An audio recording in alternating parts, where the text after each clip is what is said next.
Yeah, before you go, click. It's free. Click. Just that's it. Have you subscribed? You're laughing. Have you subscribed? Have you subscribed? Thank you. Thank you. Thank you. Hey, madam, thank you so much. I can see you. I can see you. We have to get to 100,000 subscribers. This by the end of the year. How are we going to do that if you don't subscribe? Yes, you. Yes, you're about to click off. Why? Have you subscribed? It's free. If you don't, ask your son, ask your daughter how to. Just one click. Thank you. Thank you. I see you. Aha. Thank you very much. Thank you very much. I'll see you tomorrow. Thank you. Thank you so much for watching. Thank you. Have you subscribed? Yes, you. Have you subscribed? Yeah, before you go, click. It's free. Click. Just that's it. Have you subscribed? You're laughing. Have you subscribed? Have you subscribed? Thank you. Thank you. Thank you. Hey, madam, thank you so much. I can see you. I can see you. We have to get to 100,000 subscribers. This by the end of the year. How are we going to do that if you don't subscribe? Yes, you. Yes, you're about to click off. Why? Have you subscribed? It's free. If you don't, ask your son, ask your daughter how to. Just one click. Thank you. Thank you. I see you. Aha. Thank you very much. Thank you very much. I'll see you tomorrow. Thank you. Thank you so much for watching. Thank you. Have you subscribed? Yes, you. Have you subscribed? Yeah, before you go, click. It's free. Click.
Good morning, good afternoon, good evening, depending on your geographical location, aka electricity. At 12:30 this afternoon, according to the video sent to me, the new national anthem was sung on the floor of the National House of Assembly, Nigerian National House of Assembly. As such, we can safely conclude that it has been signed into law by the president. Today also marked the first year anniversary of the present government in Nigeria. We're going to take stocks and statistics as to the performance so far. But on the other hand, do we really need to take stock statistics of it? Because even the deaf and the blind can feel what is going on in the country. We'll be taking a different approach going forward in respect to this broadcasting and dealing with the issues relating to Nigeria. If you read the comments, the description as to the haste, you will now ask yourself, why the haste in this national anthem? What is the point of this reverting to the old national anthem? What do they aim to achieve? What is there for the citizens who are currently suffering and cannot afford 3 square meal a day? Struggling to keep their head above water. I've often argued on this platform and any other places. Our lawmakers are our problem. You ask yourself, is this the main issues facing the country? That's the question you ask yourself. It passed through the 3 readings in a day, even though according to the report, some lawmakers opposed it, but lo and behold, it's shocking as to why this is the main issue. What is behind it? Is it the case that they've sold the country to someone else? If yes, then they should give the citizens their own share as to, well, we sold this country and this is your own share. So again, I welcome you all. For those of you in the comment section, I also welcome you to this wonderful show. And Gladys, good afternoon to you too. I already responded. Good afternoon, and thank you for joining this broadcast. And I hope I'm going to put the link out there for those who want to join and come and weigh in on the first year anniversary of the president. But I'm going to put this in also. I like this thing, put this in on the platform, this thing for us to. This will be the question of the day. The question is, what are you doing about it? What are we going to do about the situation? We can't shy away from it, whether we like it or not. We can never, ever shy away from what is going on. So no matter what. Yeah, thank you, Gladys. Gladys said 1 year anniversary. What way forward? Yeah. So it's question and question and question and question. And sometimes we've provided a lot of solution, but so far so good. Emeka, good afternoon to you too, and God bless you. Uh, good afternoon to you, Kenny Akinola, Kendi Akinola. It's a great people also as there. I believe everyone is having a great time there, and we are going to look back.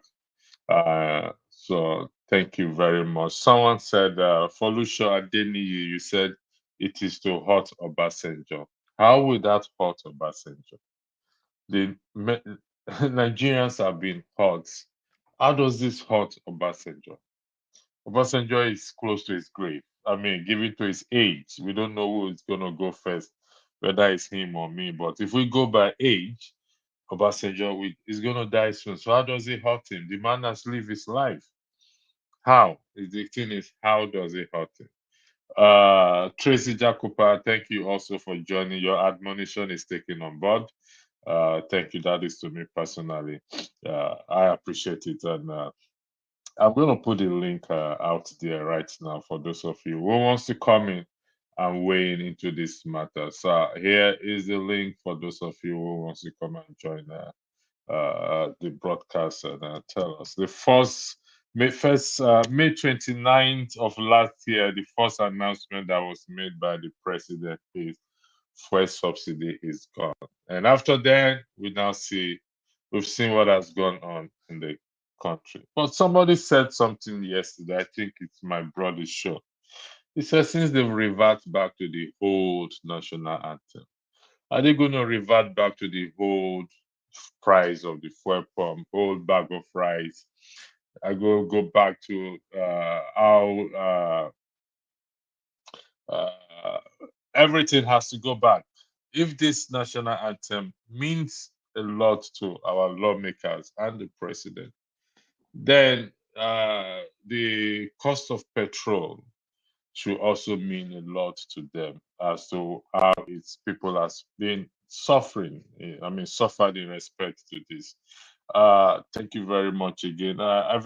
Nigerian politicians don't have work to do because they are not elected by them, so they don't know what Nigerian masses want. Corrupt politicians. Is that the case? Do you think they don't know what the masses want? I don't think so. They know what the masses want. Yes, I can agree with you that they are wicked, even though you didn't say so. I say that they are wicked. They know what the masses want. The argument that they were not elected by the people, it's that is not a balanced truth. And even if that is the case, that they are not elected by the people, the power still belongs to the people, for the people to stand up and rise and do something, which is you and I. So yeah, nice. So thank you. Good to see you again. I was worried you were quitting. No, no, really. It's just thanks and anyway for your concern. Thank you very much. Thank you. I appreciate it. You said again for Lauren Shaw to spite him. Folusha, I beg your pardon. To spite him for what? If you can shed more light on that, why do you want to spite Obasanjo to revert back to the national anthem? The national anthem was, according to the report, was written by an English expatriate, one by name Lillian, if I am correct. And was used between 1960 and 1978 before it was a new one was. And so far so good. It's been on that way. But the question many Nigerians are asking is why? What's behind it? Is there something behind it that you and I don't know about it? So that is the reason why. But is it our problem? Is the national anthem actually, regardless of who wrote it, is it our problem right now? How much is the exchange rate? No, it seems no one can control it again. It's just going and going down and going down. So I don't know. So I really don't understand what is actually going on. Uh Joseph, they keep saying increase in minimum wage will cause inflation. Why has there been continuous inflation even without increase in minimum wage? That is not possible for them to say increase in minimum wage will cause inflation. Even if they increase the minimum wage, can you buy the cost of items in Nigeria right now? How much do they want to increase the minimum wage to? 50,000, 100,000, 500,000? So that is the question. And the thing is that we, the people, we have to rise. We have to rise up. I have to be honest with you because with the way things are going, this is just 1 year of this government. And Nigerians, imagine 4 years. First and foremost, let's look at the positives. Let's the way they normally do. For those of you in the comment section, those of you watching, look at your next neighbor. Let's do a little bit of church here and say congratulations. We survived 1 year of this government. May God give us the grace to survive the next 3 years. No guarantee, but we just have to chip in the grace of God today. So, so thank you very much. Ibi, how can you say that they know what the masses want? Does Dino Melai look like someone that knows what the people want?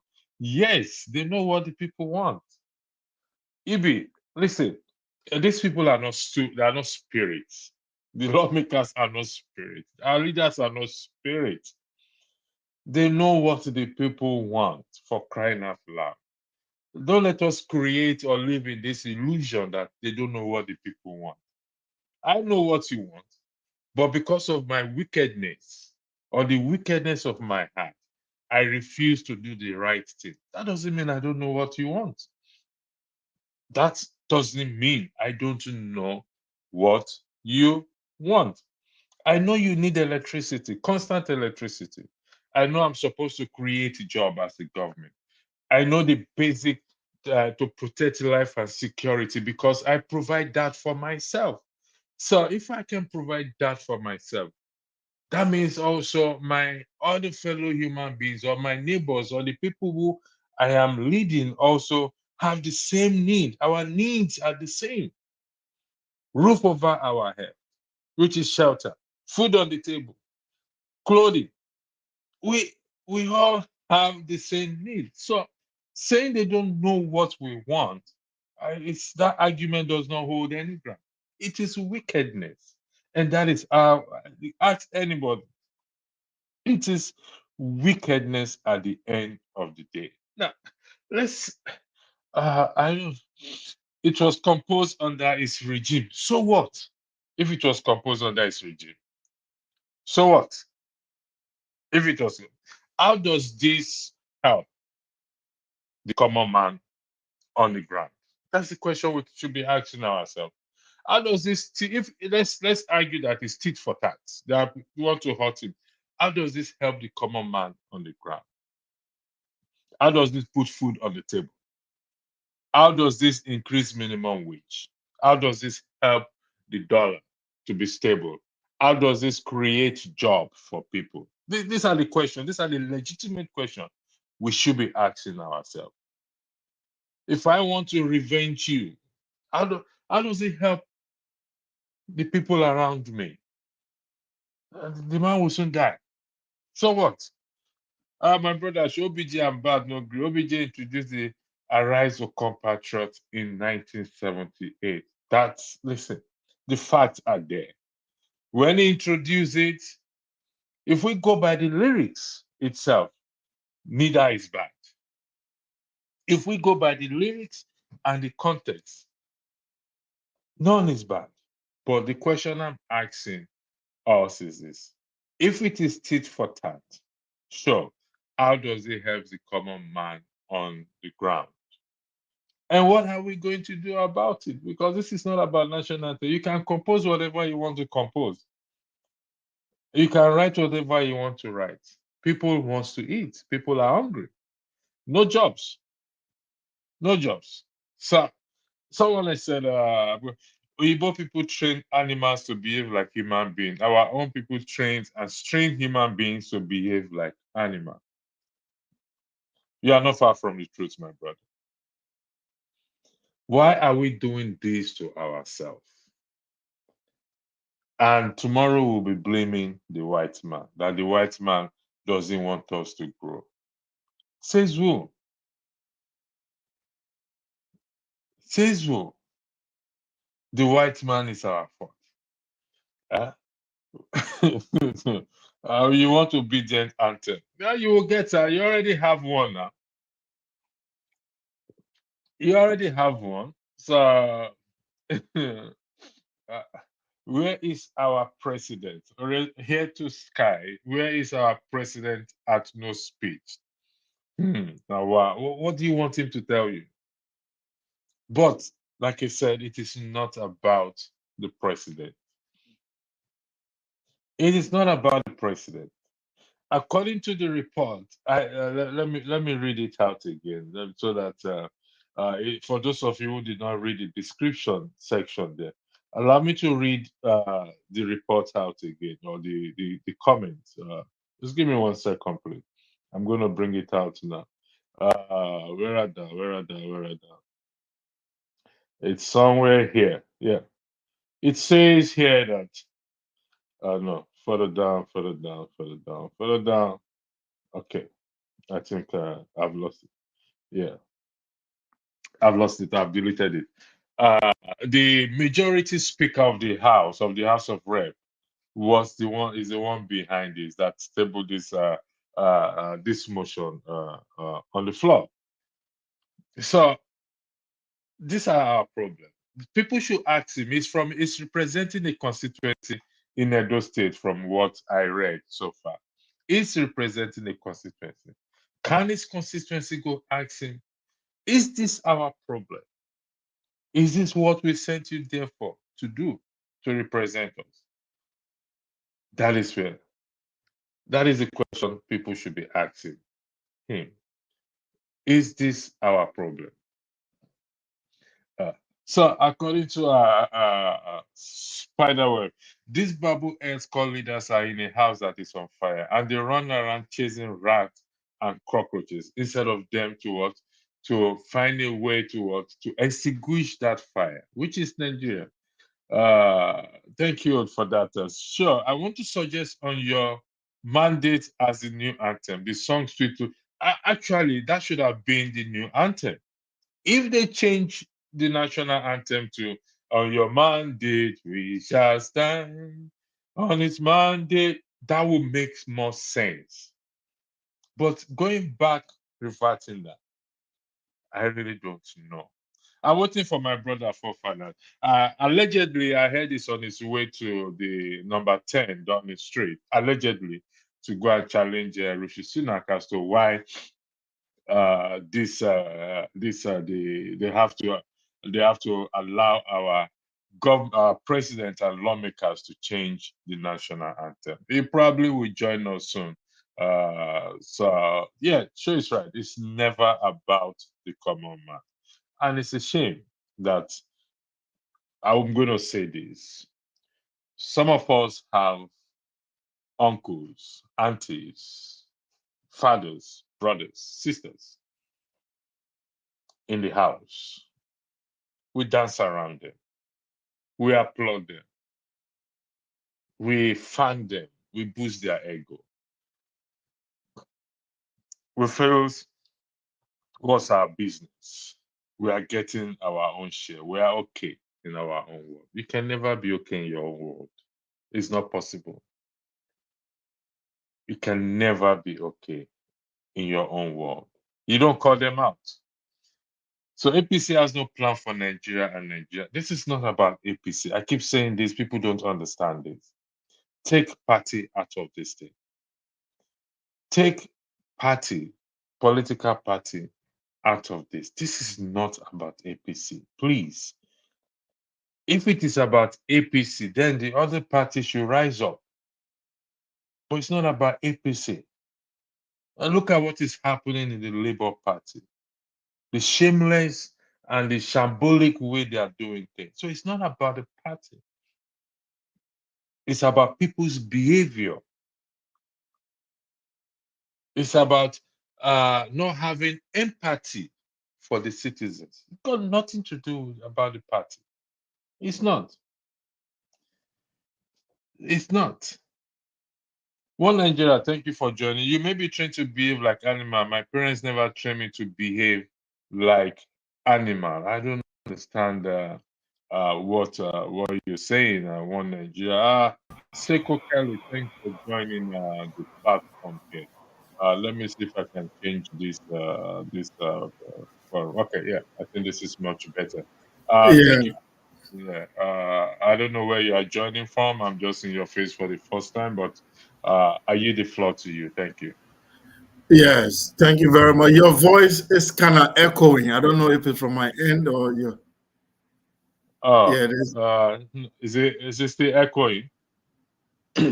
Yeah, I'm hearing myself, and also I don't know. What will happen is if I'm speaking, is it still echoing now? Is my voice still echoing? Just nod for me first. Just nod. Is my voice still echoing? It's still echoing. Well, I don't know. Anyway, you can unmute yourself to speak. Unmute yourself to speak. I'm going to mute myself. Yes. Okay. I thank you very much for. I think I will still manage and be able to put my point across if you can hear me. Then Yeah, I yeah. can hear you loud and clear, but not echoing. But I can hear you loud and clear. Go ahead. Okay. Yes, I thank you very much for your analysis. I am a Liberian, actually, but I've been in Nigeria for more than 10 years in the days of Obasanjo. So I know a little bit of your history and I know what is going on in that country. So I just wanted to make my own contribution about the current administration. Yeah, go ahead. The floor is all Yeah. yours. Go ahead. Thanks for Okay. joining. So Joining yeah. from So I wanted to Liberia. address. Right. I wanted to address the point where you said we blaming white people, and then we are blaming white people because it's not about white people; it's about us. But I want us to look at things holistically. how did we arrive at this point? Because people always address the symptoms Sorry, and the they speaker, forget, are you still echoing? yes, it's still Okay, echoing. what you need to do, no, hold on, I know what it is. Go to where you clicked on from. I don't know whether you came from one of the damages, and mute that you see the sound icon, just mute it and come back to StreamYard, and that should do it. Okay, let me go out and come back. No, Now, you don't need to go out. do you have Go to where to? you came in from. Go to where you Yeah. came in from. Look at the icon on YouTube. Just mute it and come back to StreamYard. That's it. That's all you need to do. Just as simple as that. I think your YouTube channel, you have two browser You have on. the two browsers here. Just mute one Yeah. or close that one I'll close completely. the YouTube one And and then stay on the make sure StreamYard. that you are on StreamYard. Yeah, on StreamYard Studios. Oh, we lost it. Okay. Can you just click on the StreamYard? If you go to YouTube, if you are listening, just click on the StreamYard, the link that was sent, and it will bring you back. Yeah, so you have to. So I'm expecting him back again. Thank you, Tom, for joining. Tom, this is thank you. Let me yield the floor to you. Let me hear what you have to say first. Thank you. Okay. Yeah, it just goes to show how clueless these people are every day. I think what they're just doing now is just a diversionary tactic, just to distract us so that we can have a talking point other than addressing the real issue at hand. And I don't know whether you saw a video some few days ago where somebody was singing "On Your Mandate We Shall Stand," and Tifnobu went like this, shush, because he doesn't want people to address all his circus display. They come and, all diversionary. I mean, what is the anthem got to do with the present state of the economy? All you just need to do is to have your team trim down that team. We have always said it from the beginning. That team was just so large and all that, and they are not effective. It's very very clear they're not effective. And then start looking inwards, how to revive the industries that have gone down, so that the economy will start picking up gradually. It's not a one. It's not going to be an overnight job because of the damage that's been done over the years. It's not. This is just not rocket science.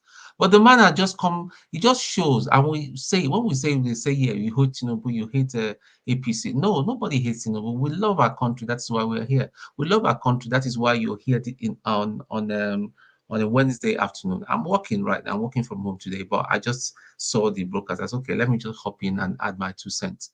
And yet, some clueless people will come to this channel and say we should give Tinubu a chance, that Rome wasn't built in a day and all that, blah, blah, blah, blah, blah, blah. I mean, what are we talking about? Let's just evaluate and think. The wife was on Children's Day, the wife was telling, bashing ladies, and yet her own daughter, that I don't want to say the word. You know what I'm talking about. You cannot see, they say charity begins at home. Stealing an election is not right. Have you addressed it? Your own children, they are not even in the right place. Your own daughter is not in the right place, and you're bashing other people's children. That's not what we want to hear. We want to hear, how are you going to stop criminality? Do the right thing. Implement it's not hard. It's just not hard. It's just not hard. Okay, We Tom, can talk and talk. See, let me ask you this. Let me yeah. ask you this. Let's for once pretend Mhm, mhm, that let's pretend about Tinubu and his government don't exist. Let's just pretend mhm. for once. Look at the question in front of you. The question is, what are you? When I mean you, I mean we, but I'm kind of, what are we what are we doing about it? The citizen has to change the narrative, because it could be anybody there. I'm not dismissing the fact that the government have not The performed. Okay, okay, I will answer that, and I will go back to one thing, and that's why I get so upset when I see people in the comment section and saying all sorts of things, saying stupid things. It's not about me marshalling what their comment, but their comment is a mirror image of what the ordinary man out there thinks. We need to start changing. It's a mindset reset. We need to start changing people's mindset. People's a lot. I want to believe that 70% of the mindset in Nigeria are not in the right place. Some people have even given up and said, "Ah, well, what can we do? Let the man do Jerry. Maybe another 4 years." Some people are saying 8 years. What? Are they serious? So it's the common man mindset out there. What is their mindset? What is the mindset? Raising the How do we minimum wage change like this the rest. mindset? How do we Huh? change this mindset? How do we change the Well, mindset? we start changing the mindset with this platform. We've always been saying it, platforms But such we've as been this. talking. We've been talking. Yeah, We've we not need to we've take not acted. yeah, but we need to take it out there. We need to How? take it out there because when we start talking, see, well, we need to take it out there because a lot of people cannot access this program. A lot of people do not have smartphones. Some people do not have even internet, stable internet access to access it. Go to our universities. How many university campuses have free internet? Look at in this country, even on the train in this country, have a free internet that you can connect. When you jump on the train, you can connect. That's one information is very, very vital and very, very key. Okay. And I that get is why see I people get when we that. start talking, like the gentleman that went off, and I know him, he's a pan-Africanist. I know I'm not saying I'm not bashing him or bashing anybody. Now that will start, they will start telling us about Liberia. They will start telling us about Nkrumah. All those things they are good. Nkrumah was good for his time, but Nkrumah did not deal with the problem we are dealing with in Nigeria. Everybody's problem is unique. Senegal is not multicultural and multi-ethnic as Nigeria, so you cannot apply the template of Senegal into here. When I went to when I went to his country, Liberia, to fight as a young soldier, I know that we knew the system, but things are evolving, and the demons that showing its head in Nigeria are all evolving every day. So we need a new approach to deal with these things. See, we're in trouble. And when we say we are in a state capture, people just do not understand. These people do not care. They do not care at all, and that is why I will always advocate. I remember electricity earlier from the beginning. I was the first one that was advocating that Peter Obi should get out of the Labour Party because I knew the Labour Party was rubbish, but I didn't want to say anything. Get out of the Labour Party and go and set up your own, and all, at least you'll be able to control the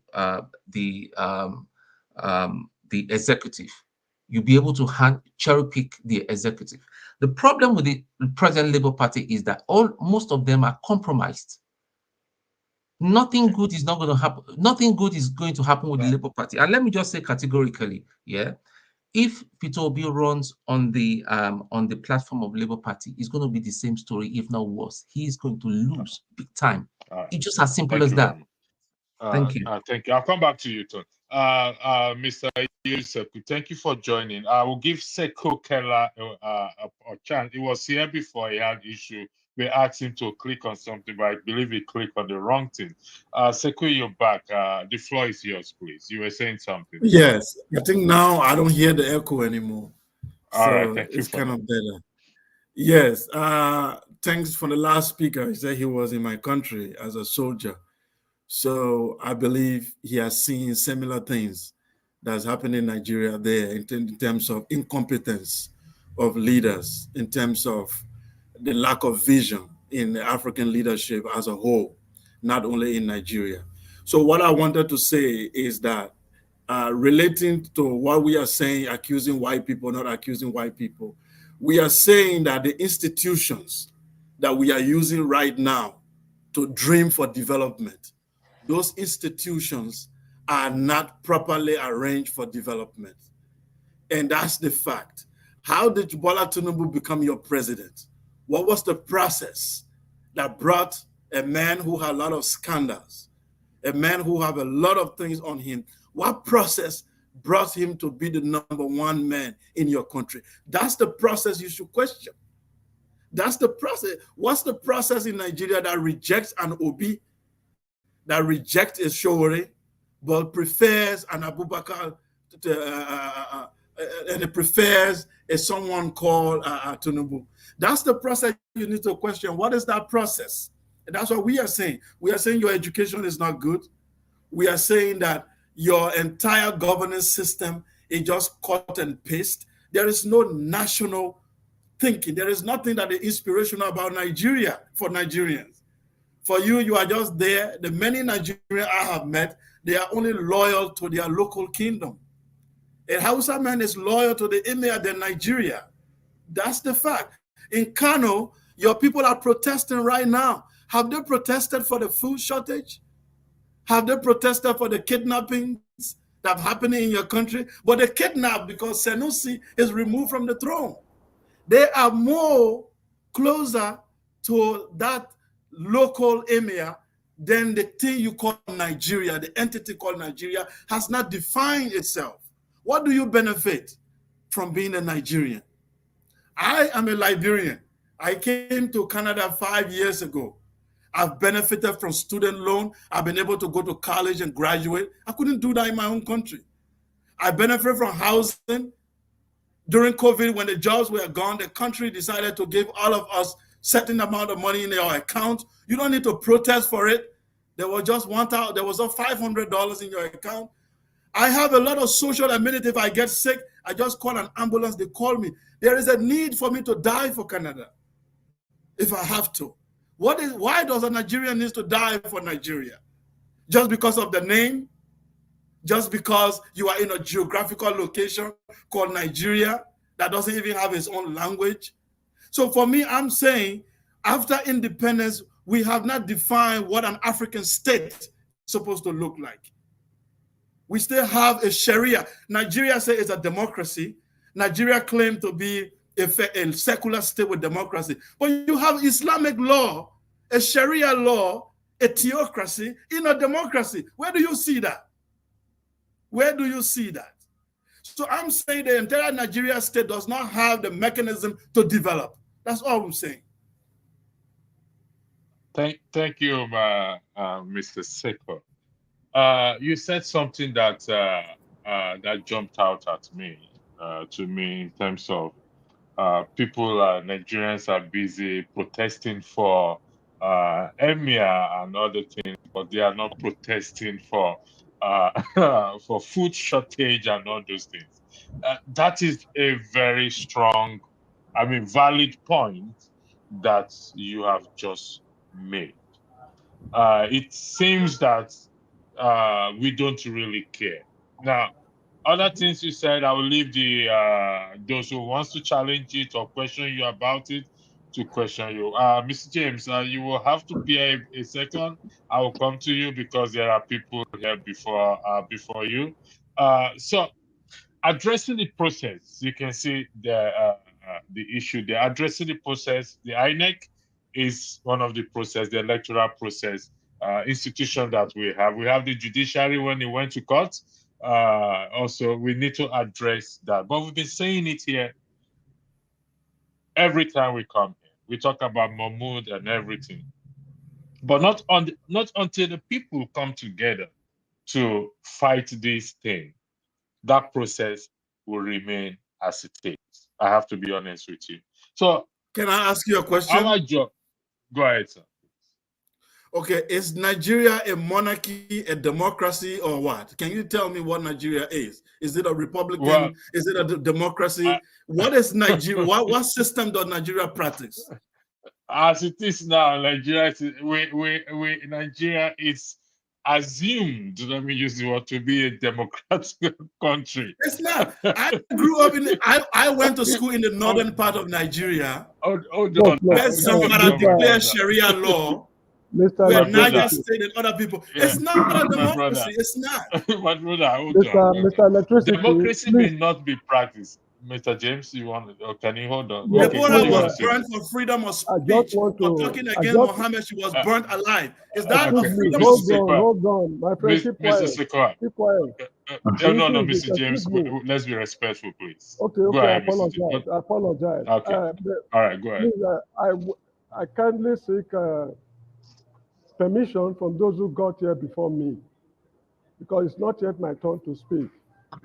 They should please be kind enough to allow me respond to what the gentleman is saying, if they don't mind. Okay, let me ask Go ahead, Mr. go ahead. Okay, go ahead. Good. I believe this is an anonymous decision. Go ahead, Mr. Make it brief, please, Mr. James. Well, it might not be as okay. I will try. It is very disheartening for an African to be running down another African country, more so when Liberia as a country has been a colossal disappointment to the whole of Africa. I lived in Liberia for quite some time, and from what I can discover, since 1822, the American Colonization Society formed that country. Till 1980, there was nothing to write home about Liberia. As a member of the League of Nations, they did absolutely nothing to rescue the other African countries from the shackles of colonialism. If I may, big brother, I do apologize. Jago, I do. Let me speak. Let me just speak. Let me, because what's going on now? Let us stop doing this. Let this man finish now. Just let me come in. Just let me come in. Hold on. Let him finish now, Jago. Calm down. No, it's not like that. It's not like that. You see, what's been said. Gentlemen, hold on. Jago, hold on 1 second, please. Jago, hold on 1 second. Jago, don't do this. Don't do that. Jago, listen to me. Listen. I understand your feeling. This is the issue we need to correct here. Okay? This is the issue we need to correct here. If you're going to interject, please kindly indicate. Then I will give you room to interject. You don't jump into interjecting when Mr. James wanted to speak, I stopped him several times and he asked for permission. And I believe you are here. I asked those people in the platform if they don't. I think somebody responded to say it should go out. The rule now is there is nothing bad for you to interject in respect to what the person is saying. However, you indicate by raising up your hand that you want to say something, and the moderator will make that decision to give you the floor to say what you want to say. And if the moderator says no, we had a meeting yesterday with Rudolph. I'm just saying it now. We had a meeting yesterday. So I'm putting it out right now that when I am moderating or any moderator is coming, they are going to announce. If you want to speak or challenge what the person says, indicate by raising up your hand. And the moderator will make that determination to give you the floor. We have to apply decorum. We make mistakes, and we are trying to get things right. Thank you. Mr. James, please continue.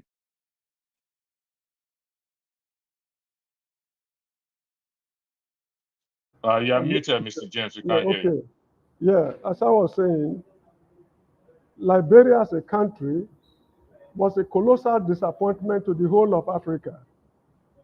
Nominally, Liberia got her independence in 1847 from the American Colonization Society. Having got the independence, they were involved in slavery. That is the Americo-Liberians.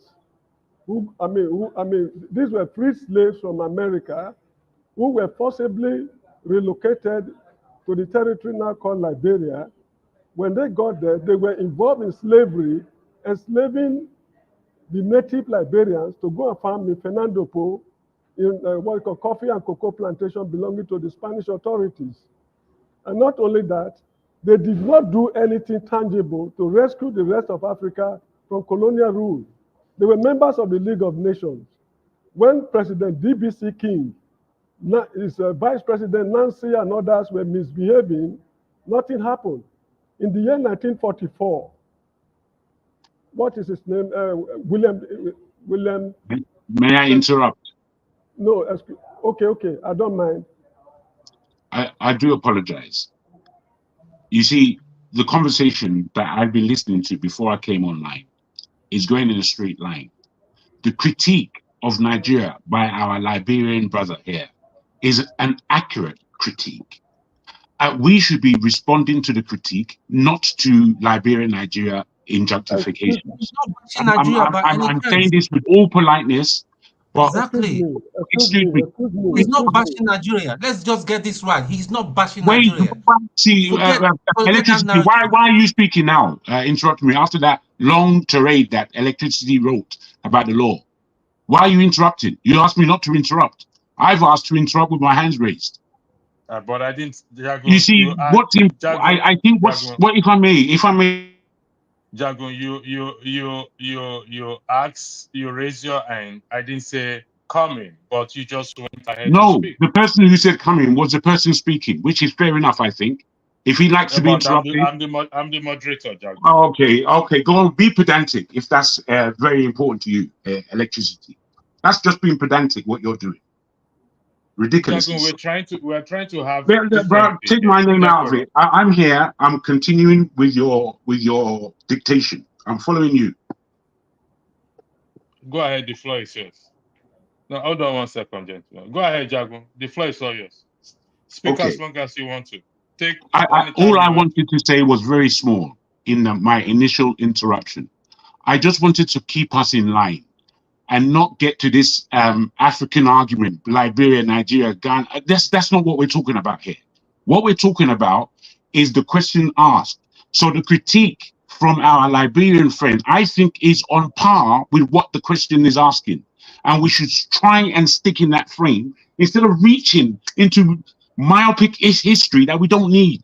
I do apologize, my brother James, but that's my take on it. Are you done? Yes, I am. All right. Okay. I've not finished at all. I'm still on James, water. hold on. Listen, I'm going to say this again. Just because of things, like I said, there was a meeting with Rudolph yesterday with the moderators. And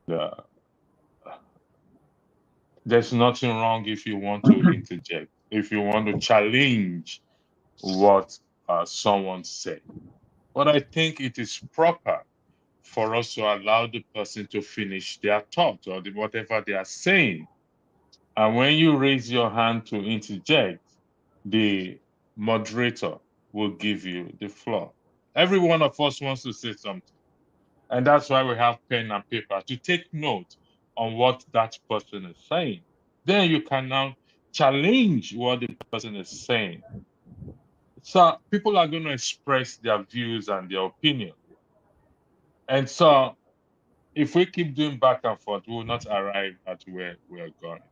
Okay. I was going to say, can you time it, please? It's going to get boring if people start going on and on. No, it's not going to get boring. It won't get boring. Okay. I've never used timing. I know when to stop. It's not going to get boring. Thank you. Mr. James, please, can you hold on? Mr. Ejuchike has been very patient. Excuse me. Look, Mr. Electricity, I've got better things to do. I'm a terribly busy man. You permitted me to air my opinion. Because people interjected, you truncating my line of thought. And I mean, okay. Look, I think I better say now. Let him go ahead. Once it's true, I'll come back to you. Go ahead, Mr. James. Go ahead. Go ahead, Mr. James. The point I'm driving at is this. When an African is dealing with another African, he feels very superior. But when he is dealing with a white man, he feels very inferior. This is the point. Now he's in Canada, or wherever he's saying he is, having good times, living in a society he never built, and running down another African society.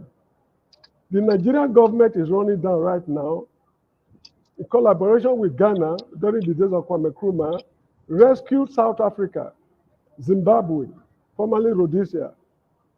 Excuse me, put down your hand. Put down your hand. I know your country too well. Zimbabwe, Mozambique, Angola, Guinea-Bissau, and others from the shackles of colonialism. The American Liberians, their government was as useless as the present Nigerian government. Now, let me read something out for you to hear. During the days of William Tolbert, whom Samuel Doe killed in 1980, Frank Tolbert was the brother of William Tolbert. He was president pro tempore Liberian Senate. Steve Tolbert was the brother of William Tolbert, Minister of Finance. Willie Tolbert was the daughter of Tolbert, board member, Bank of Liberia. Tonya King, son-in-law, Immigration Commissioner. Jehu Richardson, son-in-law, Captain, Air Liberia and board member. A.B. Tolbert was the son of Tolbert, member, House of Representatives. Bolly Holder, son-in-law, Minister of Defense. Tonya King, son-in-law, Deputy Immigration Chief. Daniel Tolbert, cousin, largest rice importer in Liberia. Christy Norman, the third daughter of Tolbert, Deputy Minister of Education Instruction. Like, the list is unending. These are the relatives of the president of Liberia holding the whole nation to ransom. When Samuel Doe came in 1980 and sent the whole of them to hell by firing squad at Atobacle firing range on the beach of Monrovia, they held Doe responsible for the calamity that befell Liberia. But the apartheid system of government, they nurtured for 158 years. People like my gentleman who is sitting here right now sat down and they did absolutely nothing about it. When the indigenes of the country took the bulls by the horn to address the problem, the way we are now addressing the problem of Nigeria, people started crying foul. I mean, Africans should learn to respect each other. This same man talking right now, put down your hand. I've not finished talking. Put down your hand. Put down your hand. I'm ordering you to put down your hand. Good. Now, this same man who is talking right now, should he have any fracas with a 6-year-old white boy, you see him licking the boy's anus. Yet, when he's dealing with a fellow African country, I mean, Nigeria as a country took over the responsibility of your country to bring peace to that country. This man on top, Mr. Tony, who is here with us right now, put his life on the line to rescue your country from unmitigated disaster you caused yourselves. You practiced cannibalism during that civil war. If you want me to show you the video clips, I will show you. That shows how horribly bad the situation was. Now, who the hell are you to come here to run down a fellow African state?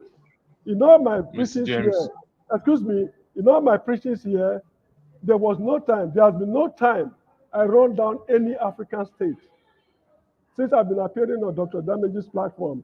So, gentlemen, call this guy to order. If he is enjoying the white man, licking the white man's anus in Canada, may God bless him. We shall solve our problems in Nigeria in our own way. We don't need you. That is it. All right, thank you. Thank you for every one of you that have joined this platform. And please, let me say this again. Jago, you are somebody who is in the house here, so I will not go toe-to-toe with you. But let me say this again. We met, this is not me, okay? We met yesterday with Rudolph. Rudolph is the child because of these issues of disruption and back and forth on this platform. And we told him everything.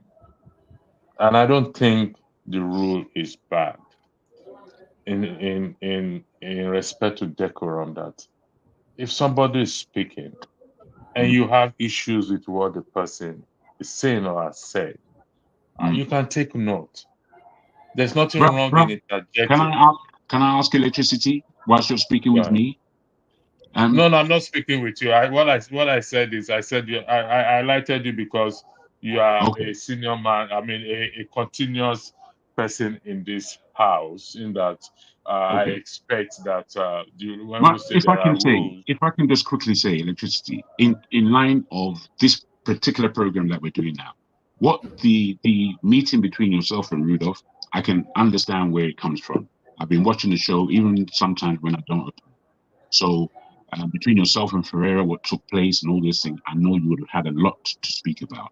So given all this, I do respect very much the hosts within this program.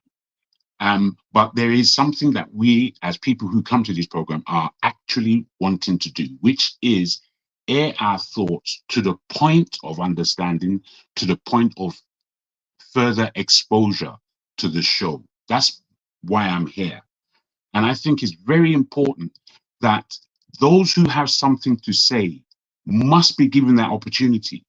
Those who are taking the communication away from the conversation, I think that is a distraction and it should be lessened if the hosts know how to read a room. Largely, I will put to you as a critique, most of the hosts have no idea how to read a room, how to continue a conversation till its end point with the time you have. That is my critique. Thank you very much. Thank you. Your critique is taken on board. Your criticism is taken on board. However, it does not change the rule. The rule is if you have anything to say, you raise your hand and the moderator gives you the point. And you can challenge what anybody says. If they are out of fact, you can request for them to provide you facts of what they are arguing about. Just like what Mr. James have said, to challenge the critiques of the gentleman. However, so I'm going to take this in a different way. So I'm going to Mr. Echijuma. Mr. Echijuma, the floor is yours, please. Thank you for your patience. Let me correct that name. My name is Omashola Ijoichi. Okay, thank you for correcting me. Go ahead, the floor is yours. I've been coming to your show once in a while, and it's still the same how we can get Nigeria out of the hands of the demons that have taken over Nigeria. The true picture of Nigeria is the picture of Africa. And some part of Africa has already started changing. But I can't blame Nigerian leaders because the headquarters of demons is in Nigeria. The real demons are in Nigeria. And the real people that will take Nigeria out of where we are and even Africa are outside Africa, just like we are speaking now. If we talk from now to next year, Nigeria will still remain the same way because we are speaking to ourselves. Most of us coming here don't live back home in Africa.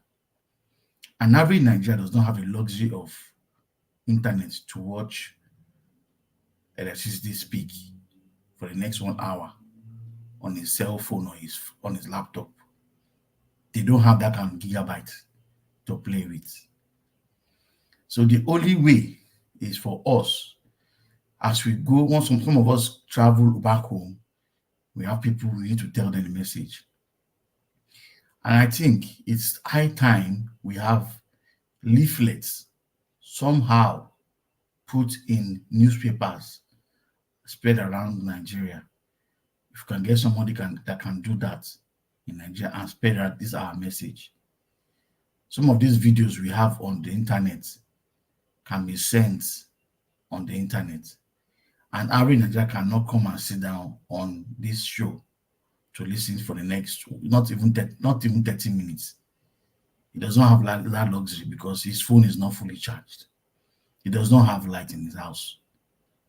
So our problems are the demons in Nigeria, and they are increasing in number. They are not reducing. If we all wait from now till 2027 for next election, the demons have increased, and they are in the Senate. They won't want to live there. They are enjoying the luxury. Just imagine if a senator is talking about national anthem that has been there for how many years. The national anthem that we know that they can't even sing. Tell them to sing the national anthem now. No, majority of them don't know how to sing the national anthem. Yes, they want to change the national anthem. Is that the problem of Nigeria? People are dying every day. People are being kidnapped every day. They have not come to the floor to make a law on what to do. We have the wrong people in government. They have not made the law to checkmate and see everybody's certificates working as a civil servant. Electricity, I want to give you I want to tell you, can you see my background? Yes. What does it look Appears to like? be a library. Appears to be a library. I stand to be correct. No, this is a marshal. I look at my background very well. It looks like an airport.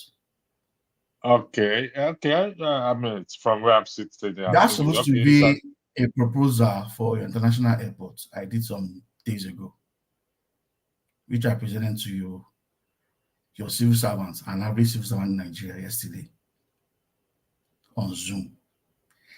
Since yesterday, I already know that Nigeria is finished. The country is gone. There's no hope anyway. You have Nigerians that want to do something for the country and help the country out.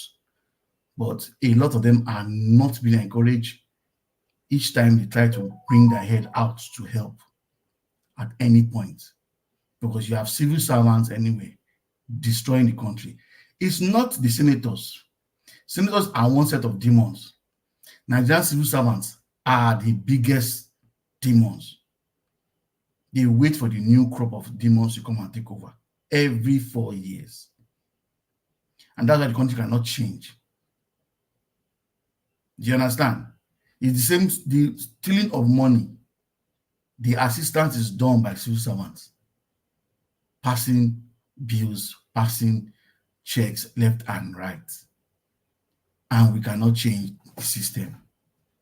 So when we say we want to try and check the Nigerian constitution or do change, it is the Nigerian mindset, an average Nigerian mindset. The mindset of a Nigerian there now is corruption.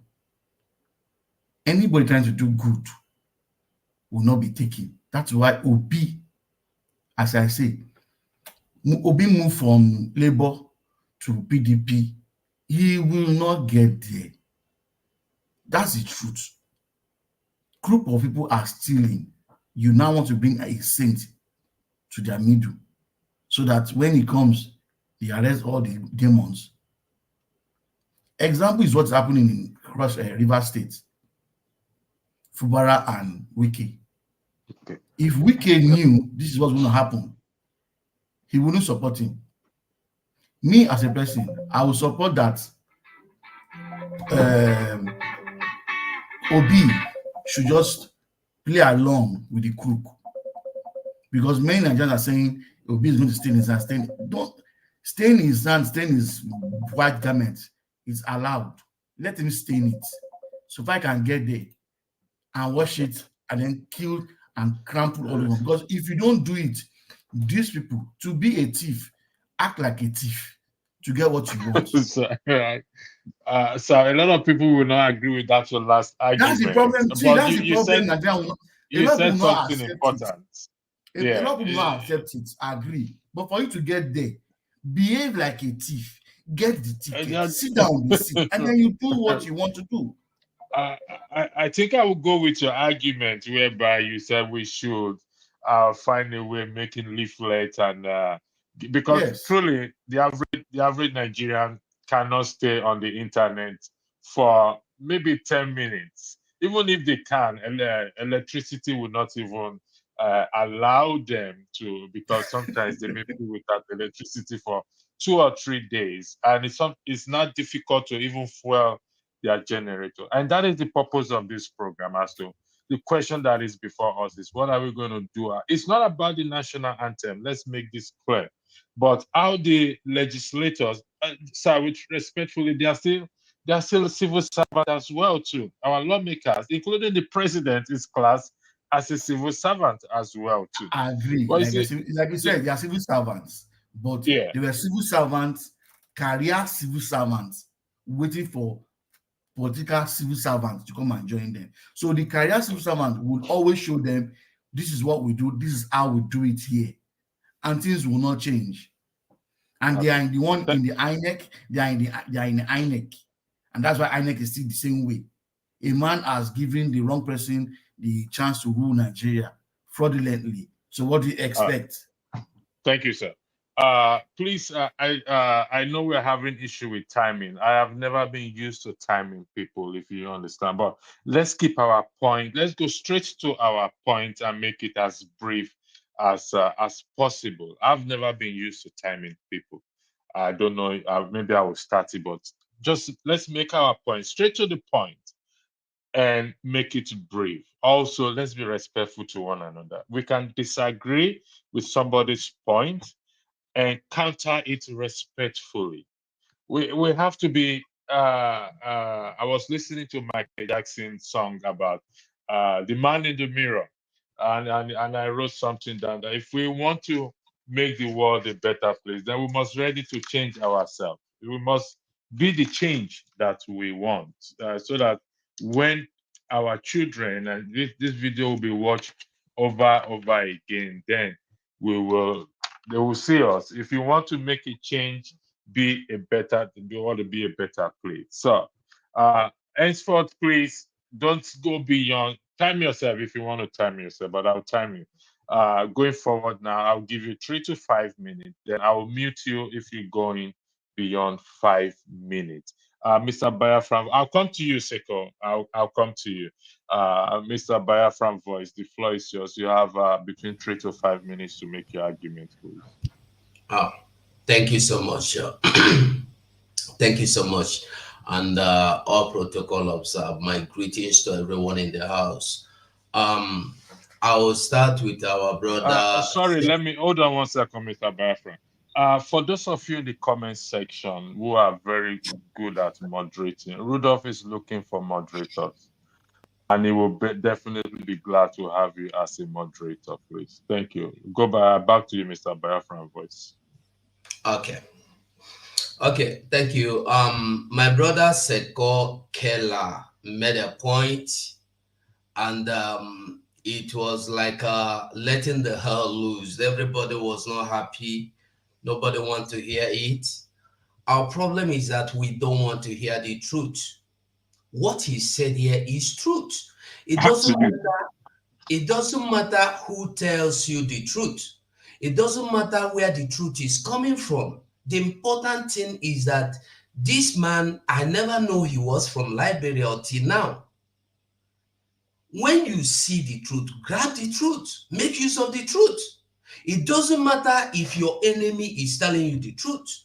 One problem we have as Africans is that mentality that is in us is that we look at people before we accept things from them. That's why in my language they say, you can throw me away, but don't throw away my advice. He said everything clearly here. We are now, you said, I think the question was the way forward. And I can see so many people now planning to, for 2027, right? How P2B will win, how P2B will not win, how Tinubu will win. I want to ask a question, honest question. Be sincere to yourself. Ever since Nigeria began to conduct elections till now, had there been any time any single man's vote counted? Has there been any time the true winner emerged as the winner? Now, we are here, we have forgotten just yesterday. Yesterday, we all came out here, we were shouting, Obi won, Tinubu stole the mandate, Tinubu stole. What have you done to Tinubu for stealing the mandate of P2B?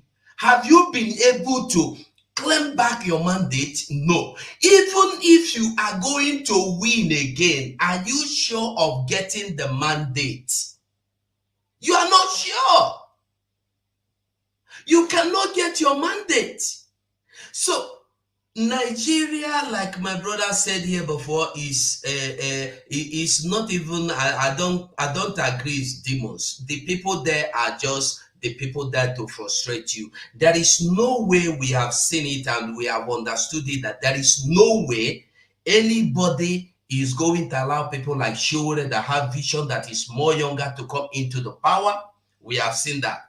Ask Showore. I knew Showore in Abuja. I never knew he was the person until I later saw him in a newspaper. He was always behind Abiola. Very little then. So he knew everything. Now his father handed him over to Abiola. He was there. Abiola's mandate was stolen. He could do nothing about it. Till now, nobody has been able to do anything about it. Let us stop beating around the bush. Election is not your problem. Your problem is that even if you, electricity, will win the election now, you will not be announced the winner. Before the election, the thing is that there's this guy that was interviewed by Channel Television some time ago, former DSS boss. He said before 2015, I think either 2014 or so, before Buhari came to power, that they were invited to United States to advise or to give in their view who will be best, who will fit in to the Nigerian seat as well, who will be the best person to choose as a president. And they suggested Buhari, because he said he worked with Buhari during the time of military regime. So he trusts him to come in to take over the situation and handle it, and everything will be peaceful and fine. But Buhari came in. Oh no, the point I want you to get here is that Buhari, and he made it clear that this was even before the primaries. And then it was agreed that after Buhari, Tinubu is coming. So what are we sitting here discussing every day, that election this, as if election is election is not the problem of Nigeria. National anthem, nothing happening now, nothing being said now, nothing deliberated now in the Red House, in the Green House, Green Chamber or White Chamber or Red Chamber is the problem, and will never be problem. Nothing ever since. Have you seen any industry being built in Nigeria? Rather, the old ones you saw, you used to hear, are being destroyed. So no new schools. All the new schools you see, all the hospitals you see are private. So what are we debating? The election is not your problem and can never be your problem. Thank you. Thank you very much. That is true. We're here to find a solution. I mean, which is, to me, is down to the people. Like what Mr. Marshall said, how we can reach Nigerians on the ground. Thanks for keeping to time. I appreciate that. So how do we go about, listen, like I said, 4 years is a long time. We've seen the 1 year. Those on the ground will tell you what this 1 year look like. Mr. Seko, what we're gonna do now, I think Man of Presence just joined. Jago, I think you've spoken, or you say no, you've not spoken. Okay. So I'll go to Jago. I will go to Man of Presence that's just joined. Then I will now go to Sequel. Then I'll go to tone. I'm writing it down so that I don't get this thing mixed up. Jagun will be 5 minutes, Man of Prestige 5 minutes. Then I'll go to Sequel. Then to tone, I'll come back to Mr. James and we'll go around. But let's focus on this subject, please. So don't let us derail from this subject. It's very important. We must not derail from. If you want to interject, please raise your hand. 5 minutes, Jagun. If you go past 5 minutes, me and you are going to be in trouble. Okay, the floor is all yours, Jagun. Thank you. You are muted. You are not speaking, Jagun. You are muted, Jagun. Thank you very much. I'm here now. Okay, guys. The last speaker. I don't see your name, but I think it's something Biafra. I thank you very much for keeping consciousness of the topic. Very much, and I also would like to fully affirm the questions coming from our Liberian brother. Again, your name is not written, so I won't pronounce your name. I only interjected for Seko. Okay, very good. I only interjected for case of this focus on the question. And the question that was asked by Seko was that What is Nigeria? What is it? That's the question he was putting. I don't know how our brother got it so wrong, Mr. James, that he took it to another avenue entirely. My question is as his questions. What is Nigeria? What constitutes the country? What is it made of? What is it doing? What has it done? Has it given anybody any heart? The country that should really be at the heart of every Black person in this world is a secondary thing. It's not a thing of focus at all. So when we critique Nigeria from any angle of any African person who wants to critique Nigeria has the full right to do so, because it has failed. Nigeria has failed, if you can't see. So the title that my brother brings it to is that, really, what are we fighting for? We've seen that elections don't work, for goodness sake. You're talking about 2027, like anything's going to work for you. It's pathetic thinking. You see, we have to be grown-ups. Right about now, we have to be grown up. We largely behave like children and distracting each other and getting turned away from the angle and the depth of which our conversations should be going. And really and truly, talking about 2027 elections without actually preparing for it is a no-no. You say that we're looking for solutions on this platform. I beg to differ. Electricity. I feel on this platform, since I've been a part of it, it's a talking shop. It's not solution driven. It's not really cerebral in my estimation. It's not investigative. It's not finding out. It's not getting to the nub of the question. It's talk shop for anyone who has an archaic experience or point of view, and they will just speak it here. Fair enough. That takes place. We're all human beings. We're all different. At the same time, the grown-ups amongst us need to be raising the level of how we communicate, not just the point of law by the hosts. No, the kind of marrow that we are working from in our minds. Because no matter how tribalistic our people are, no matter how myopic our leaders are, no matter how ignorant our populace is, the fact of the matter, those of us who have gray matter at all have to know how to sail above all that thing, giving logic and principle to the question. And I'm afraid in Nigeria, we don't do that. What we do largely is just talk, all kinds of talk. So to fathom what is what from all this forest of talking is very, very difficult. So I put it to the panel, and very much I put it to the host and the principles of this platform, that we have to elevate the level of how we communicate, not just what we communicate, the level of how we communicate, because to interact or to interject is not a problem, really, if we're grown-ups. What is the problem is that, do we have respect for the other person, or do we have respect for the other person's view? And both can be respected, or indeed can be disrespected. I don't have to respect your view. I don't have to respect you as a person necessarily based on your viewpoint. This is just a question of humanity. This is how human beings are. So those who want to dictate humanity out of human beings, good luck to you. Thank you very much. Thank you, Jago, for that, for also keeping to time. Man of Prestige, Jago did made a point clear, which most have been saying, that we we've been talking. So we want something that is solution driven. First, we have to agree on what is the solution. Then we go after that solution. So, Man of Prestige, what is the solution that you are preferring? This is not a plain matter. We have been talking, and everyone, including Biafra Voice, said the same thing. Everyone said, we have been talking. What is the solution?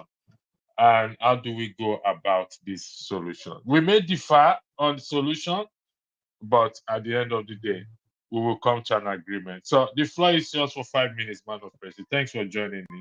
And those in the comment section, I will highlight your comment and we will talk about it. Thank you.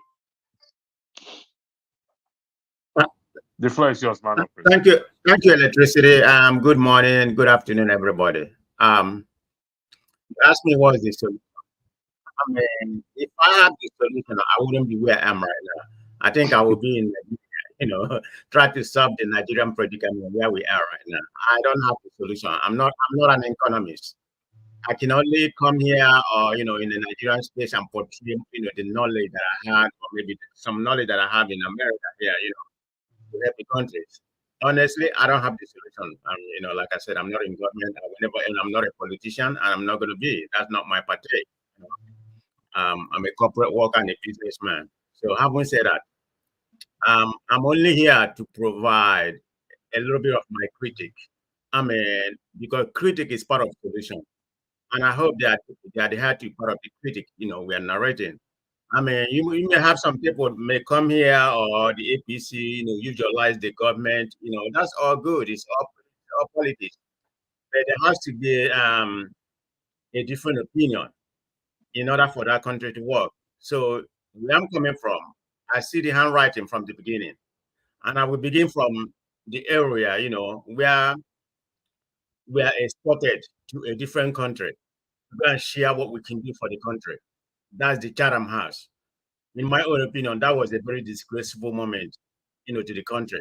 You haven't debated in the country, but you're able to export, this is, a different country that colonized you. That's why you made all those transcripts that doesn't even make sense, and you refuse to debate. That was the first day that I know that Nigeria is in trouble. We don't have a capable leader because we were so with this illusion that Tinubu built Lagos. And like I said, I've been in so many platforms. They were talking about Tinubu, how it's going to bring investors to Nigeria. Some people claim that they know some people who are ready to run back to Nigeria and start investing. And Tinubu should be studying in the archive, put in the archive, Harvard University, all that kind of nonsense. But that's just a permutation. But having said that, I saw the handwriting the first day of that Chatham House, what he was saying, and he was asked a very direct question. I'm going somewhere. This is pertaining to the 1 year in the office. And a journalist asked the Tinubu, what are you going to do different in the first day of your office, in the first 100 or 200 years, in 200 days in office? And the first word that come out of my mouth said, we're going to hit the ground running. Day 2, we're going to be running. Day 3, we're not going to rest. And he said, think and do. What a nonsense is that? And he decided to delegate some of the questions to his members, and didn't answer any questions. So that's where we are right now. We are seeing what we vote. Like the state election has consequences, and this is where we are right now. And what we are seeing is a reflection of what Nigerian people have become. Some people say leadership is a reflection of the society. I would say the opposite way. The society is a reflection of their leader, not the other way people tend to say it. We have to change our mind. It doesn't matter how we come here, how long we've been speaking. I've been on Dr. Damage's platform for about 2 years right now. We've been speaking, and nothing has changed. They're not going to listen. So, but we're not going to stop talking. We have to keep on criticizing. And I hope we have somebody with a revolutionary mind that will come one day. When I mean revolutionary mind, I don't mean start fighting, killing people. With revolutionary mindset that we come say, okay, this is what we have to do. It's not just somebody with knowledge and economics or whatever, an educated somebody that will come to Nigeria and rescue that country. No, you need the revolutionary mindset that said, if you embezzle money, we're going to kill you. Make all those, little changes. That's going to have an impact in that Nigeria. So if you ask me about what is Tinubu 1 year in office, like I said, I stated before, I'm going to give him 0.5. He has not achieved anything.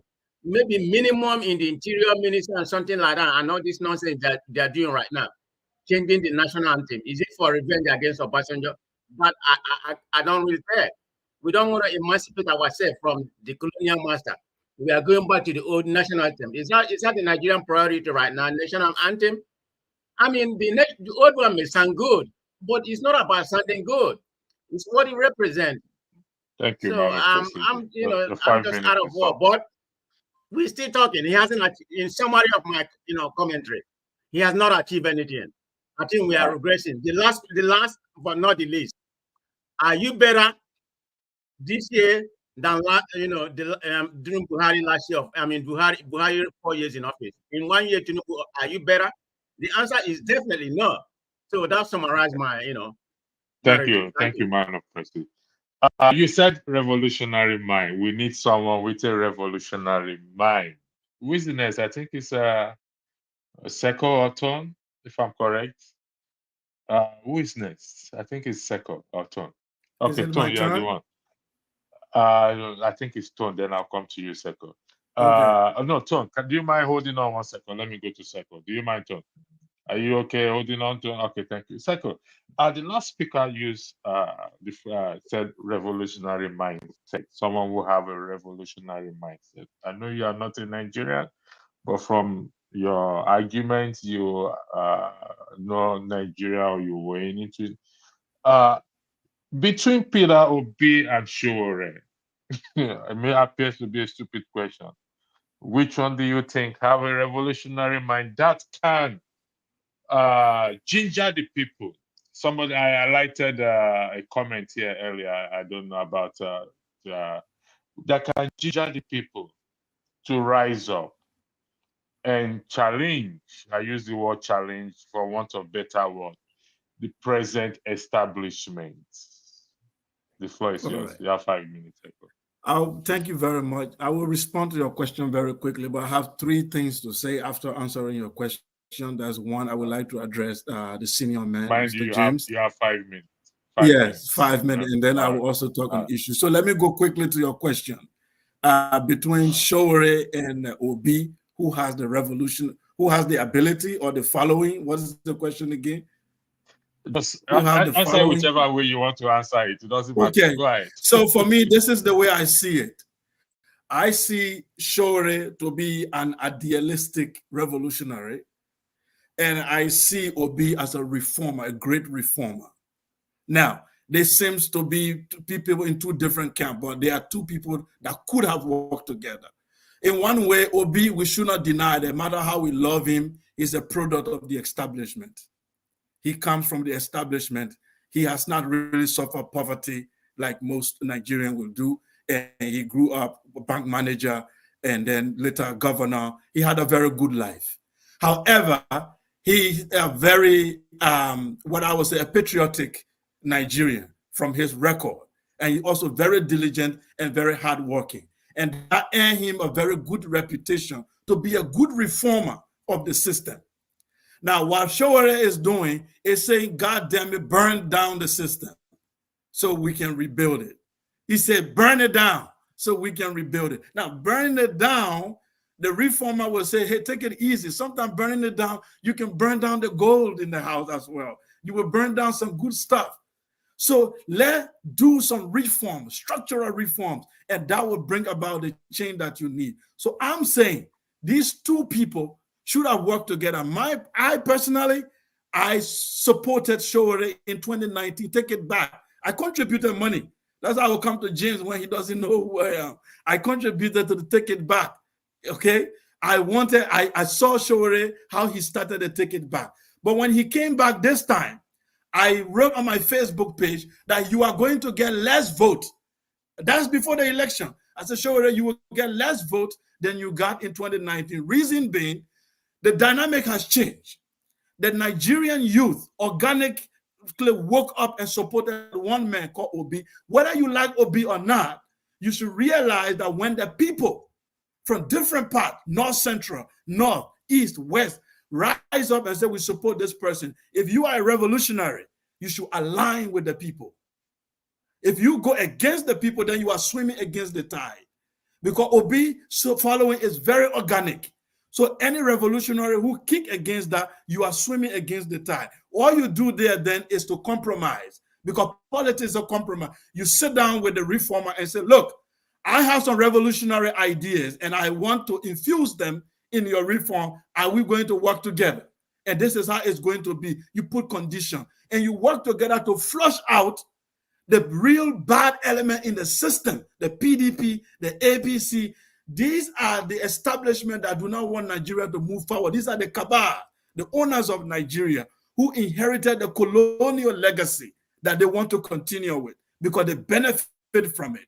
They do not have the idea of a new Nigeria. So that's my quick answer to that. So I want to go quick to Brother James.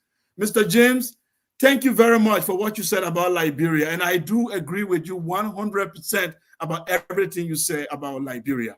But the only problem you have, like my brother said, I don't see people's names, but my brother there from the UK, what he said is very correct. What you did is called ad hominem attack. That is to say, who are you to say this? What you are saying is true, but I'm going to attack your personality to say you are not qualified to say it. This happened a lot in Nigeria, in Africa, and around. When a young man rises up and asks a politician and hold him accountable, the politician says, who are you? Eh? You, this village guy. You are from this. Who are your parents? Where do you come from? Who are you to address me? Now, you don't address the issue. You are doing ad hominem attack. You are attacking the person. I spoke as a Pan-African. That means I see Africa, that we have common destiny. And I address the issue of Nigeria as a Liberian and not a Pan-African. The issue is not about Nigeria versus Liberia. In fact, when I came in first, I thanked that soldier guy for being one of those who stopped the war in Liberia. Nigeria were responsible for stopping the war in Liberia. Like Nigeria single-handedly stopped the civil war in Liberia. But that Nigeria is going down the drains, and Buhari, that's not the Nigeria we are seeing. It's a different Nigeria that is going down the drain. And as a Pan-Africanist and as a researcher, I can bring my opinion. And I would like to tell you something quickly, which you omitted. The Americo-Liberians who rule Liberia, they were not aliens. We're Africans from Nigeria, Congo, who were taken as slaves, who came back. In fact, the 5th president of Liberia was an Igbo man, Mr. James Roy. You know that? Mr. Edward Jim Roy, 5th president of Liberia from Igbo ethnic group. So these people you call Americo-Liberian who rule Liberia, they were just Yoruba, Hausa. They were just the same Africans, just calling themselves Liberians or Americo-Liberians. I'm saying the issue we have in Africa is that we need to do a revolution. And that revolution means systematic reform. And this systematic reform means we must put away those things that hold us back. Religion, tribal affiliation, class, we need to defeat them. If we don't defeat them, we are not ready to create a nation based on ideas. Thank you very much, Seko. I'll come back to you, Seko, because something you said. Tone, the floor is so, but before you speak, I want to say to Mr. Biafra Voice and Mr. James, this question also is applicable to you guys, but I'm going to add 1 or 2 things to you when I come to your talk. Please don't go away. Tone, the floor is yours, please. The question is still the same thing, revolutionary mindset. In your own opinion of view. Thank you. The floor is yours, Tone.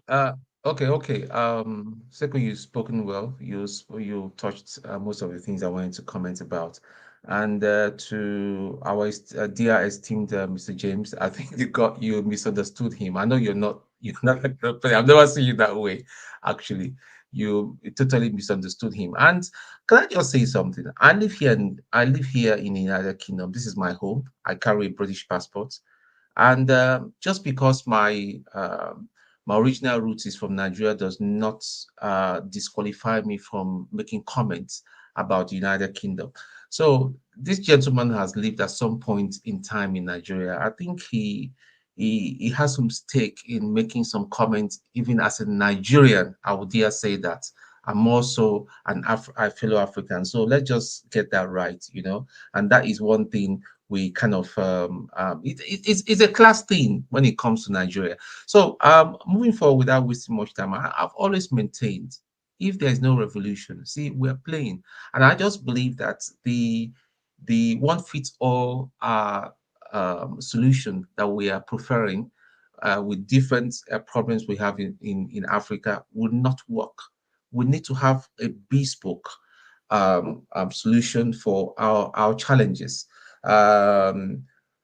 We can. I believe that democracy cannot work in Africa. Democracy is open. The kind of democracy we practice in Africa is open to a lot of problems and shenanigans, and it's too expensive. It's just far too expensive, And if you ask me, I think we should be talking about constitutional reform. We should we should create a system of government for Nigerians by Nigerians. It's just as simple as that. It's all about a whole country town meeting. We just sit down and say, listen, we've tried this for how many years? It doesn't work. It's cost us a lot of money. It's cost us our economy. It's cost life over the years. What do we now do? We all sit down, bring people together. It's not about how Hausa, Yoruba, and Igbo, the main tribes. Everybody, all the constituent people that have a stake in this, in this. And I must say something again to my dear brothers from the East.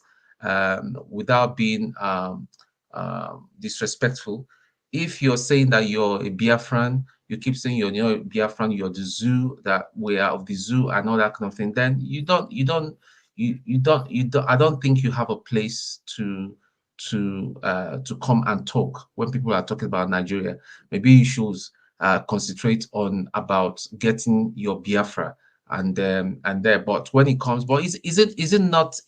I find it hilarious. Is it not funny that when it comes to Nigerian issue, you want to talk, and yet you're bashing the same Nigeria, that Nigeria is a zoo, is not going to work. Listen, guys, it's not the way forward. We have recognized our problem. We have one common enemy. The enemy is not just from the north or the west, we have the enemy from everywhere, even from our southeast. We have the enemies of Nigeria. We need to chase these people out. I need to see a system where Tinubu and his family are banned from getting into a political office in Nigeria. That is where we know that, yes, going forward, that we are serious. I need to see the system where people like Wike, that is appointing, his wife is appointed, George, and all that, his daughters are banned from holding political office. Somebody is saying that a good system will stop bad behavior. No, I don't agree with that. What was the system again? What was the system we used in voting electricity? What was that? What was it called again? IREF. IREF in itself was brilliant, but guess what? Nigerians being evil genius, they found a way of circumventing it. They switched it off. IREF was a beautiful idea, and we had a corrupt university professor that was head of INEC that supervised the whole fraud. That is what we need to be dealing with. We need to start advocating for death sentence, because listen, whether we like it or not, yeah, people know that they can go and steal money with no consequences. They can get away with it. Look at Betta Edu. She's working free. They've killed that matter. It's working. No, we don't know the people that are involved in that fraud and all that. So this is what we need to be pushing for. I mean, if we say we want to follow the same system that's gotten to where gotten us to where we have gotten now and all that, we're not going to move forward. The Nigerian army, the armed forces as a whole, as I used to know it, is not the same anymore. The standard has fallen. Why? We're supposed to, I mean, where we were about 20 years ago is not where we are. We are even regressing. So it's a revolution, all round 360 revolution in everything, in our thinking, in our people. Getting that leaflet thing is a beautiful thing, but it's more than a leaflet. It's about getting, so there's solar panel. There's so much sun in Africa. Why can't we get solar panel? And when I say solar panel, I'm not talking about those cheap Chinese one. I know that proper solar panel, solar farms, so that people's home can be fired up. At least they can be able to watch Niger Watch, Dr. Damages, Mayegun, and all that, propagating, educating people's mind, because people's mind are not educated. The average man do not know what is going on. Most of the time, most of us here even say that when we call home, we even tell them what is happening in Nigeria. We will say, how did you know? Because we know, we are connected at all times. People still switch off their data because they cannot afford data. They rather eat than have their data switched on. And then yet you have people like MTN. They come to Nigeria and the extortionist kind of data that they provide and all that. Yeah. So all these things must change. Thank you. 5 minutes. I think Mr. James, is it Mr. James or Mr. Biafran voice? Which of you are going to go? I am sorry, I'm going to speak. Can I ask you one question, please? Just one question. You want to I ask need a to mention question? something to Tone. Just one. Is it a question? No, let me ask Tone. Because he was in the military now, Nigerian military. So how do you grade Nigerian military up to today's standard? Have they been up to the 21st century? Have they upgraded their? No, I think Tone said that the Nigerian army has gone down in every sense. That is what he said. Welcome, John Abba. Mr. James, I'll come to you. Mr. Biafran voice. The revolutionary mind. Two names were put forward, which is what's his name? Showore and Pitobi. Now, before you say Tone, everyone has the right to come and speak. Whether the person is a Biafran, or whether the person is Afghanistan, or whether the person is from Timbuktu, to hear their voice. Even though we will make sure we tailor the matter to focus on Nigeria. Electricity. What I was trying to, sorry, a minute, 1 microsecond. What I was trying to say, in other words, I know everybody has got the right to say. All I'm saying is that the mindset of saying people should avoid the election and all that is not the way forward. We need to fight our common enemy.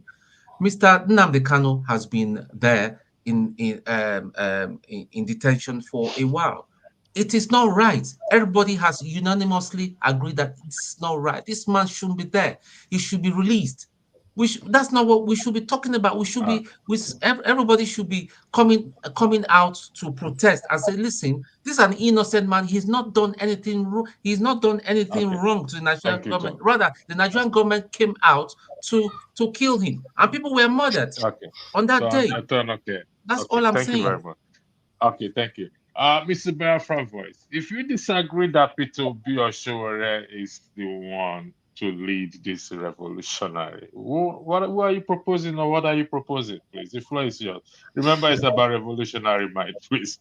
Well, my brother behind that have library behind him, I don't know your name. Sorry. I'm not here to give you any solution to Tone. Sorry about that, Tone.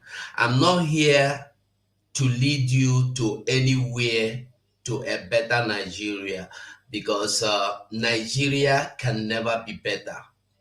We can only come here, you rather, not me, because I can't come here to cry about the better Nigeria. You can only come here, cry, complain, lay your foundations. By the time you finish, before you start laying the foundation, you'll be either you'll be killed or you'll be shoot aside. You are calling for revolution. Showore only said revolution now, just revolution, not war, ordinary revolution. He was arrested. People try to say the school hike is too much, you shoot them to die. And you are thinking you have future in Nigeria. Nigeria is a place that it's not about the personal changing. No person, even if you Tone will be given the opportunity to become the president of Nigeria now, you cannot do anything better than Tinubu is doing now. That's just the simple fact. You have to face it. I'll be a dictator. I'm sorry. All those bad guys, That is how we used to say it. Now so with the talk. So the truth is the truth. It doesn't matter what you believe. That is why I cannot accept Nigeria to be my country, because Nigeria is already gone. No matter what you do, no matter how you see it. If you like, believe me that Biafra is coming. If you like, don't believe me. If you like, tell me anything. You like you said here rightly that we have been that you condemn. What we can do is to condemn that they kidnapped Mazen Nnamdi Kanu. We can condemn that there was no law, there was no rule of law, or that somebody asked the question here: what system of government are we applying, or how can you describe Nigeria? No, Nigeria don't have any system. The system we have now is what somebody from the Northern Caliphate will tell you. That is what you do.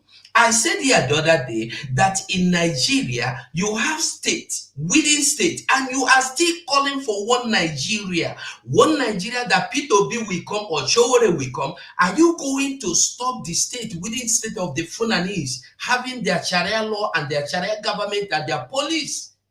There is no way we can stop this. The best way is to go your separate way. Whether you like it or not, it doesn't matter what you like. I stand for Biafra, and I will always stand for Biafra. Call me anytime. No revolution, no revolutionary mind, nothing will change the situation of Nigeria. Tell yourself the truth. Ever since you were born till now, have anything changed? Have anything ever revised just a bit inch to better? No. Everything is fast forwarding to worst. This is a fast way to destruction. Nigeria is just a fast. Today they are deliberating on who is Nigeria. The national anthem is a problem. Tomorrow I heard that before I came here, I just heard Michael Zegome, Professor son Michael Zegome debating, advising that Nigerian name should be changed to backward. That is, it should be Riajinai. You see, no ideas of how to go, where to go. You don't have solution. Nigeria is no solution. That is it. So when you ask me of solution, revolution is not for Nigeria unless you want to die. If you want to die, come out and try. Thank you. All right, thank you. Mr. James, I beg your indulgence. I need to push forward something with Mr. Biafra. I'll be back to you, Mr. James. Just give me a moment, please. Mr. Biafra voice. If you see what is highlighted, they said, if you let us go, you won't hear from us anymore. How do you propose this separation? How do you intend to achieve or propose? What are you proposing? How do you intend to achieve this separation? You have 2 minutes, please. The only way we achieve what we are doing is by doing what we are doing right now. We set up the government in exile, like I said here the other day, and we are getting the recognition we needed. Like the other day, there were questions you were asking me, and I told you, you cannot find out some certain things without being in the right place. You don't expect me to come here and tell you now that I am in alliance with Ghana. I'm in alliance with Cote d'Ivoire. Well, you are not supposed to know because you are not interested. It is for those that are interested. So the only way we have government in exile, that's just number one step. And if you tell yourself the truth, ever since the beginning of the quest for this Biafra, there has never been any time Biafra has gotten to this stage now of having government in exile. During the time of Wazirike or even Mazena Dekalu would have gone far beyond this, but due to what has happened, we are not going into that. But the truth is that Biafra is the Biafra government in exile today. All of you here, if you don't know about it, you can find out. Is this government in exile a joke? Is there anything like government in exile? You're not answering my question. Hold on 1 second. My question is this. Yeah. How do you intend to achieve this? Listen, they said, if you let us go, hold on 1 second. If you let us go, means that they are holding you people down. Nigerian government is holding you people down, holding those who wants to go, whether Biafra or Dudua. How do you intend to achieve this thing, this separation, without going through the normal democratic process? That's the question. How do you? Everybody knows Biafra. There's no doubt. We are not. What we are doing is democratic. How? What we are doing, everything we are doing is democratic. Tell me what we are doing. Have you put forward to the House of Senate, to the Nigerian that you claim? Which Senate? Okay, so we are looking. No, I'm asking you, which of the Senate? Is it Nigerian Senate? Yes, the Nigerian Senate. Well, we don't need to put anything on. All these things, Mazen Nandekano did it before now. What we've done lately is taking Nigeria to the Banjul court. And then from there, the next step will come. Everything is in the public. You will be hearing. Thank you very much. You know this, so you asking me now is just to say. All right. Thank you very much. Mr. James, the floor is yours. Thank you. Yeah, thank you. I'm sure you can hear me. Can you hear me, please? Yeah, we can hear you loud and clear. Good. You see, I've been reading the comments made by people about concerning what we'll be discussing. The stand I'm taking is born out of the fact that I've experienced a lot living with very many African people in different African countries. Despite this, one thing is certain. A typical African looking at a Nigerian looks at him with envy. Envy is burning right inside them whenever they set eyes on Nigerians. This is what I've noticed in East, West, Central, and Southern African countries I have lived in. Despite what we have been doing for them, whenever a Nigerian gets into a problem, they give him a special, that's a very nasty, they treat them as if they are no members of the human race. I will cite examples. When Zimbabwe got her independence in 1980, a Nigerian bishop traveled to Zimbabwe for something I cannot remember. While he was at the airport, he was maltreated, he was malhandled for immigration reasons. They made it clear to them that this is a top-ranking officer from Nigeria. They didn't even bloody care. The guy dropped dead right there at the airport in Harare, Zimbabwe. Now, in South Africa, what Nigeria did is unquantifiable. Yet, these same South Africans are those setting Nigerians on fire. In Liberia, Nigeria went there without UN authorization. It was more of an invasion when they went there. When they went to Liberia to rescue the country from the mess they created for themselves. Nigerian citizens died, and the money Nigeria spent down till this day was not refunded by anybody, not even the government of Liberia. Despite the mineral resources they have in the country, the idea did not occur to them that let us compensate these people materially for the sacrifices they made. Now, in the Gambia, before 1994, the Buhari military government gave this country 18 million barrels of crude oil free of charge for developmental purposes.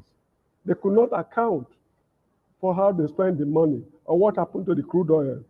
In South Africa, Nigeria was not trading with apartheid South Africa. When trade started, the first shipment of crude oil to the Republic of South Africa was diverted to Cayman Islands by South African businessmen, which they shared among themselves. So you see, Nigeria has been a Father Christmas, and the citizens of Nigeria are having a very rough time all over the continent. I had calls some time ago to travel by road from Gambia to Nigeria because the flights were fully booked. It was during Christmas period. At every border crossing from Senegal to Mali, Burkina Faso, Niger, right up to Nigeria, Nigerians they are separated from the rest of the lot just because they are Nigerians, despite the fact that we are spending unquantifiable amount of money, taking care of problems that we know nothing about. If you go to Ghana today, in your discussions with them, the envy they have for Nigeria, they find it extremely difficult to suppress it. This is why I'm very wary when I see non-Nigerians, African non-Nigerians interfering in our internal matters. Now, this gentleman who is here, when he started with saying something negative about Nigeria. But when he was taken to task, it was then he remembered that he is a Pan-Africanist.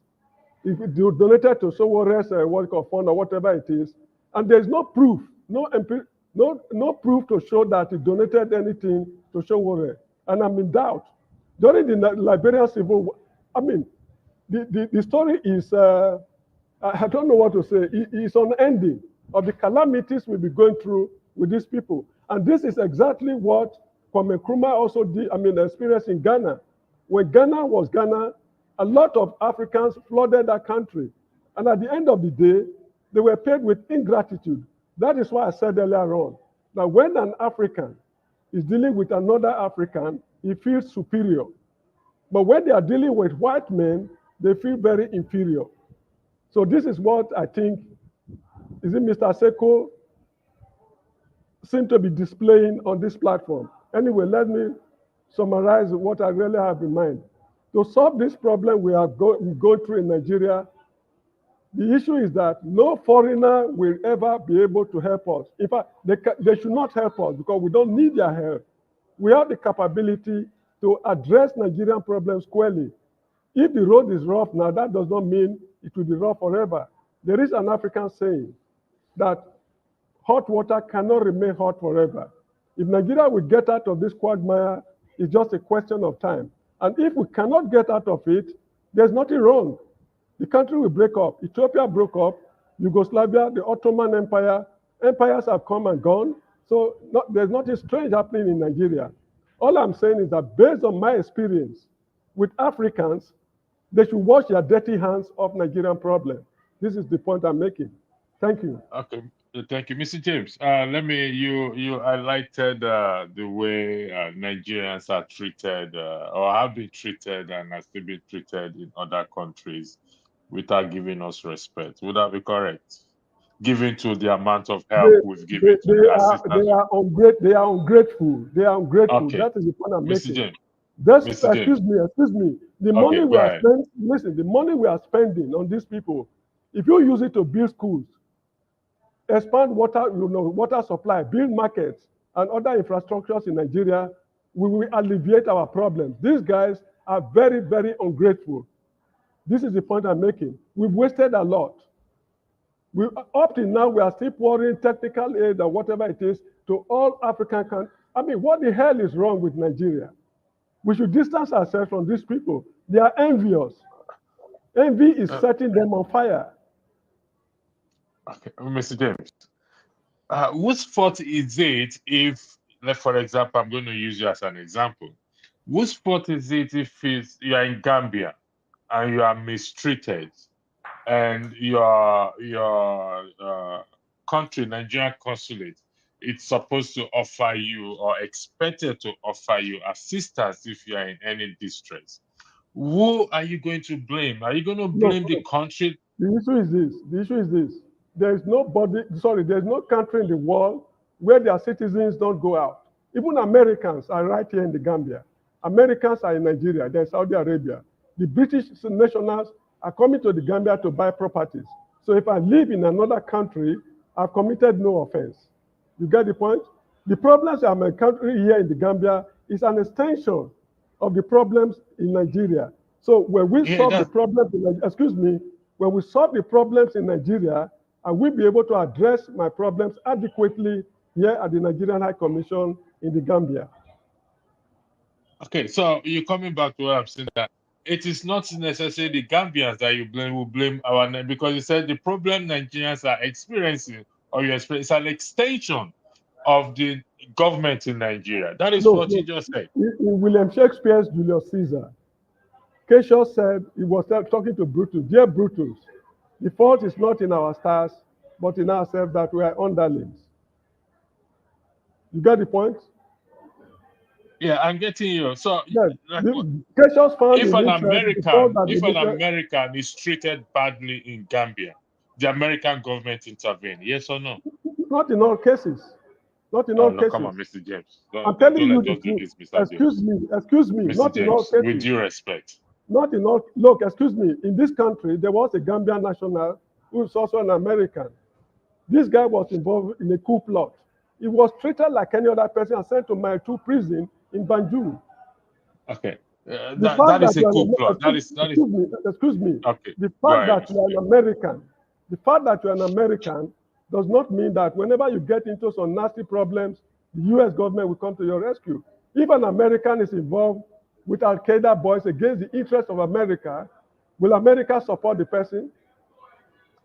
That is in context. You're putting that in context. But from experience or from what we have seen so far that if an American have an issue compared to what is happening Nigerians, if an American genuinely have an issue, the American government come to their aid. Would that be correct?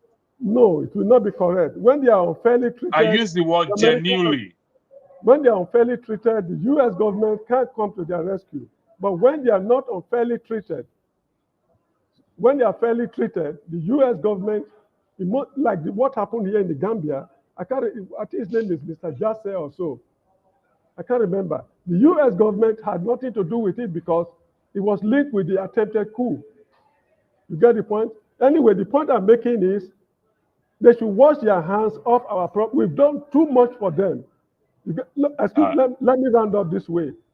Okay. If you consider what Nigeria did for Liberia, I expect the Liberians to say, oh, the bomb mines, or what's it called, iron ore, in different parts of Liberia. Why can't Nigerian businessmen come and partake in mining these minerals? Trade concessions. What is wrong? Excuse me. Put down your dirty hands. Put it down. Oh, Mr. James, please be respectful, please. Yeah. No, I think Mr. James is very disrespectful. You cannot talk to me like that. No, I cannot interject. Mr. James. No, he insulted me. I need to speak. Excuse me, please. Put down your hands when Mr. James, hold on. Mr. James. Excuse me, who is he to put? Mr. James, please calm down. Mr. James, calm down. I'm a Nigerian. I'm a citizen of the Federal Republic of Nigeria. I'm begging you. I'm pleading, Mr. James. Mr. James, I am pleading. Mr. James. He's raising his hand to interject. He has the right to do so, Mr. James. No, not hold when on, I'm Mr. talking. James. Not when I'm Mr. talking. James. Oh, good. Mr. James, please, I am begging you. Thank you as for an your elder statesman, please, Thank you for your Mr. understanding. James. Thank you for your understanding. Please, let's be respectful to each other. You can. No, but you need to censor him. You need to censor him for the. No. If you allow I'm going to put both of you in party. Seko, please, I'm begging you. Anymore, I am begging you, gentlemen. I am. Sika Kerlan, please keep your hands down. Yeah, but what's the consequence of being insulted? He doesn't want you to interject. So just but what's the consequence of insulting? We have done so I understand. Seko, please, I'm begging you. Seko, hold on. You have no right to run us down. Mr. James, please. Challenge the argument. Don't. We are Nigerians. Listen, Mr. James. We are Nigerians. Mr. James. I'm sorry. I understand. I owe you apology. I understand. I owe you apology. I understand, Mr. James. Challenge the argument, please. Let's be respectful. This is one of the issues we're having on the platform. Let's challenge the man's argument. Report what, in fact, you said you should provide evidence as a contributor to Shewara's. That is a good thing. I mean, that is challenge the argument. But if we say we have to, Dr. Gomez said in the meeting yesterday, why are we bitter towards each other?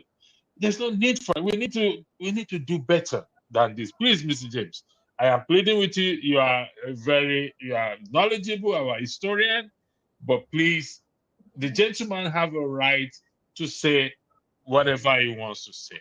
Not to run down my country. Disagree with him. Not to run down my country. He owes me an apology, otherwise I will leave. Don't interrupt me. An apology. Don't interrupt me. You don't deserve my apology. No, if he doesn't apologize, then this is not a revolutionary platform. So, hold on 1 second. You run away from your country. I mean, we came to your rescue. We rescued your country. Mr. James. The fact that the man is not in Nigeria doesn't mean. You filter Mr. James. Ungrateful people. There are other nationalities that have come on this platform, including I've forgotten this white guy's name that Rudolph always bring on this platform. It has just like the Biafra man came You can't tell him. We can't tell him to. The Biafra man does not agree that Nigeria exists. Nigeria is his zoology. Are you going to say we should not listen to him? He doesn't believe it. There are people in the comment section who also don't believe. Should I now kick them off the off the platform? Disagree, challenge his argument. Anyway, Please, I'll give you another 2 minutes to round up. thank you so much. Seko, I'll come to you. Seko Keller, please. I don't want to listen to his unadulterated nonsense. So I'm signing out. I'll come back again. Thank you. Thank you. Seko, on behalf of Mr. James, I apologize. Look, it's not going to apologize. On behalf of Mr. James, I am apologizing. Okay, not on behalf of Mr. James. On behalf of this platform. So I've changed the Seko. Do you accept that my apology on behalf of this platform? No, Seko. I'm very Seko, sorry. I don't accept the apology. You failed to hold him accountable. No, Seko, I cannot force him to hold him apologize to you. No. Seko, I cannot force him. I told him he has No, to you be can't force him, respectful but to you can hold him accountable. I will hold him accountable. But like I'm saying, No, please, you did not. on behalf of this platform, can you please accept my apology? Please. No, I'm begging you. Can I just make a little comment, sir? Okay, go ahead. No. Okay. So I don't want to accept the apology because I want Mr. James for people to see that he has failed to apologize. You didn't hold him accountable because he said, I came here to insult Nigeria, which is contrary to the truth. We are discussing intellectual discussion. Mr. James, listen, let me tell you something. Mr. James, I can speak on German, Nazi Germany. I don't have to be a German to discuss Nazi Germany. You are 100% right, Seko. Mr. James is usually not like this. A lot of people will testify to this. I don't know. So did he drink akamu? Maybe he drank akamu without sugar or something. Sir, please accept my apology on behalf of the platform. You don't have to apologize anymore. Let's just move on, please. This is okay. Yeah, let's move on. Who is it? It's actually my turn. No, it's actually my turn, my brother. Okay, go ahead. 5 minutes, Jack.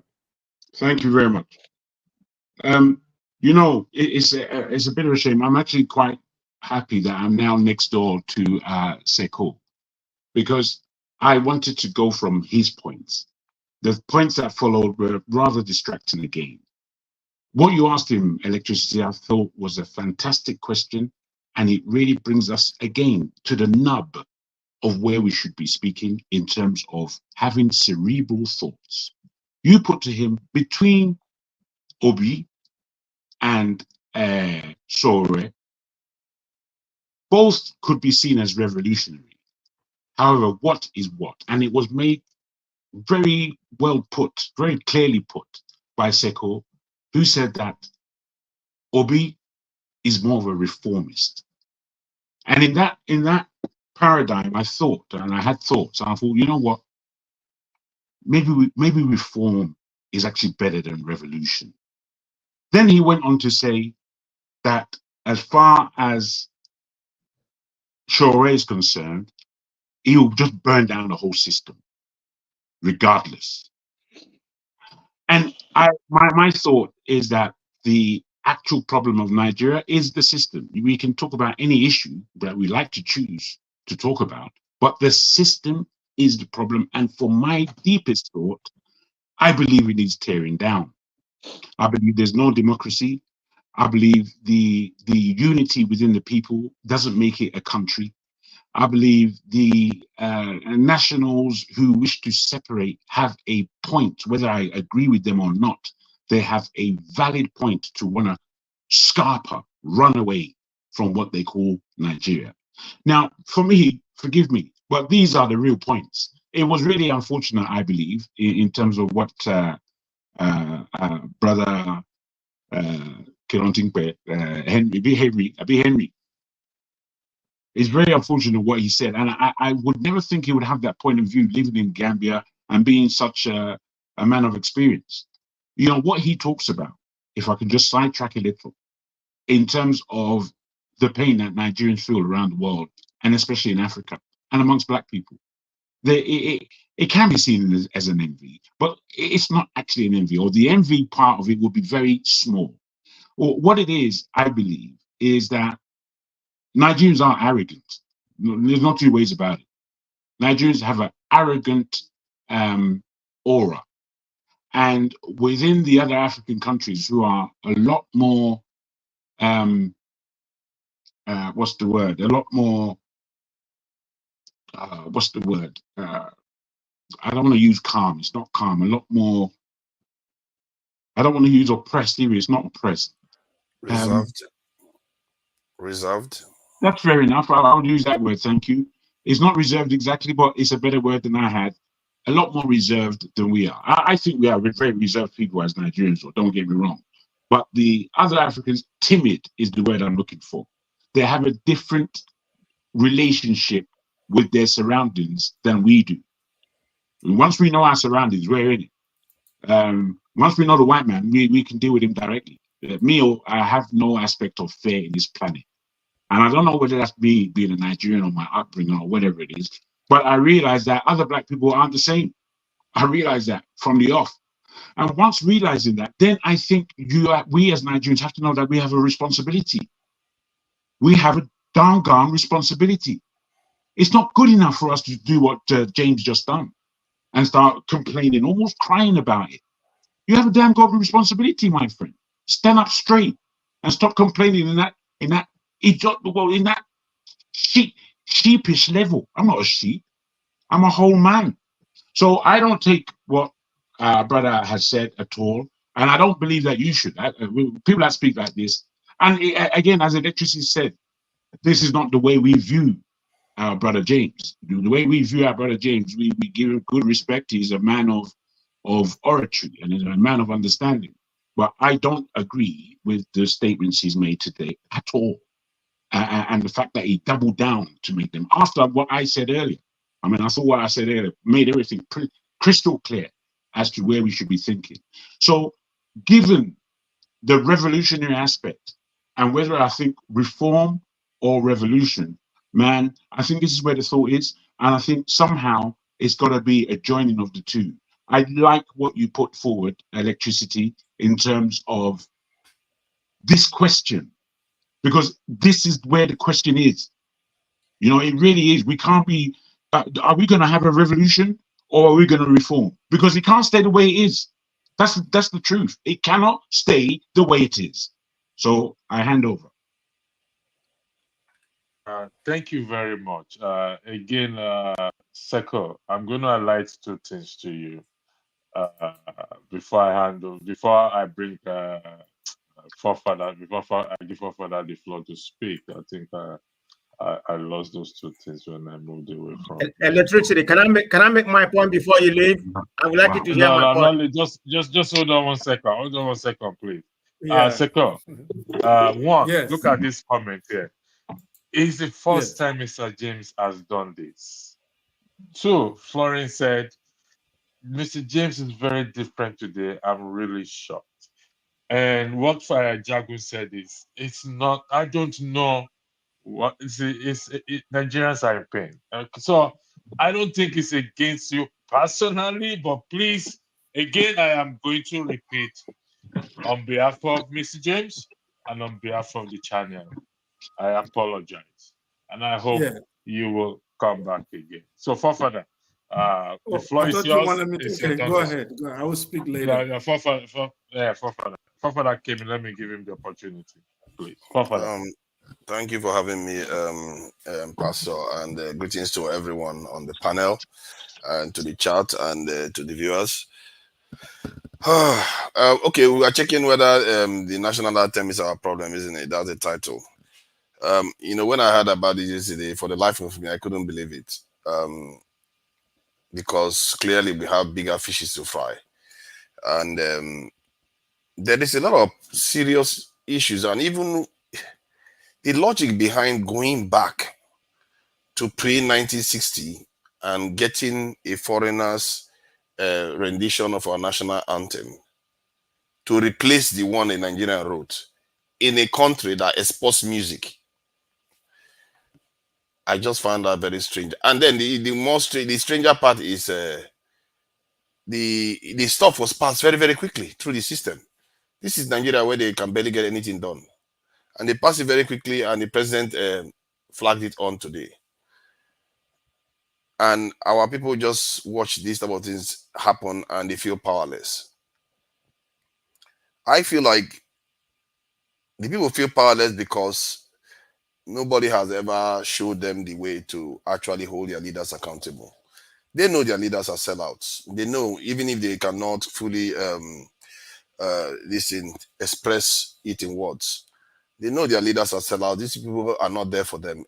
How can it be a grown man will go and say, you know what Nigeria needs is to go back to the previous national anthem?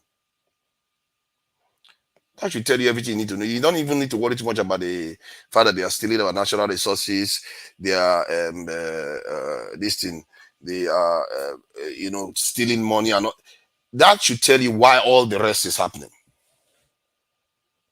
Because nobody does that. You can't go back to go and start getting foreigners when you have so many musicians in your country that could write a very excellent national anthem, and they didn't even give chance for the people to consult. These are the same people that when they wanted to rename Nigeria, they said they want to rename it from Nigeria to United States of Nigeria. They just won't let go of vestiges of the past. Everywhere they go, they are in the pocket of Oyibo people. I don't know what Oyibo people gave them to eat. Well, they can't leave Oyibo people alone. If I was Oyibo people, I would be spitting. In short, that's what they are doing. They are spitting on our head every day. Right now, the way we come across are some of the most useless race on the face of the earth. And because of this, our leaders, and we blame them all we want, but we let them remain where they are because we don't want to die. We don't want to face the hardship that is involved. Maybe I'm one of them too. But this problem is really, really terrible. It's not just one of those type of problems you just look at, it goes away. If you are the kind of person that can see into the future, you know that we are in trouble here. If we carry on in this way, they can decide whatever our fate tomorrow. These useless leaders will come there and tell them, oh, come and have a military base in our country. Oh, welcome back, master. Come and take over the country. If you want our people to reduce in number, let's help them. Let's reduce their number so that you can have more space. And we might end up in reservation on our own land, maybe in the next 50 or so years. We think it's impossible. Miracles have happened before. When they took over Africa, it was like that. It happened overnight. The moment they found the cure for chlorine, for malaria, that's when they found quinine. Within 50 years, they already owned the whole African continent. That's the pathway that used to kill them, the white man's graveyard and the central Congo area. But the moment they had a chance, they took over South Africa. They took over South Africa almost 200 to 300 years before they came to West Africa. West Africa is not conducive for them, but it's getting more and more, becoming more and more attractive every day. If you think this life, this useless leader that we have, if they carry on this way, I don't know what makes them sleep at night. I don't understand the way they are thinking. Because it's one thing to say you want to be boy. How about tomorrow they decide that they don't want you as boy anymore, they want you dead? What happens? They do that too. It's not every time they want you as boy. They can decide that they don't want you anymore. They get rid of you like the discarded junk. That's what you are wishing for your people.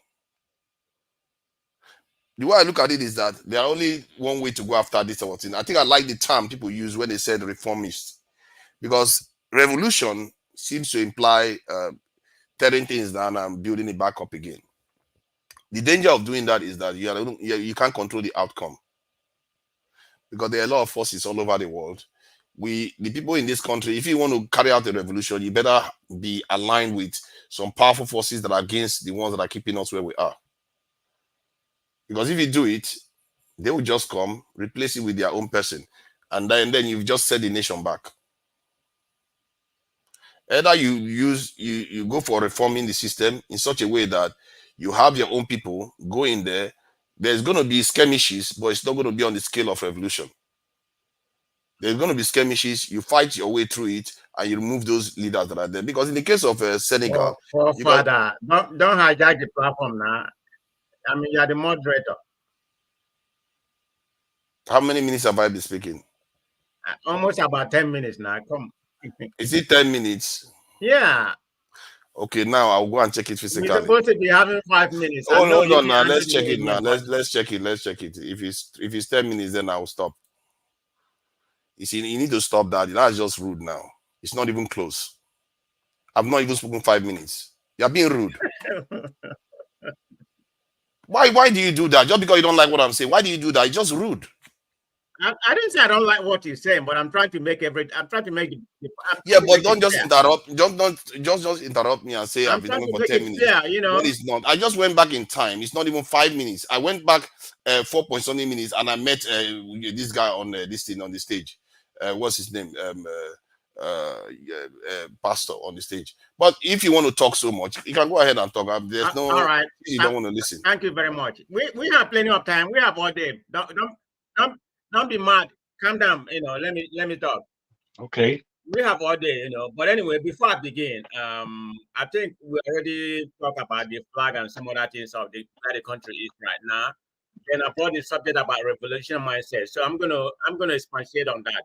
But before I proceed, Mr. James is a man that I hold to high esteem. I believe he's a professor over there in Gambia. He's been there for more than 30 years, and I always respect his opinion. But I disagree him for trying to truncate this guy's opinion. I mean, what he did was totally wrong. If you listen to Mr. James, what you did was totally wrong. I mean, the guy has the freedom to speak, and his opinion is well valid, whether you like it or not. You have a dissenting opinion. So what you do, sir, is uncalled for, okay? I'm calling you out, Mr. James, and I hold electricity responsible. Electricity should have censored him, regardless of he's a very high esteemed member of this panel for more than 2 years. So nobody's above the law. Having said that, I'm going to speak about something about people are talking about the Biafran guy that just left. The guy has a right to make his point, even though he's agitating from Biafra. We are from the same part of the country. But that notwithstanding, he has the right to do whatever he wants to. I'm a proponent of Nigeria. I believe in one Nigeria. But if they are agitating for Biafra, there's nothing wrong. I mean, it's a freedom of speech. They can, he can do that. I mean, let's not miss word. I'm not going to use the word, xenophobia here, because if you really look at it, there has been evidence of predisposition, against the Igbo in Nigeria by some people. I'm not going to make it general. So that evidence is there. So you can see where some of them are coming from. The fact is there, it's well led, but because we are not united in that country, this is part of the problem we're having.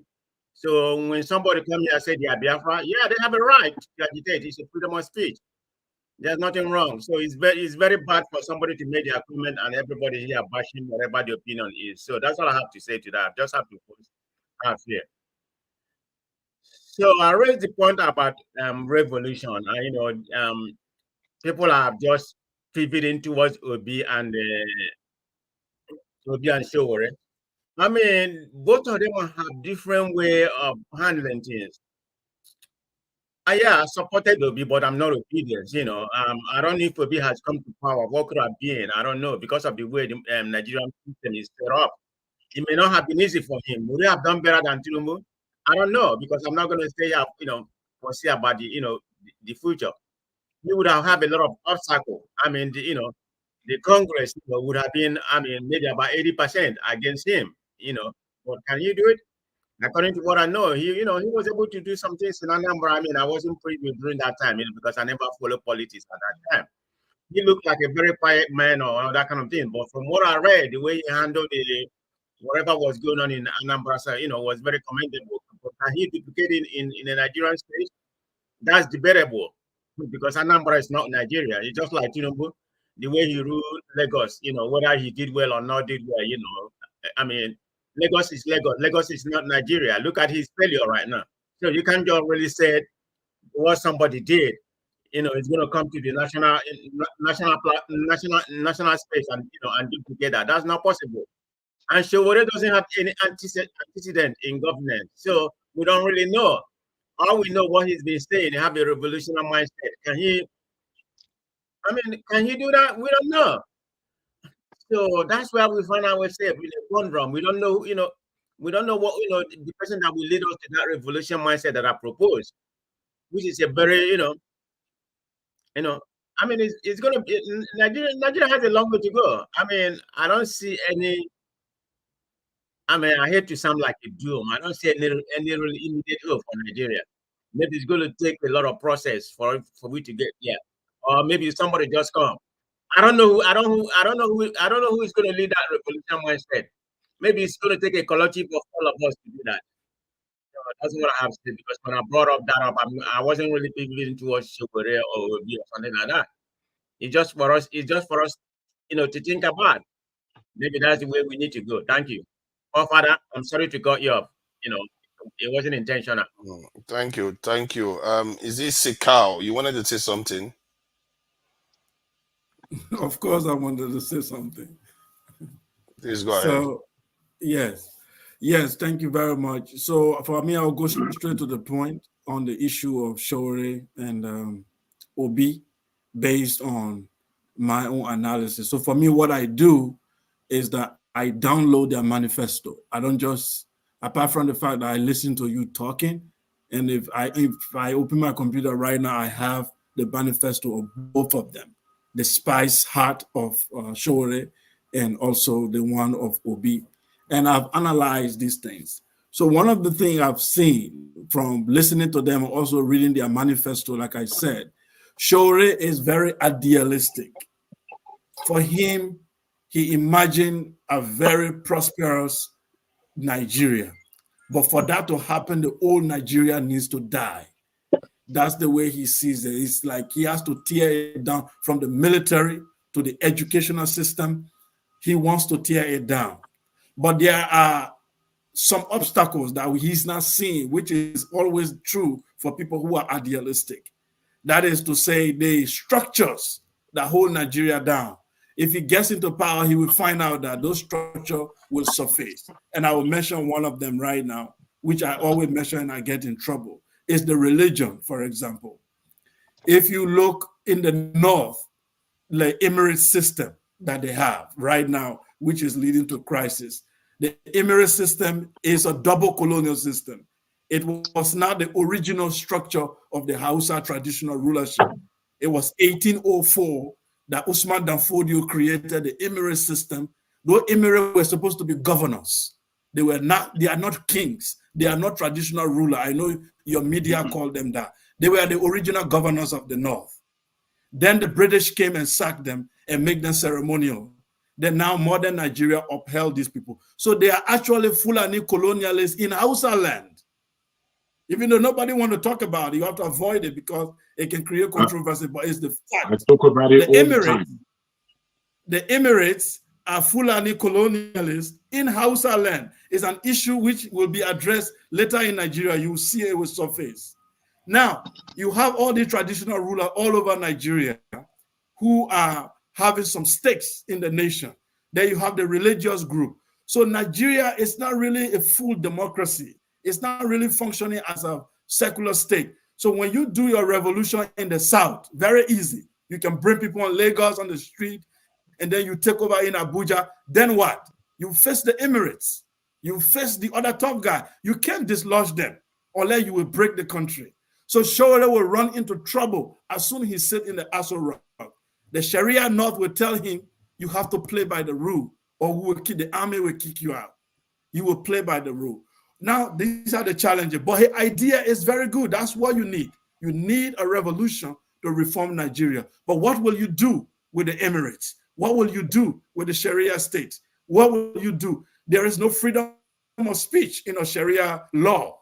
You cannot criticize Muhammad. That's blasphemy. You'll be stoned to death. That's not freedom of speech. You can compare that to your UK, where I'm allowed to speak my mind, freedom of conscience and thought. You can exercise that in certain part of Nigeria. You will go to jail on an Islamic law, a divine law from God. That's not democracy. Now you come to Obi. Obi is a reformist. What Obi has seen, Obi's own thinking is that Nigeria's problem is economic. Now, if I can take millions of people out of poverty and their life is better, or I bring a middle class up, they are able to eat and pay their houses, they will start thinking right. They will have good education. Probably the nation will go towards a good direction. Obi is not trying to be a messiah. He knows he can't save Nigeria. But what he's saying, like, let's take the boat, let's put the boat on the right trajectory so that it doesn't capsize. Once we have a good middle class that can feed, that can educate itself, they will find a way to solve these other problems. But Shore is saying you can't do it the way it works now. You have to tear it down. So in all of it, when you look at it, I'm saying Obi is a good guy. He has a very good intention. But when he gets into power, his reform will also be strangulated. But it's more realistic than Shore's revolution at this moment. Thank you. Your submission is quite interesting because the Emirates, as you refer to it, is something that you may not be aware that in the history of Nigeria, they have been shown to not be as powerful as the government. The government have removed sultans, emirs, and all the rest, as they see fit. And so in the context of Nigeria, you may have Emirates, but when somebody is sitting on that chair, they can do as they please with the north, the south, and they show it every day. Look at the other day, they overturned a ruling that they said they should bring the old Sanusi back to office. So they can remove, positions of power, remove people and bring people back into power. So I thought I should highlight that because you may not be aware that is happening in Nigeria. Yeah. Yeah. So what you see in Kano is an internal, it's a family issue. When an external force from the south try the emirate, hell will lose. This is an internal. In fact, Sanusi and Ado Bayero are family. Well, if you don't know, I think you know. They are one family.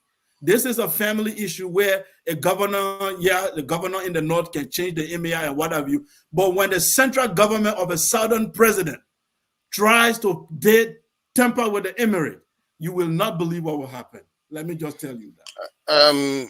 Okay, a southern president, it's funny he stipulated that, but Abacha did remove Sultan of Sokoto from office and replaced him with another one. Abacha is not a southern president. He's Kanuri, but he's not Fulani. But he took. He's not a southern president. That's my submission. Yeah, but I think you are looking at it from a different. We understand. We understand the two of you very well, and I want not to go. Sometimes it's good. Sorry. Let's allow the viewers to understand. Sometimes you can go. No, I think there's clarity. Wait, guys, it's actually my turn. That's why I'm interrupting. A southern, I think it's a John Abbas turn when you're talking about John. No, it's not John Abbas' turn. John Abbas has just come back in. I was next after this guy. So he's right. If I can just say, I want to just say this. I want to just say this, if I can, just to keep things online, because we like getting off key and sidetracked. When electricity left, really what he should have done was to stay and hear Forefathers' commission before handing over to him as the present host. That's the only reason I think Man of Prestige interrupted. I was listening patiently when Forefather was speaking, and was wondering when it was coming to the end, and realized it's not necessarily your fault or anyone's fault that interruption took place, which is why I interrupted in the first place, and Forefather did his best to switch off my mic. Fair enough. I was going to speak on his behalf, but fair enough. Then he actually went on to say it's rude for Man of Prestige to cut him like that. And I totally 100% agree. But Forefather, you've got to understand that that behavior that you dislike is what you do all the time. To me especially. Let me just put that to you. So we have it nice and cozy. Have that. Meanwhile, what Seko is saying is so on point. I feel really commensurate. No, I feel to applaud you in terms of many of your submissions today. They're grown-up submissions. They face the area that we should be speaking about more and exploring into and finding if there are any solutions at all. Because we have to be on track in order to find a solution. And I've never given this platform, apart from one small time, that a solution can ever be found on this platform. I just don't believe it at all. I don't even believe it's necessarily what the platform is for. So in the aspect of electricity's question and the way you've answered it in terms of where we are is really about revolution or reform, put it that way. And that is actually where the question is. If we are answering these questions, we might come to a point of solution. And I put it this way: Nigerians are given leaders, we're handed them, and we accept the rubbish that they give us. I think because of the question, it narrows my mind down to really and truly, we need to be raising our leaders. If the aspect is really between Shore as a revolutionary and Obi as a reformist, then by God, we should be raising them around parties that are heavily supported. And the questioning now begins. If we're not looking for solutions, really, we're mucking around. We're really mucking around. And we should understand and swallow the pill that we are just muck around artists. But if we want to be serious, then questions that are raised, we have to be able to focus on them. We can't just start detracting. What has been put forward by Sokore is a serious question. The South can more than likely reform in such a way that we get over all of our bullshit and forward with the program that is to be had. And that would be immense for us in the South. We know that Nigeria is more than one country. Now, to tackle the North, I don't go as far as to say what Seko has said, that is unconquerable, or words of that effect.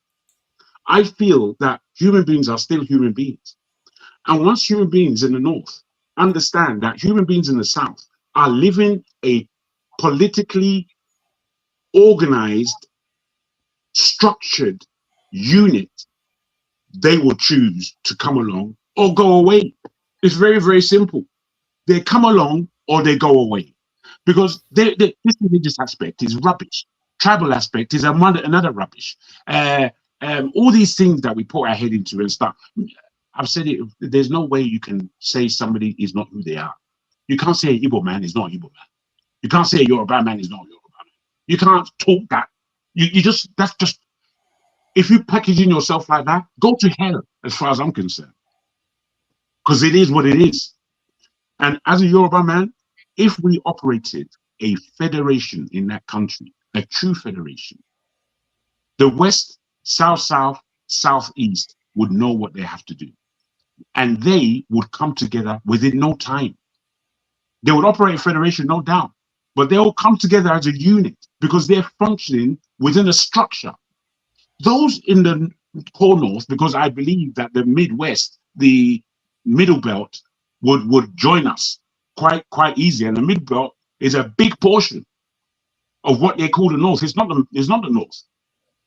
A good portion of it, Kogi and Kwara, are basically Yoruba land, basically.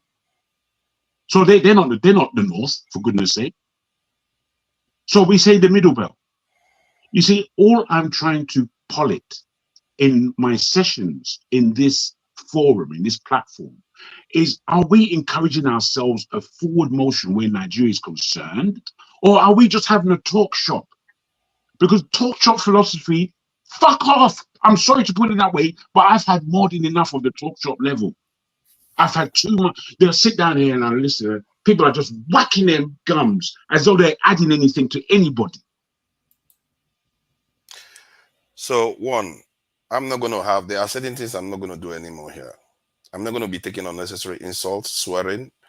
And whenever I sit here, you have to understand there are things I'm going to do my own way. If you don't like it, the moment electricity jumps off or Dr. Damage jumps off, you jump off too. It's simple. Because the reason why I do things my own way is because I have different ways of moderating too. I sometimes want to examine a specific topic so that we get in depth instead of everybody just saying their own thing. People will have their chance to say their own thing when Dr. Damage is around and every other person is around.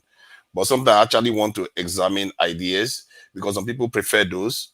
If I'm not mistaken, one of the reasons why Mask has said he started coming here is because we're doing those intellectual stuff. Not just everybody come here to just put swearing at people and all the rest of it. I'm not interested in that.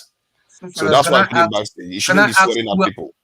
So, excuse me, can I ask where you will not accept the insult from? Is it from a panelist? Or what? Anybody.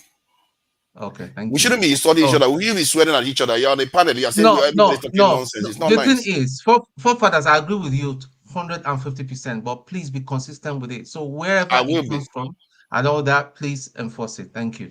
I will be. So please don't be swearing. Nobody should be insulting each other. Finish my point? Yeah, of course.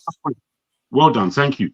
Now, all I'm saying, to be frank, is that there are ways and ways that this platform. I understand that there's something for everybody. I really, truly understand that. What I'm dealing with, however, is this platform has so much intellect that is it galvanizing itself to move emotion, to move a position, to move us forward in our understanding.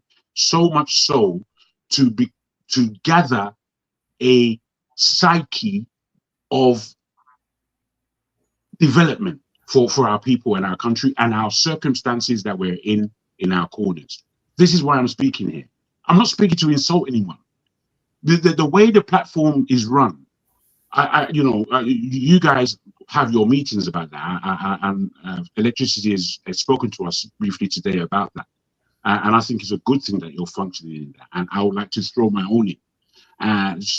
I'm saying away from Rudolph, who has his faults, he's just a human being like anybody else. But away from him, there is no one who moderates as well as he does. The way we moderate is really down to our own personalities. And I think our personalities need to be big enough to assume the responsibility of hosting such a program. We can't just come from our point of view and think crap to the rest. And I feel that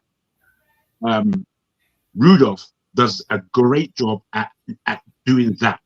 And I think if people learn from that, it will be a much better show, I submit. Yeah, thank you. I think it's John Abba. You want to interject? Yeah, you can interject for 1 minute, then John Abba can carry on. Nothing more than 1 minute. Don't get offended when I stop you. Your audio is low, Ferrari.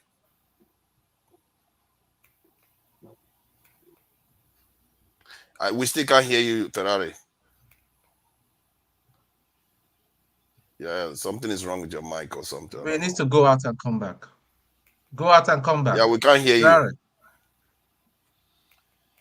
Janaba, welcome.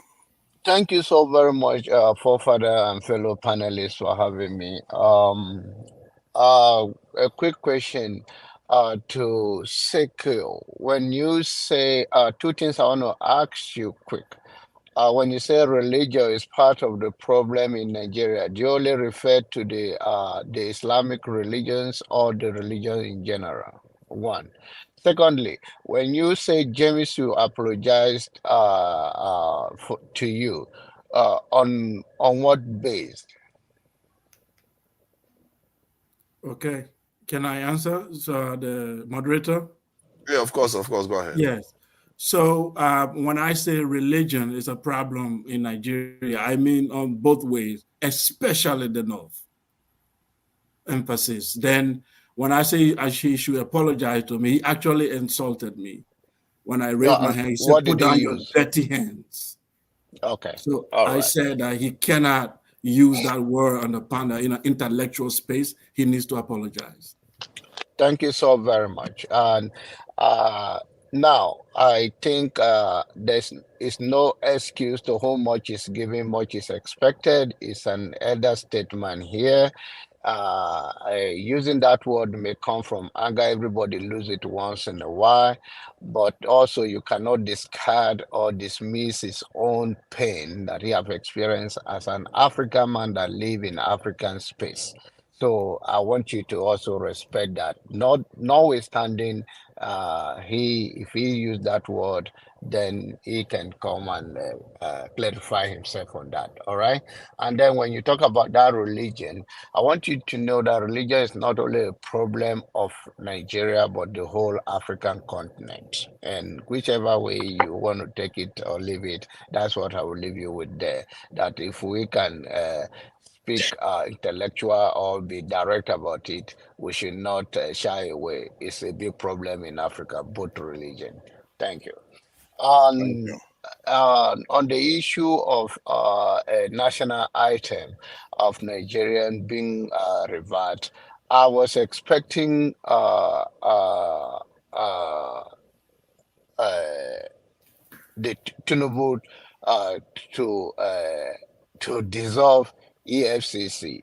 I was not seeing him coming after the national item, because I know he is after his brother, former President Olusegun Obasanjo, to erase some of his legacy. I was thinking that he's going to do that, but I don't have a problem of doing the national item if you think it's necessary. But you must come with something that we have Nigerians that are brilliant, that can write our own national item for us, even if we choose to. That's what politicians do if they have their way. And in this time around, he have his way, but I think he went taking it and take us back to what Uibo wrote. To me, is another step back. He could have used any Nigerian to write another one, and that is why I am for the reform of the whole institution, both Nigeria and any other African country, that we need to start living our own life in our own way and grow in our own space. I think we take whatever go, whether it's democracy, whether it's religion, whatever is happening, we imitate others, and we are not growing in our own space. As a result, it's 10 foot forward and then 20 backward, if not 100. So I don't believe in whatever we have as an institution now. So I believe in that nobody should use the whole Nigerian to fight their own personal fight. And I think the only way it will not be happening that way is when we have a strong institutions that people respect it, and things will not quickly just pass in the house for yes ma, yes sir issue. And that is how I will leave it with the national item. And the other issue that you guys are discussing about Sowore, between Sowore and Obi, I believe, I think most of you have spoken well on it, so I don't want to go into it. I believe both of them operate in similar way. One is destroy the old one and let's start all over, and the other one is like, let's patch this one and make it work. So whichever way they, as we grow individually, share our thought here and there, time will come that when they say government of the people by the people, meaning that the majority of the people have come to their senses and they can make a choice, and the elite will have no other way because they will be forced out in one way or the other, or they will abandon their recklessness at a point when the citizens arise.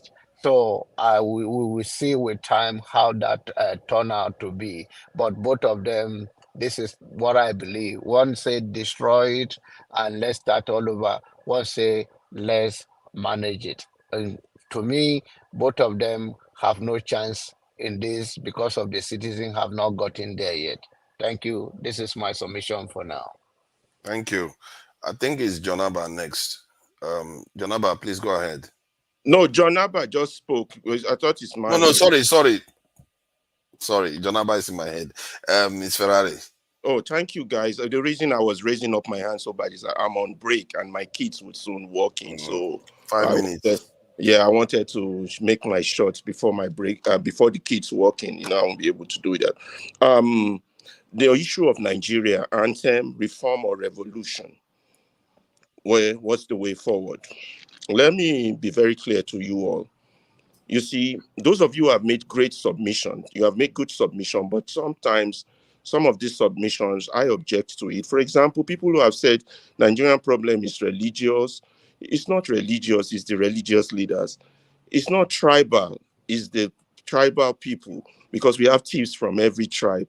It's also a few of the submissions you've made. It's not the illiterates that are not marching on the street. It's you, the educated people, and I will tell you why. So all these things are our problem. That's Nigerian situation.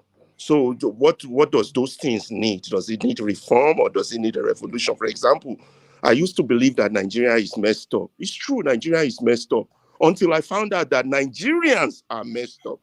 You see the difference? It's not just the Nigeria as a system, as a state that's messed up, but we Nigerians are messed up. So whether you choose reform or you choose revolution, the first thing either one need is that you need informed people. You need educated people. You need people who understand the state of their reality, of their pragmatic situation, Can you come back, please? Give me a few minutes. Thank you. So of their pragmatic situation, we need people who can react. And most of all, we need people who can act, not activists. You don't have to be an activist. You don't have to be a Wole Soyinka before you know that the man in you have died. And that is the story of Nigeria.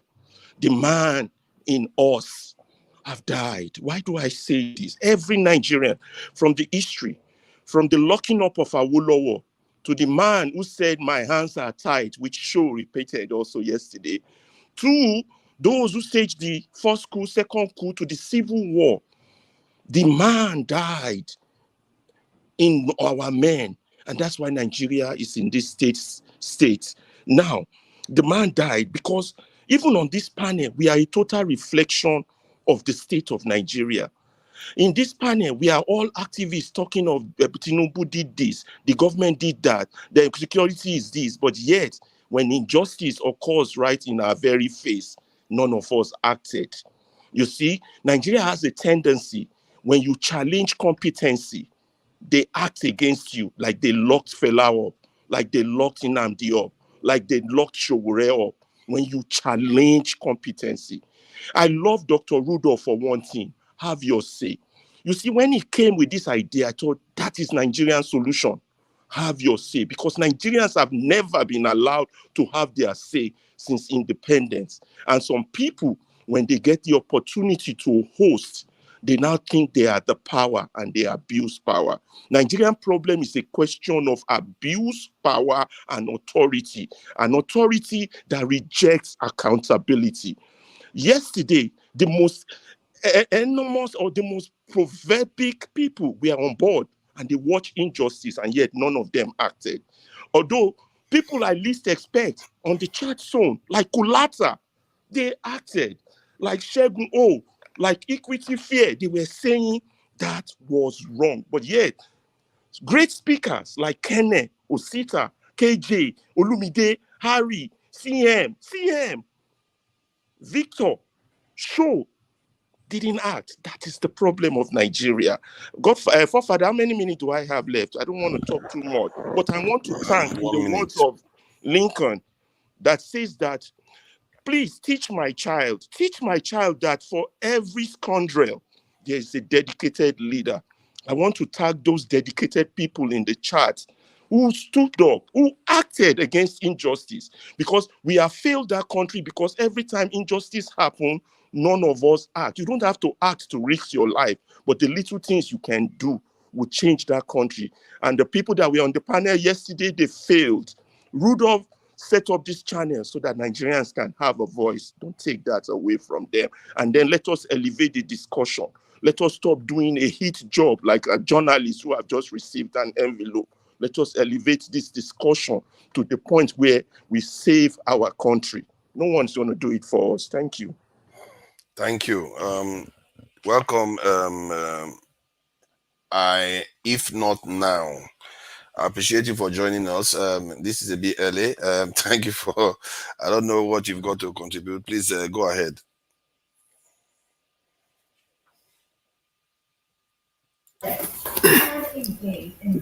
Good afternoon, all. Yeah, thank you, forefathers, and the rest of the panelists. Let me observe for a while, still more, because I've not really understood the full context of the conversation. Thank you. Right, thank you. The idea was that the Nigerian government very quickly rushed through a change of the Nigerian national anthem. Not to create a new national anthem, they went back to the one that was written by a white lady before our independence. And so they thought that we should talk about it because this is one of the areas that Nigerians feel like they're powerless. They didn't consult anybody. They just wrote it very, very within a week. I think we had it just within a week or so, and boom, it's already the president has approved it without consulting Nigerians at all. So that's the discussion we are having. Yeah, well said. I think that's it's not just today it started. It shows you the poverty in our leadership circle, and that shows you that we don't truly have a representative government, in the sense that if you check in other climes where things are working, that move is an important national issue that shouldn't have happened by 3 a.m. in the morning. It's something that countries subject to serious debate. It's something that when the president comes up with the initiative, he sends such bill to the House and the House debate it thoroughly and possibly have a hearing on it, But why would I be surprised if a budget can be passed within 24 hours or 48 hours? That has to do with finances, money, appropriation, not to talk of something that is a piece of word like a poem. So that tells you that the president controls everything, that we don't really have a legislature, because, and we don't have, we have one political party, which is the political party of the ruling class. Because if not for any other thing, this is something, it's not even what we need to be discussing here. If he just did it unilaterally like that, and we have a multi-party system, there should have been a party in the opposition that would have started raising an issue. Do you understand? But it tells you that, as far as I'm concerned, that we have one political party in Nigeria that have branches, but it's just one, serving one interest, the interest of the ruling class. So that's it. As per the choice of even if they decided to, number one, I don't think national anthem is a problem of Nigeria as of today. But that does not mean that if there is need to change the wordings of the anthem to make it to be something that is relevant and that can instill patriotism, that will be fine. But it's just like you merely changing. You want to change the name that you call people are calling. You want to do change of name, but you've not really thought about the meaning of the next name and why you want to change it, and begin to, imbibe it inside of you before actually pronouncing it. It's not going to lead to a national rebate. That's what I'm trying to say, because nothing have changed even in the mindsets of the people that want to change it. Tinubu have not told us, or the current leaders have not told us that we as leaders want a change of mentality, a change of ideology, on our own part as leaders. So as a way of translating it down to the populace, let's do it by way of changing the national anthem. Nothing have changed. I think they're just looking for a cheap popularity. Maybe we've not really achieved a lot. And maybe in the past, we've heard some people say, this national anthem is not even, it doesn't really have much meaning. And they say, okay, let's do this one. This one may be more popular, may resonate with people. Stuff like that. That's just what they're doing. So you think that their thinking is, when we go back to pre-colonial national anthem, it's considered popular? Yeah, in the past, some people have questioned the actual meaning of the current national anthem. I don't know which one is current now anyway, But So it what? doesn't So you really are make thinking sense. But the what I'm question trying to I say, wanted to ask you that because I wanted to even ask that question before you said what you said, because I wanted to ask what do you think is nudged them to do this in such a rapid way? I think that may be it because I've heard that in the past, not just this present regime. I've heard such conversation on the public circle when some panelists come to network stations. They talk about the national anthem, not really the old one being better than this one in terms of context and words. But what you consider sometimes is a national pride. You understand? In terms of national pride, whatever was written about 70, 80 years ago, written down, I believe that today we'll have more intellectuals that can even come up with words that are better. You understand? If there is need to change. So why do we have to go back? And again, something that is not made in Nigeria or made by Nigeria. Exactly. You understand? So in terms of national pride, no matter how beautiful it is, you would have said, okay, for the fact that this was not made by us. You understand? At a stage, we're also saying that some people are saying that the issue they have with Nigeria is because it was other people, it was not formed by us. You understand? The name was not given by us. You have an opportunity of remedying such things, and you are going back to the one another person prepared for you. It doesn't really, to me, our leaders don't really have this patriotism or nationalistic instinct. Can I ask again? Where are the opposition, Atiku, P2B, when this stuff was raised? Why did none of them say anything about this? Are they all in line? That's what I told you now, that to me, we have one political party in Nigeria. You know, I don't really think there is, just like me and you know, the parties are the same. Wow. You know, thank you. Once they are elected, is like whatever Mr. President wants. You understand? Yeah. So far, it's not reducing the money that is coming into my pocket as a legislator. It's not reducing my constitution. There's a constituency allowance. Wow. I can't question it. I have nothing to lose. That's the attitude. Thank you. Thank you. It's a shame, but you know, that's true. Commander Sule Y Tariwa. Sorry for that. If you really want to know if the National Assembly members have the power to oppose presidential policies or initiatives, let Tinubu come out tomorrow and say that he's cutting their constituency allowances and their individual allowances by 50%. You hear what will happen? They will oppose it very quickly now. And they didn't give the Nigerian people chance to react, because if the Nigerian people had chance, they probably would have reacted against doing this. We export music, for crying out loud, and we can't even write our own national anthem. So it's too bad. It's embarrassing, to say the least. That's where we are now, and this is what gives me trust issues.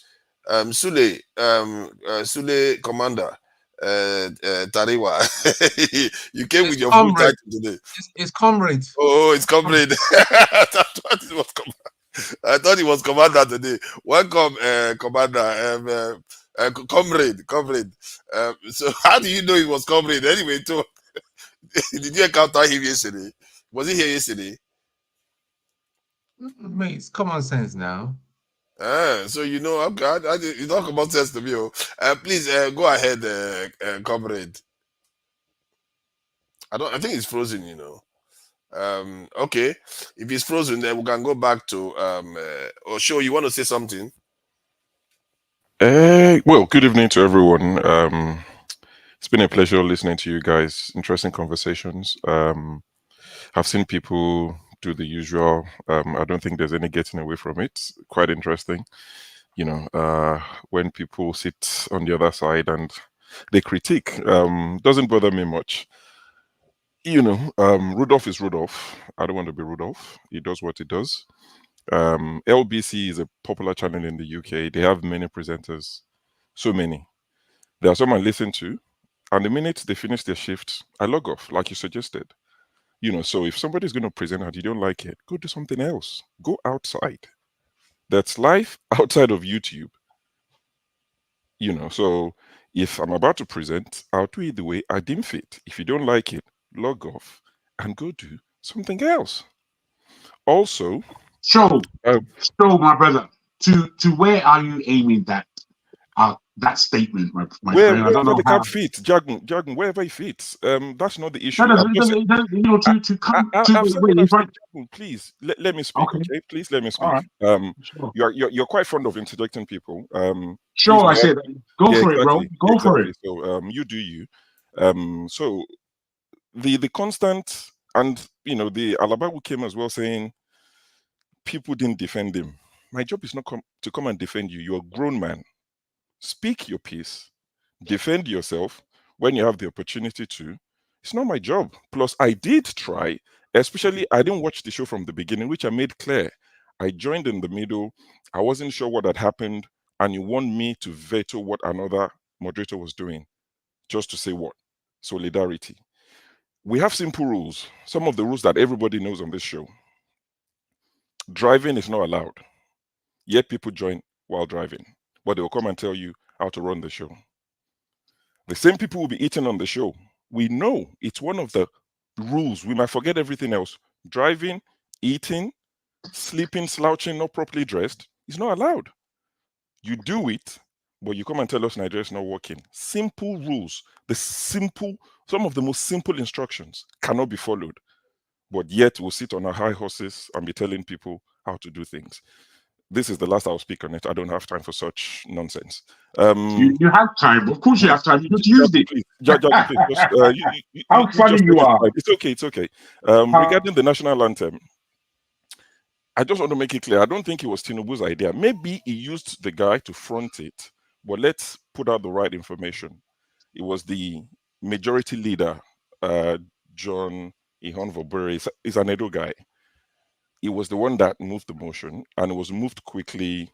2 readings in the same sitting. Then it went to Senate yesterday, and Senate passed it. And I had a feeling it was going to be signed by the president today as part of their 1-year celebration, and he has signed it. Forefathers, and I agree with you. If we want to rewrite the national anthem, we have a lot of people who can come up with, what that they would agree to. Make it open competition. Let people write, decide which one you want to go with.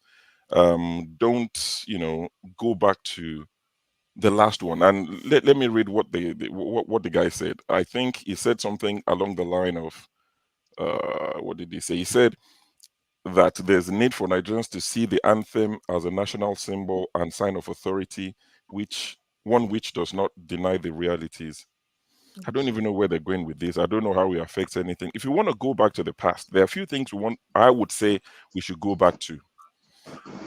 The old price of petrol, the old price of cement, the old price of cars, the old exchange rate. There are so many old things we can go to.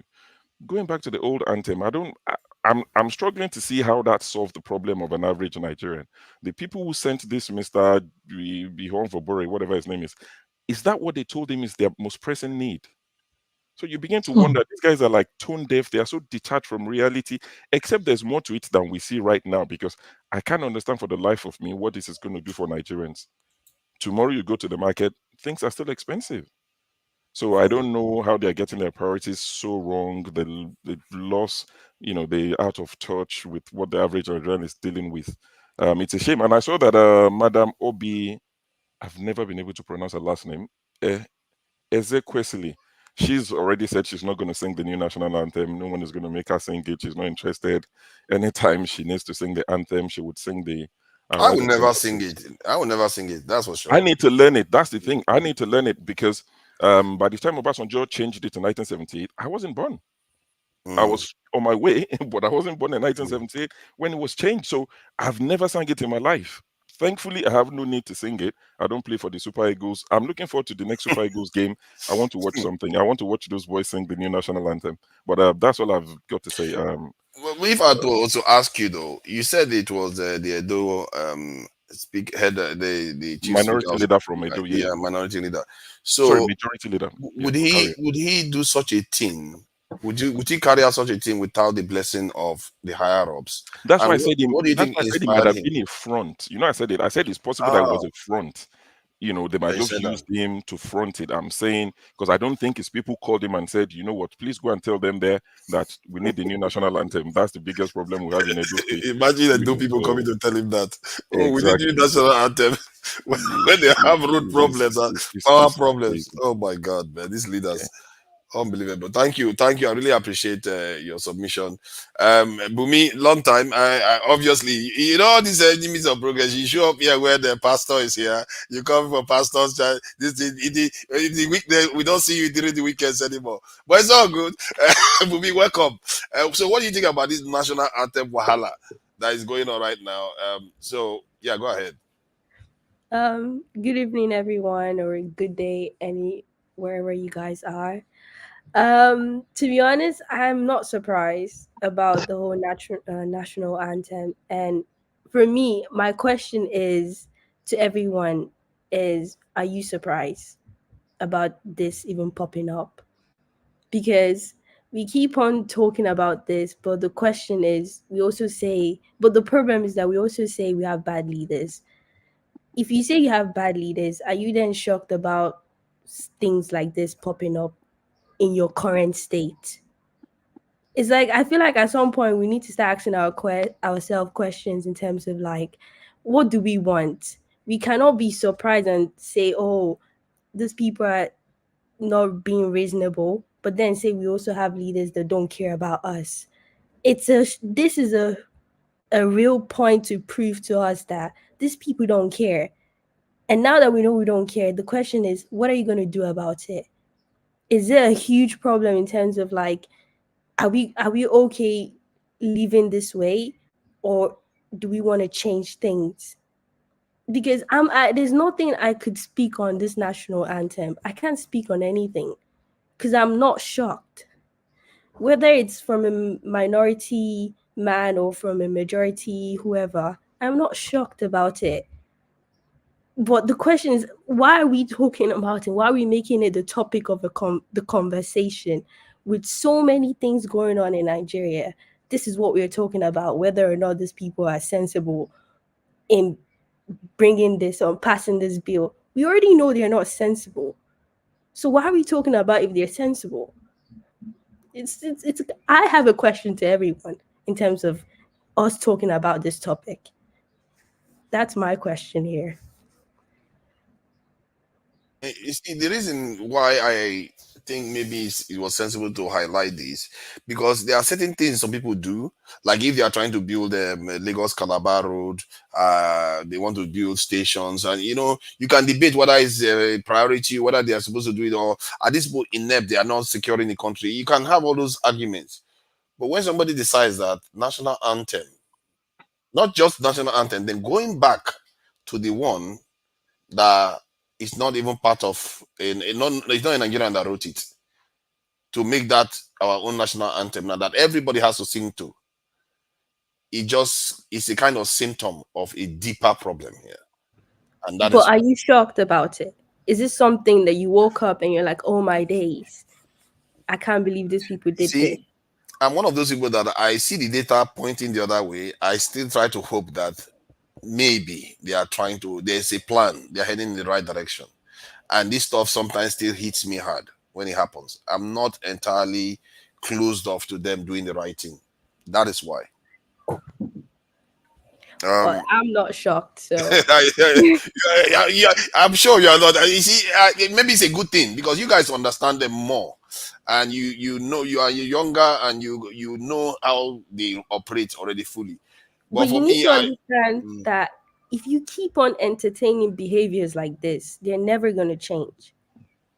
They make this, and they know every single Nigerian is going to go on Twitter, go on their news, Arise or whatever, and they're going to talk about this, distracting you from the main point of like you're not actually delivering what you're supposed to deliver for the people, distracting you from your main point as a people. What do you want for yourself?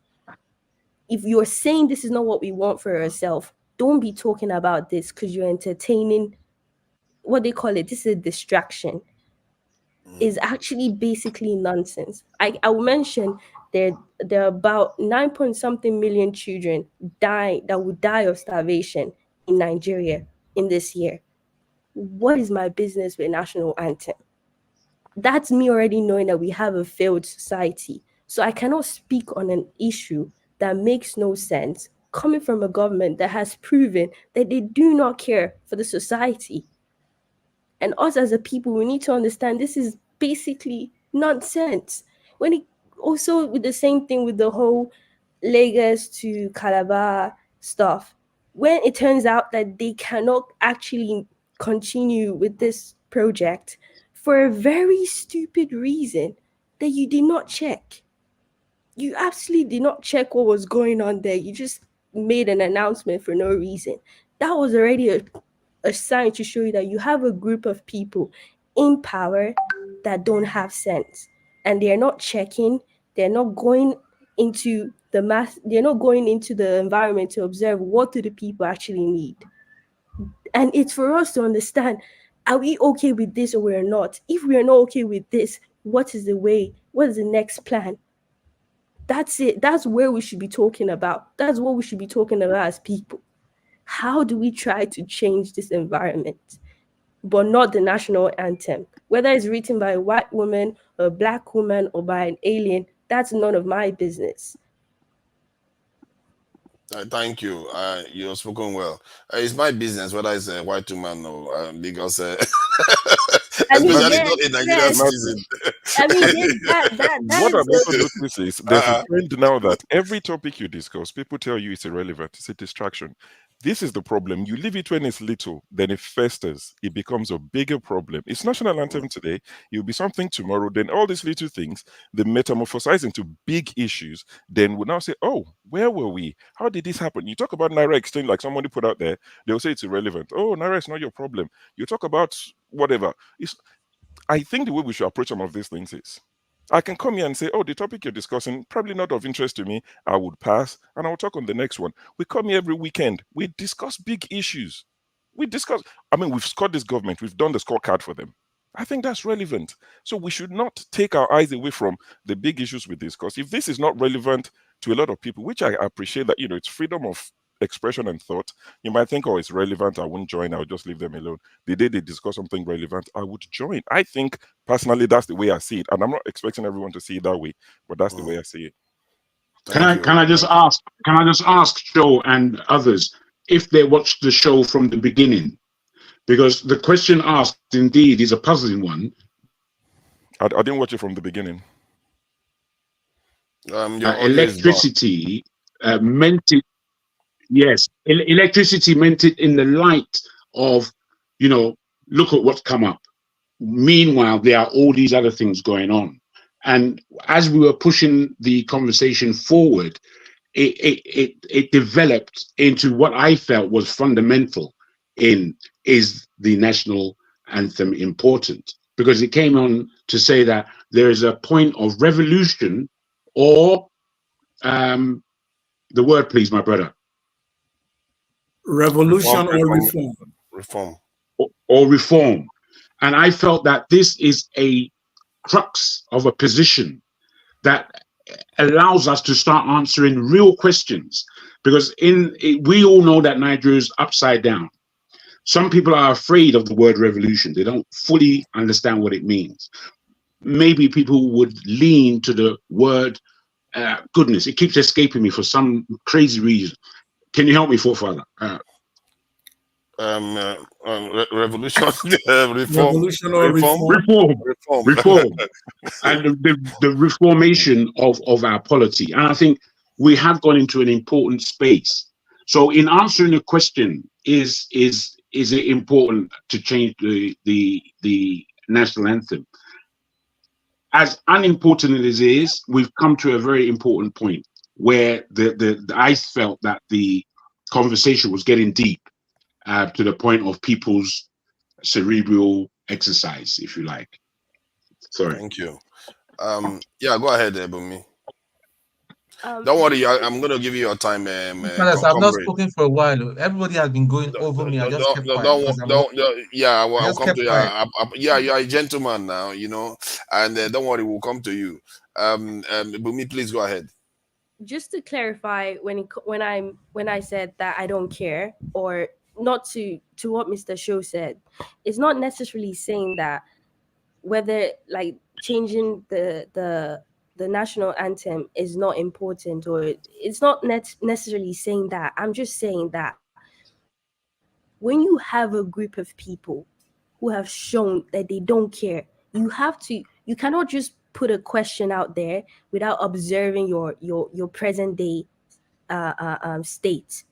When you look at the state of Nigeria and you look at what we should get from a government, and then you look at what the government are doing, then this is not a shock or surprise, or this shouldn't be a big, like like for example, it's the topic for this discussion, and I'm saying it shouldn't be a big surprise, because the government has proven for how many years that they'll forever do things like this.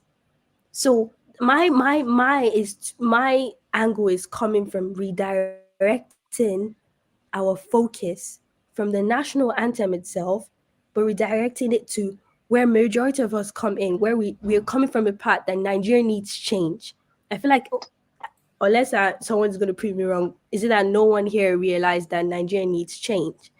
So the question is, if you're saying it needs change, are you telling me, then the question is this behavior a good thing to show you that this is where we need change on?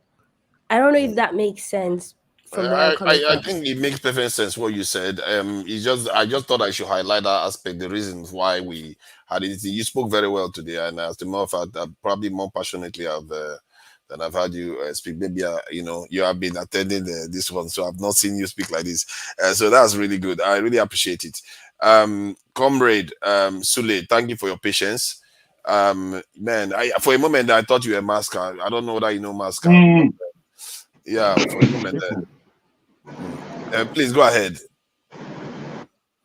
Okay. Please, can you hear me? Yes, loud and clear.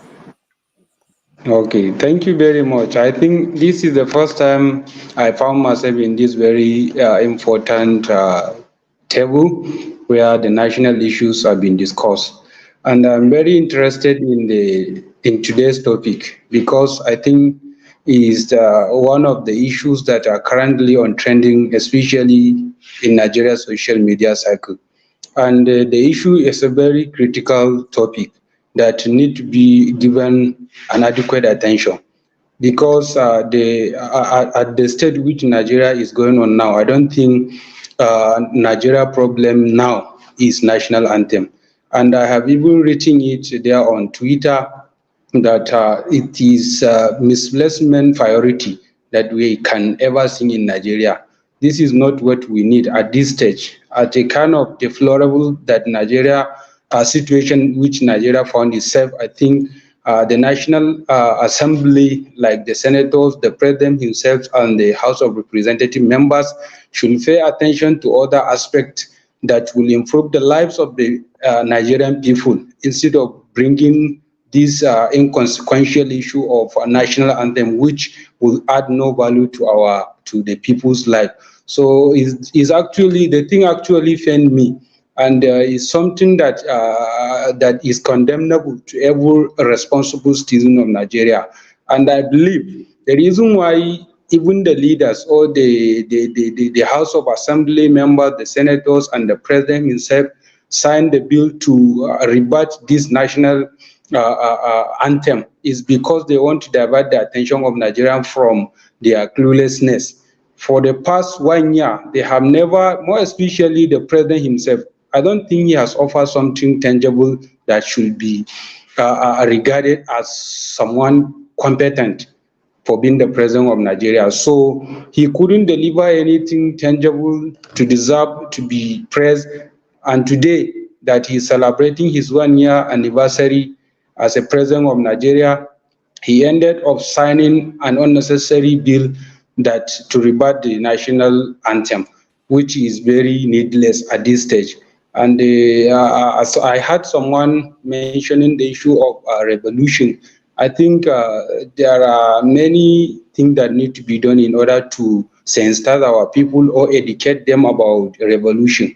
Many people, whenever they heard you talking about revolution, they will just think that you are the rebel.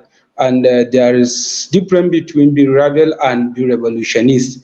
The revolution constitutionally is constitutional order to every citizen. As a citizen, you are right to act to any kind of shenanigan and any kind of maladministration that you might think that the government is doing. You have every right to react, and that reaction should be more especially in a peaceful manner, not in violent manner. So that revolution is very, very important issue if really the citizens of this country understand what revolution means and what is for, because many people, as I said earlier, misunderstood the content of revolution, thinking that when you are a revolutionist, you are a violent or a rebel, which is actually not. So this topic that we are discussing here, I'm very interested in it, and I hope something will be done in order to let those useless people understand that what they are doing is not what we send them there to. Let them know the actual feeling of Nigerians people. At this situation, there are many issues that need to be addressed, not national anthem. We can see that we are going through a lot of different problems, from inflation, insecurity, corruption, starvation, and all other issues that are threatening the lives of the people across the country. So there are many aspects that should be given attention. And this, I repeat it, that this issue of national anthem that they have today signed into law is actually unnecessary and inconsequential as far as the Nigerians' lives are concerned. This is just my stance, and I will continue to say it, and I will continue to condemn that decision because it's not necessary. Even if they really want to do it, they should find another different time when all the problems of Nigeria have been solved. Then they can bring this issue. Because when you have two issues, you need to address the one that is more important. So at this stage that we are now in Nigeria, there are two issues. One, the situation which Nigeria found herself. The second issue is the one which they have already signed. So they should have addressed the problem that Nigerians are facing, the problem of inflation that everyone is going through. I think all the commodities are increasing. All the price of commodities are daily increasing without we knowing the actual reason behind it. So they should all go and debate and think of how to bring an end to all these issues instead of them going there at the National Assembly to adopt another even European rating national anthem. I think this thing is actually very unnecessary as far as Nigerian condition is concerned. Let me ask you something. So, yeah, you said something about the anthem being a kind of distraction to distract Nigerians. So they use it to counter the other one. So if they wanted to do that, why can't they have done that by saying, you know what, Nigerians have a competition where they come up with a national anthem for themselves, instead of going back to the one Igbo people wrote before independence? Why do you think they didn't do that? Yes, the reason why I said that is, okay, let's say today is 1 year anniversary of Tinubu's maladministration. And I don't think he has anything tangible to present to Nigerians that he has done something to deserve commendation for being the president of Nigeria for good 1 year. He has nothing actually to show to Nigerians, unless these media propagandas that they have been sharing on social media. So they know very well that as today Nigerians will criticize them, will come to social media and ask them what actually have they offer for this very good 1 year. So they know this question will definitely arise from Nigerians. That is why they signed these to also divert people's attention from asking them what have they done for this 1 year. And that is why they have signed this bill, as I said earlier. So doing that is showing that they want to divert people's attention. And to them, to their shallow thinking, some Nigerians will be convinced by this decision that, okay, they have done something good for adopting another national anthem and replacing it with another. So I think this is the actual reason behind their decision for doing that. So you think that Nigerians would think it's a good idea to take our national anthem and change it to the one a foreigner wrote for us? Yes, to them is something. To them, they thought that Nigerians will be happy, or Nigerians will appreciate them for bringing the 1960s national anthem, which to them is something good, is something worthy of commending. But unfortunately, the issue turned out to be otherwise, because I believe 99% of Nigerian people are not happy with the decision, because this is misplacement of priority. At this stage, this is not what Nigerians need. We need something different. We need all these issues to be tackled, not this national anthem issue. Maybe if the issue happens to be implemented in another time, not this kind of critical situation, maybe people will commend them. But as of today, as of now, that people are going through a lot, I don't think people will be happy just because they adopt another national anthem. In fact, there are many people that say they will not even mind to memorize the national anthem.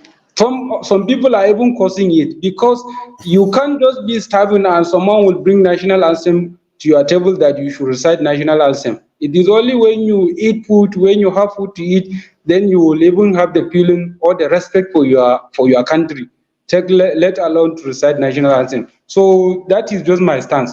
Thank you. Very well said. And yeah, you are welcome anytime. So because it's very important, we all share information. It's good to know that people, all the people around you too don't like this change, because they didn't consult the people at all. Who is next? Tone. Then we'll go to Seco. Tone. Right. Okay. Thanks for your patience. Yeah, that's fine. I guess we've just we've covered everything that we needed to be covered. But I'd just like to highlight some things that I missed the last time I spoke, and I wanted to my brother Sekou mentioned that Obi was he comes from a privileged background. Being privileged, the word privilege is it's a subjective word.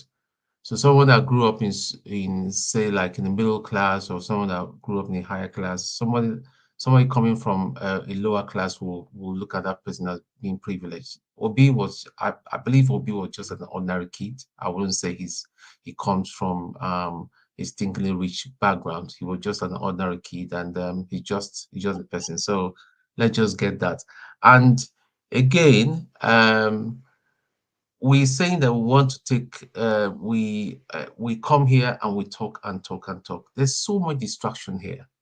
See, when I start talking, people will start talking me down, and I'm listening to the comment section and all that. Comment section that are meant to be advocating and putting in a very constructive argument. All we do all day is either we're insulting each other on the panel here, or the comment section is just abusing. I can see the abuse that's been an insult has been directed to Sekou. I mean, I think that is just totally unnecessary and very, very shameful. This is our brother that has lived in Nigeria. After all, if the time that he's lived in Nigeria, if he wanted to apply to be a Nigerian citizenship, I don't see any reason why he should be refused. He came here, he made some very, very, very salient points and all that. Nobody is cerebral enough to pick up the salient points that he was. Other than that, all we picked up was that he's from Liberia and we are Nigerians and we are more superior. I don't know. If we are more superior, we'll not be where we are today. If we are more superior, educated people and professors will not be rigging for a drug dealer and a certificate forger. If we are that superior, why would a certificate forger be our president over a country that we're so educated, and we pride ourselves as the lion of as the giant of Africa? Let's just I think it's a sober reflection, really, that's where we found ourselves.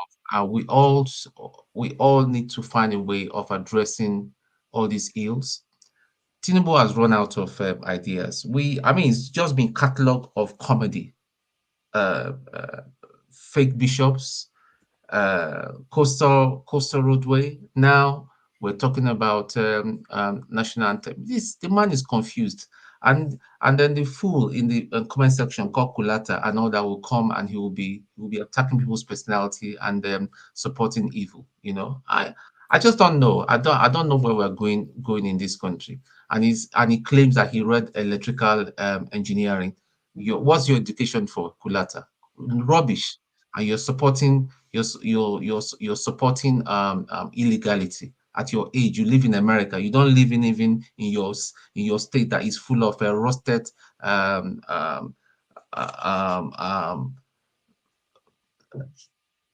rusted houses, mud houses, and all that. You're living in America, and yet you are supporting Tinubu. Don't you see that your head is not in the right place? What are you going to tell your son that you supported illegality? And many of you like that in the comment section. So it's time, we could go get sense. If you say MFM that you need to go on deliverance, you need to start going for deliverance so that maybe your head will be in the right place. But if we continue like this, there's going to be trouble. There's going to be serious trouble. And as left to me, if I have my powers, all these people should be quiet. That is the only language they understand right now.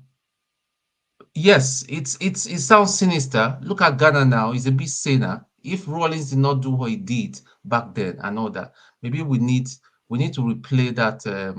We need to replay that tune, that Rawlings played and all that. Maybe that will give us peace and some common sense for the next 30 to 50 years, because they are doing with so much confidence that nothing will happen. They we need to start putting things in place. You cannot come and steal money and there's no consequences. You come and steal money, you lie to people, you pick up money, you build projects. It's only Nigeria. There's one in the House of Assembly right now in Lagos State.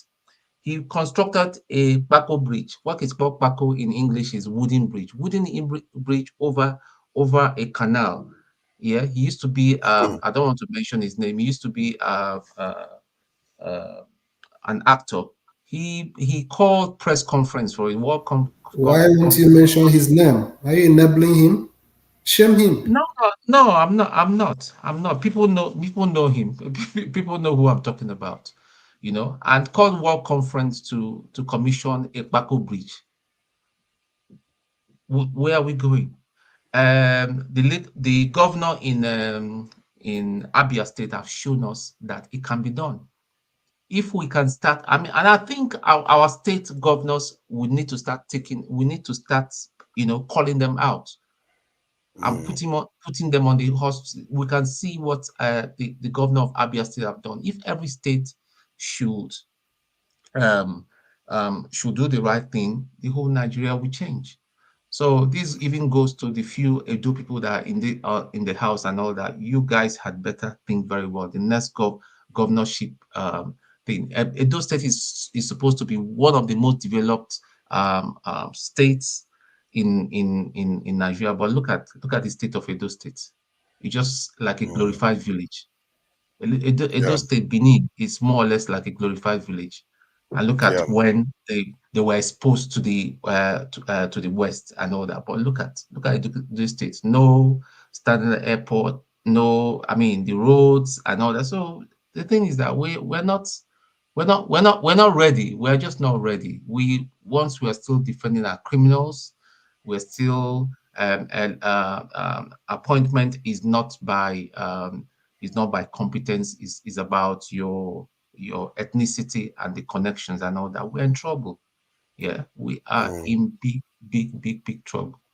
So that's all I've got to say for now. Thank you. Thank you. You see, the solution, I believe that this diaspora will have to play a very significant role. Because the way Nigeria works right now is very difficult for people on the ground to be able to move or do anything. But the diaspora they have a level of protection. They have to be able to do something. Otherwise, this is going to get worse.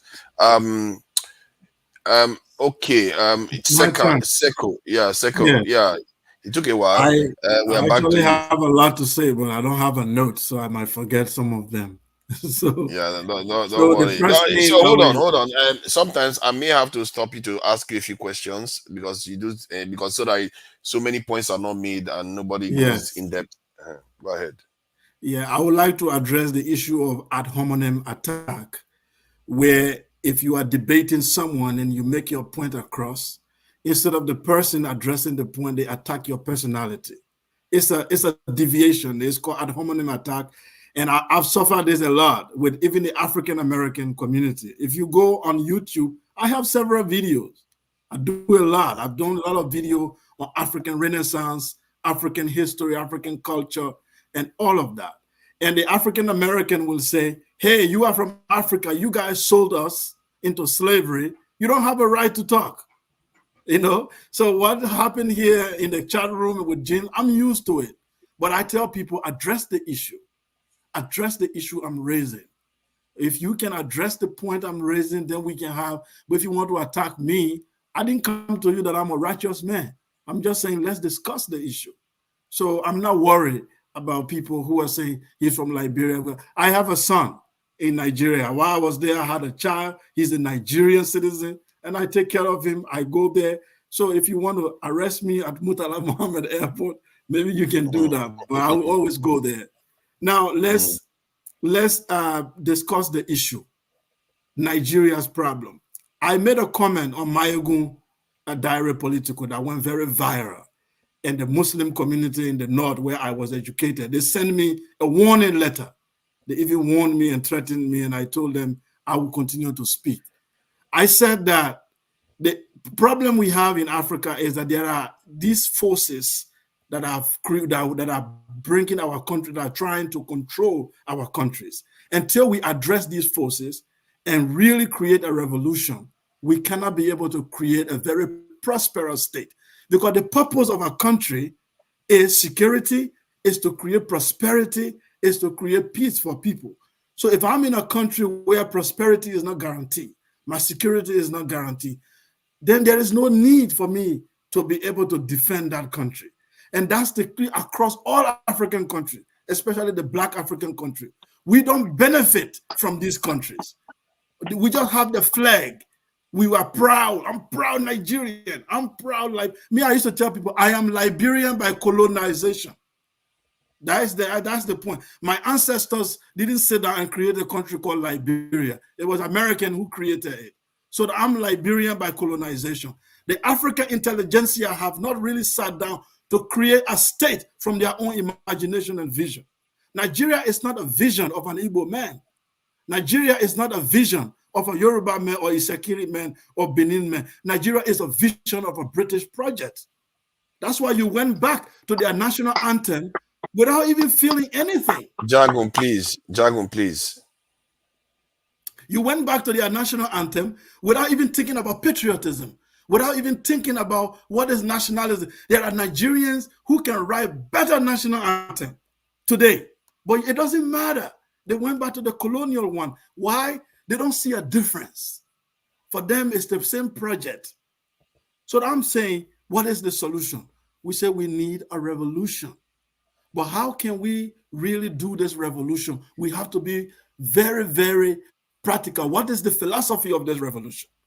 Because let's go back to the Europeans who have some relatively prosperous nation, how they did it. The Europeans separated the church from the state. That was their first revolution.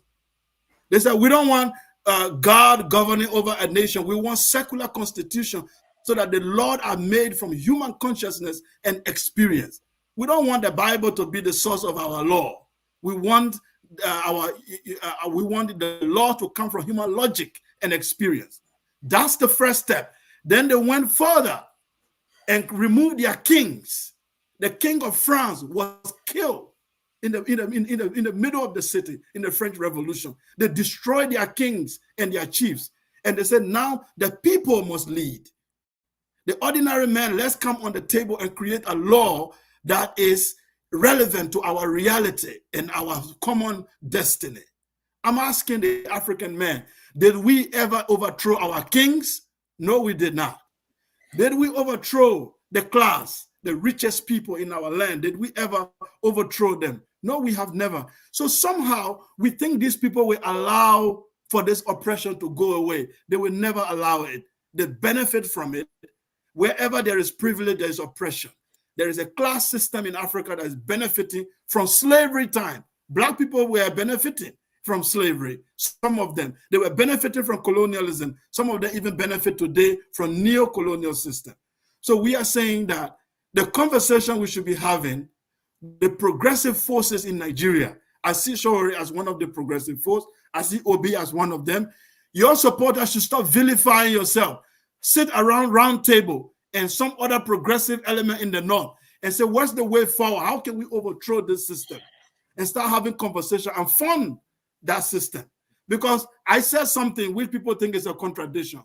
I said the way Nigeria is right now, it will not survive. North-South arrangement, a Fulani man rule, later a Yoruba man rule, believe me, it won't last in the next 50 years. It will collapse. It will implode. But if you are able to overcome the modern challenges, Nigeria has a very great potential to be a superpower, not for Africa, for the world.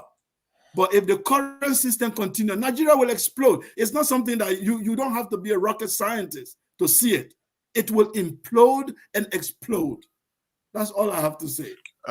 You see, the thing, most of it I agree with you. As a matter of fact, I do share most of the opinions you just shared. But in terms of changing stuff in Nigeria, where do you think we need to start from in terms of actually dislodging these groups? Because you put it in a different term, but I believe that these groups are basically the collaborators between the Nigerian natives and the colonizers, and they are the ones that they handed power over to. Can I finish what I'm saying? Can I finish what I'm saying? So they are the ones that they handed power over to. So how do we, because since they are not changing, clearly they are not changing, how do we dislodge? Do you have any suggestion of how to dislodge this group? I wanted to use my time to answer that question, if you would allow it. Okay. After he answers, then you can have a go at it. Okay. Can I yield some of my time to Jegun? Then I will still answer. What do you mean? You don't have to use your time. I said he's going to answer too. Okay. All right. Okay. So what I think I said it at the end of my speech, that the forces, because there is, for you to stage a revolution must first have a philosophy that clearly defines what it is, so people can subscribe to that philosophy. Before I come to it, let's look at the Chinese Revolution. Mao has a clear vision. And he said, those who belong to this, who want to be part of this vision, join the Mao Revolution. They joined it. People thought it would not work. They overthrew the democratic China. They overthrew the westernized China and created what you would say communist China, but it worked. Today, they are one of the second largest economy in the world. I'm saying the revolution that will change Nigeria, it must create the philosophy. Shawari started it, but he didn't really create a defined philosophy that people can subscribe to. That philosophy must reject religion. It must reject tribal nationalism. It must ascribe to nationalism into the tribal affinity. You have to reject, you have to give up your tribalism for nationalism. It's not going to work if you want both. You have to be a Nigerian, or you want to subscribe to your tribe as your national identity. So that philosophy must create a new identity. It must create an educational system, and people must subscribe to that philosophy to overthrow what we have now. That's the So, only way it's going in to other work. words, And it has yeah, already exactly. started.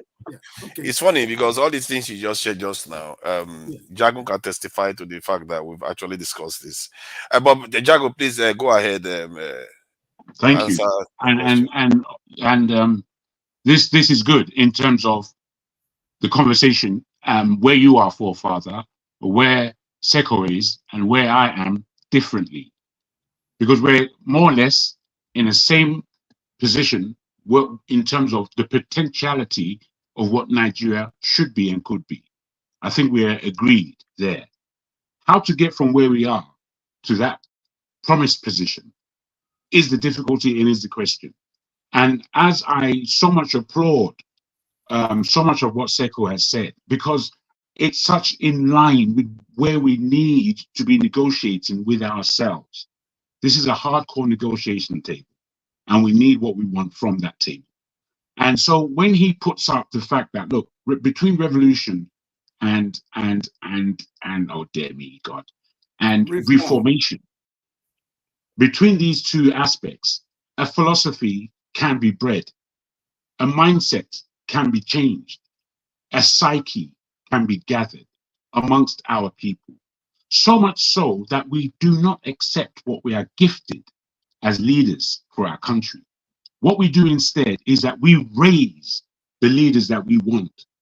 If now Shore and Obi were under parties, they had their differences, maybe they could come together, but let's take them as separate policies. In this, our country and country people would be in mind to choose of them and not from what we are given. Now, this would come to a climate of cultural establishment and therefore political establishment. And one does not come before the other, I'm afraid.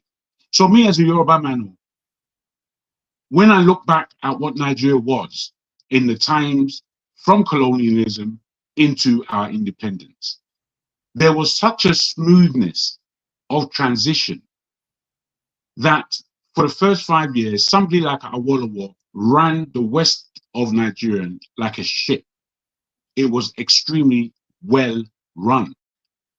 It made its money, which was the wealth of the nation, through cocoa, which is a vegetation. That's what we made our money from. So when we look at these aspects, we must say to ourselves, the states that we find ourselves in right now, every and each one of these states can perform if given what to perform with and for. Some will be richer than others, no doubt, but they keep the majority of what they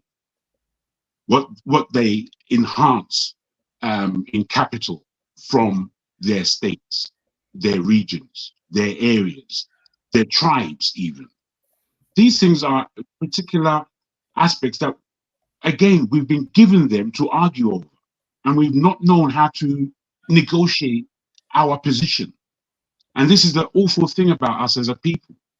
Because there's an Igbo man and a Yoruba man and a Shekiri man and a Hausa man and a this man and a that man in one nation, it doesn't mean that we can't get on. That's pathetic. We're in a planet full of all kinds of other strange beings, stranger than our neighbors next door to us. Yet we can't find love for our neighbor.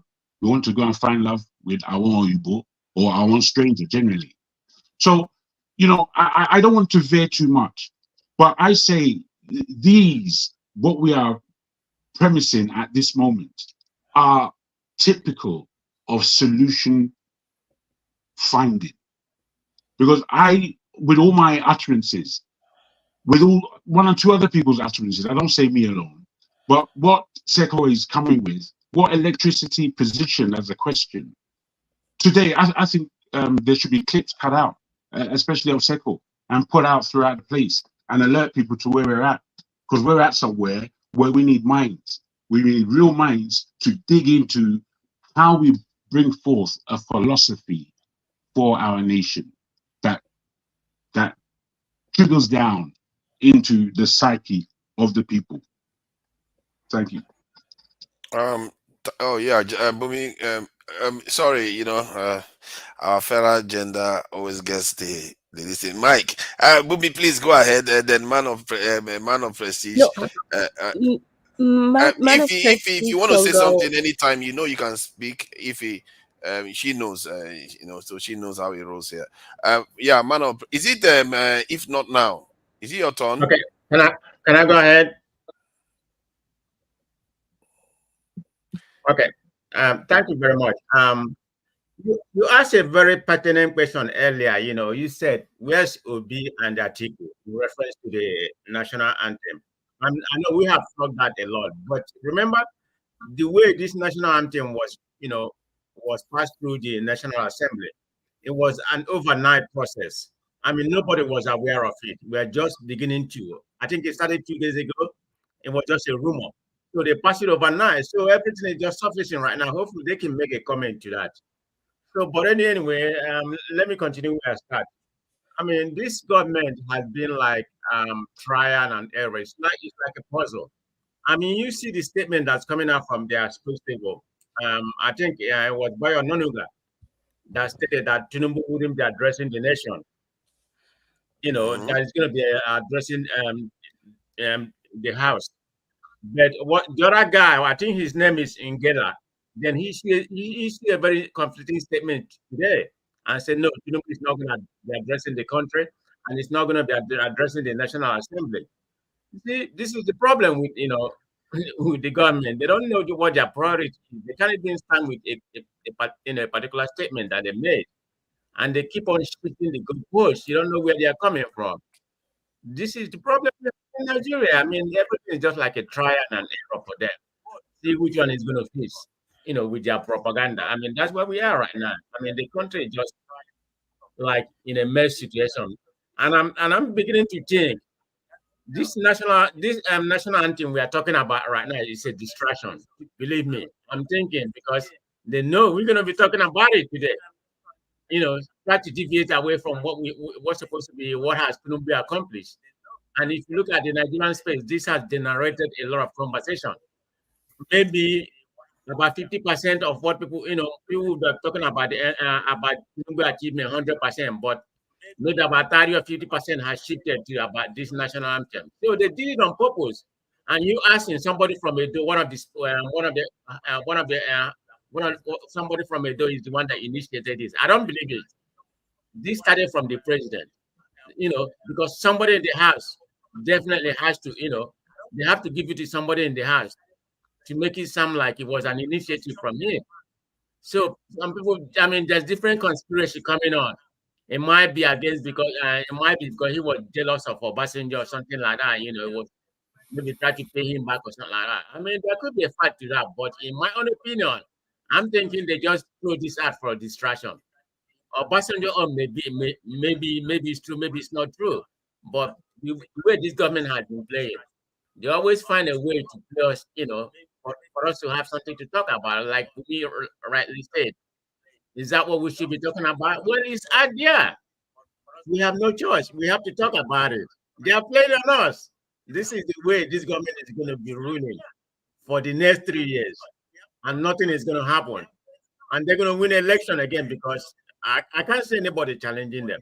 I mean, I hate to say it, but that's the country we are because they have sent their parachutes from every part of the government, and that's what we're going to come to see. But anyway, let me leave it like that, So Thank you. Thank you.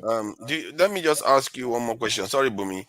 Do you think it is possible to overturn this change that was just made so quickly? Did you get the question, man of prestige? No, say it again. I'm sorry. Do you think it is possible to overturn and reverse this national anthem change that was just done quickly?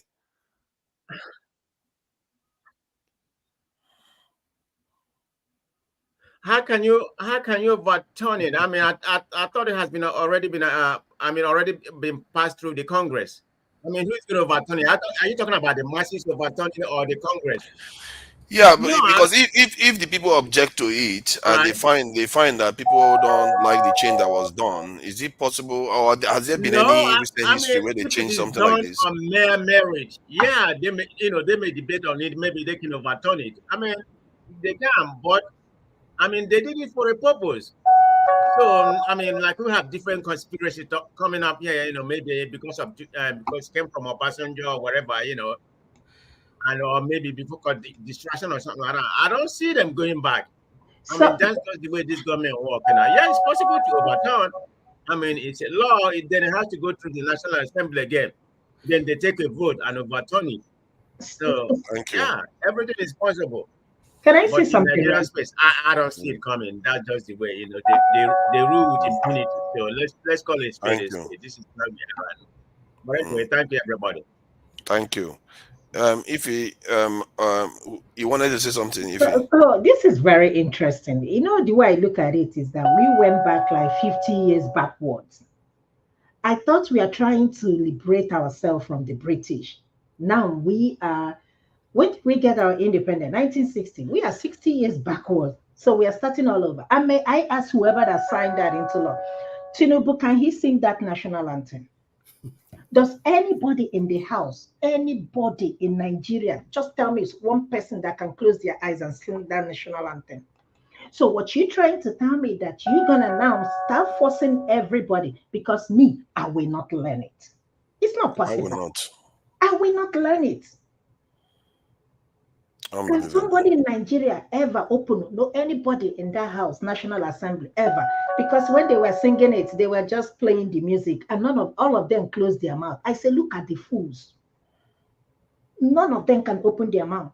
So now you're going to tell these people in primary, elementary schools that this is your new national and all healthy, whatever. I'm not going to learn it. And I will never learn it. If a president cannot recite the national anthem, who am I to sing it? Until our president come out and tell us, okay, this is how you sing it. But for now, I'm not going to learn it. And a lot of people are not going to learn it. What is the essence of, changing the national anthem? Of what effect? I know somebody from the north opposed that, challenged them. Is that what we should be discussing about? The economic effect of this. Don't be surprised that they will tell you that they spent 200 billion naira to change that from, to switch back to this now, because that's what you will hear. Clueless people. They don't have no brain. Clueless. Nobody in that National Assembly got sense. I'm sorry to say that. I can, including, with all due disrespect, not even respect, including the president. Nobody got sense in that National Assembly, including the president. Anybody can say what they want to say. What kind of country is this? What kind of country? 1 year in office, you can't even make a speech to at least give people hope. I know things are hard, but bear with me. We are just starting. You tell us to celebrate. What is it for us to celebrate?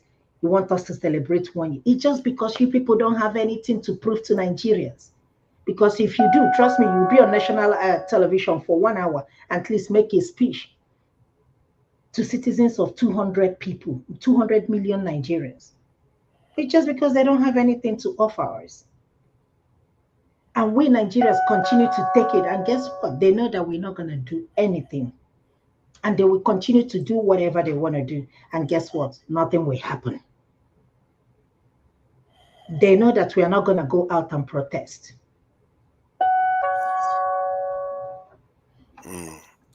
Thank you. I'll be back. Yeah, thank you. Yeah, yeah. It's really a shame that this is, for me.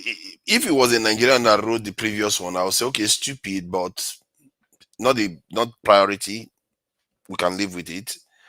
But you go and get at this time when we have so many musicians in Nigeria, you go and get a British person's song that all Nigerians have to be singing. Our children have to be singing to it. These people they don't have any sense of perspective at all. Please, Bumi, thank you for your patience. Go ahead. Okay. Yeah, so I actually wanted to add to what Mr. Sako. Sorry, how do you? Yes, Sako.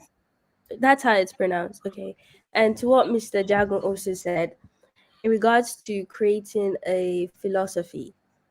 A writer named Ashley C. Ford once she says, the goal of oppressors is to limit your imagination about what is possible without them. so you might never imagine more for yourself and the world you live in.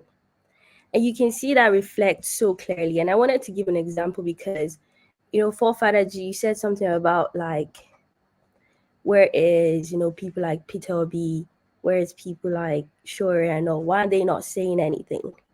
And that kind of brings you to that same statement in terms of like, you can't imagine a change that can never occur without those people changing it.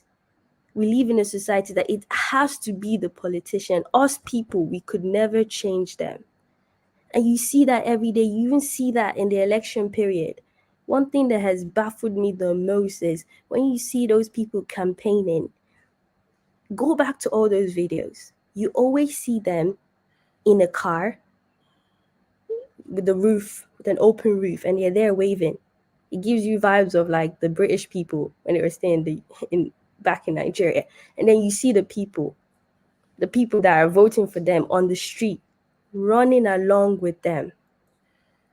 And you see them shouting, hey, whether it's Jagapan or Obio or whoever it is. It's always that. And you see we're in a society whereby we always wait for one person to change us. We can never imagine a change where we create that change. It has to be them. In this case, people will say, oh, Peter Obi is different because he actually wants the best for us. Fine, that might be true. But I think what is weird is the fact that you can never imagine a change without him. That's what's weird. Not him creating the change, is you imagining, you not being able to imagine that. So I just wanted to put into that, creating that philosophy needs to probably start with a vision. Maybe breaking, which is the same, or the ideology. There needs to be a vision for the people, for us to all strive for. And then that creates this philosophy or idea. If you gave an example of the China, even though it's a communist country, but they at least had an idea of where they want to be. It was totally different. And then the people looked at it and said, okay, you know what, this makes sense for us. But the question is, what do we have as a people? Is our vision, our future, the goal for ourselves just 100% forever waiting for one man to tell us where we are going? Because ask yourself, if this is not me praying for anything bad for those people, but let's say Shore and let's say Peter Obi somehow just, they decide to say, you know what, I'm not doing this anymore. I want to go chill to the corner. What's the plan? What's the plan? Because let's even forget 4 years from now. Let's say you leave Tinubu for 8 years. What is the plan? Because you can see it so clear. We don't have goals for ourselves. We don't have vision for ourselves. We are waiting for someone to come. We don't have a system. We don't have where we as a people want to be in. You talk about creating, like having a country. How does that country look like? When even the people separating, it's like we don't even give space for the people separating to even have a space to voice themselves.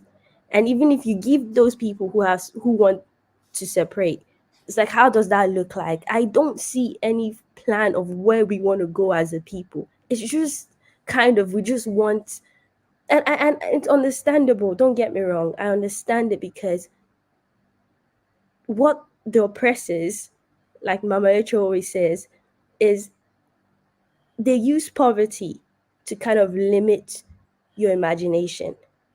And that's why so many people, what they want from a governor is just give us light, give us food.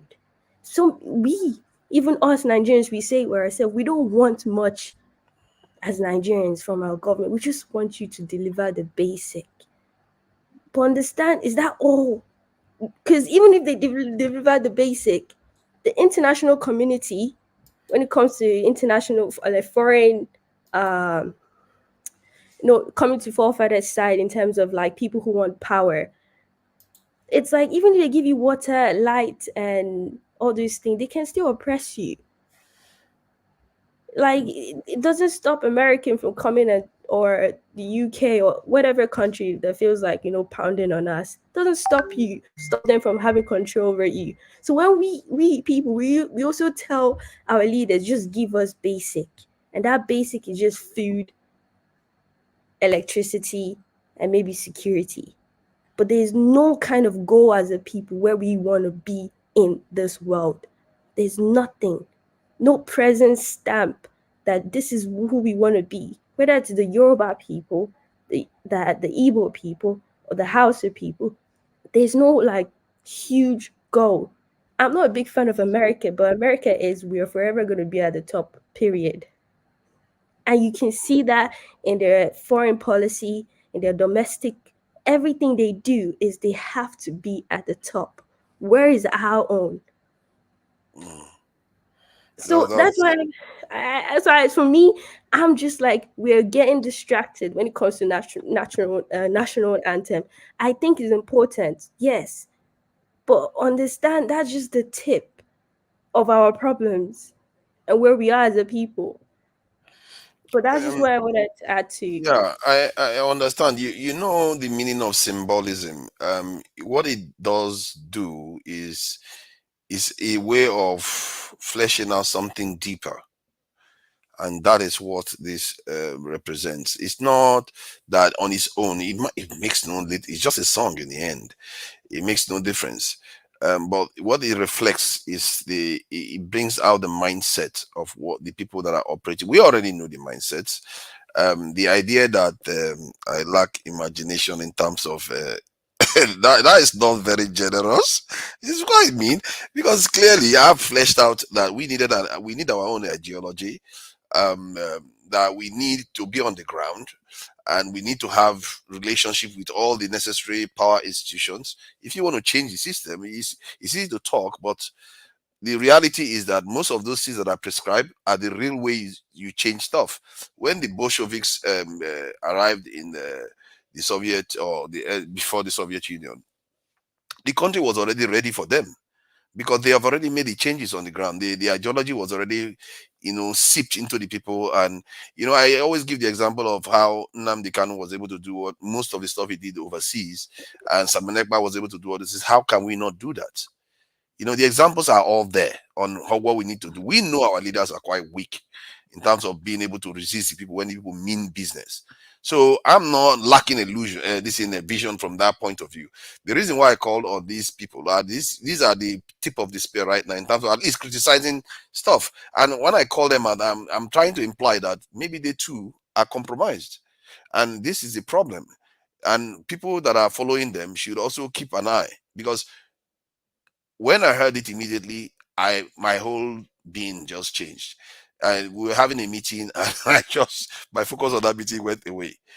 So to say that, oh, it just came out, they couldn't say anything. How long does it take to get to Twitter and write a message? How long does it take to stream? Is this guy not streaming it now? And people are actually voting, doing all these things, and they have their ears closer to the ground than we do. So they probably had it a lot earlier. So why are they not saying anything? They allow all this to carry on because they are not there to necessarily change anything. So we have all arrived at a point where we now know we need an ideology to change stuff. I've always said that it's a nationalist ideology you need, interwoven with Pan-African ideology. But from the point of view of a nation, you have to look at it from a nationalistic point of view. That's how you can dislodge this kind. If you want to try to dislodge them with a Pan-Africanist point of view, the people won't resonate very well with it, because they would think, what's this is the nation we know, this is the leaders we know. I don't care about the other countries. So if you want to deal with them, you go with this Pan-African, this in a nationalist ideology, and obviously be on the ground to be able to dislodge these people. Go ahead, Shekau. Yes, thank you very much. I actually do agree with you that we need a balancing of this. But you see, the question of philosophy for a nation to evolve is very, very important, because you see, values, your elite, the first thing you need to look at, what are the values of this elite? What is their concept of right and wrong? Very important, because the values system in the country when it's not properly defined, then you find people doing certain things. I can kill 2 million people in northern Nigeria, and I go to Mecca, and God forgive all my sin. When I die, I escape to paradise. I don't have to worry. Okay? If I go to Rome and pray, and then the Lord forgive me and what have you, it doesn't matter what I'm doing corruption. I can ask forgiveness tomorrow, and God forgives me. The values of the nation are very, very important, and the system for which that control the country, the vision. Where are we going? Because every nation is like a boat on the sea, is sailing. There's a destination. America, their destination, they say freedom, democracy, human right. We are custodians of these values from ancient Rome and Greeks, and we want to protect this for humanity. The Western world, that's the same thing they stand for. What do African nations stand for? They call it development. What is development, please? If I ask any African politician, what is development? What is the measurement of this development? Development in relative to who? Because it's like for them, development is for us to imitate, to be like Paris.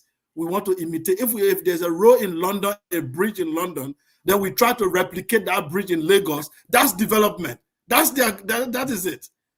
But in reality, everything God creates on this planet develops naturally. The plants, animals, it's only the environment and other things in play that can prevent that thing from developing. So I think developmental philosophy is very wrong. We should be thinking of evolution, how to evolve, build all the mechanisms needed for the people to strive. Every people have the same intellectual capacity. Why people are not intelligent, or scientifically speaking, all human race have the same intellectual capacity.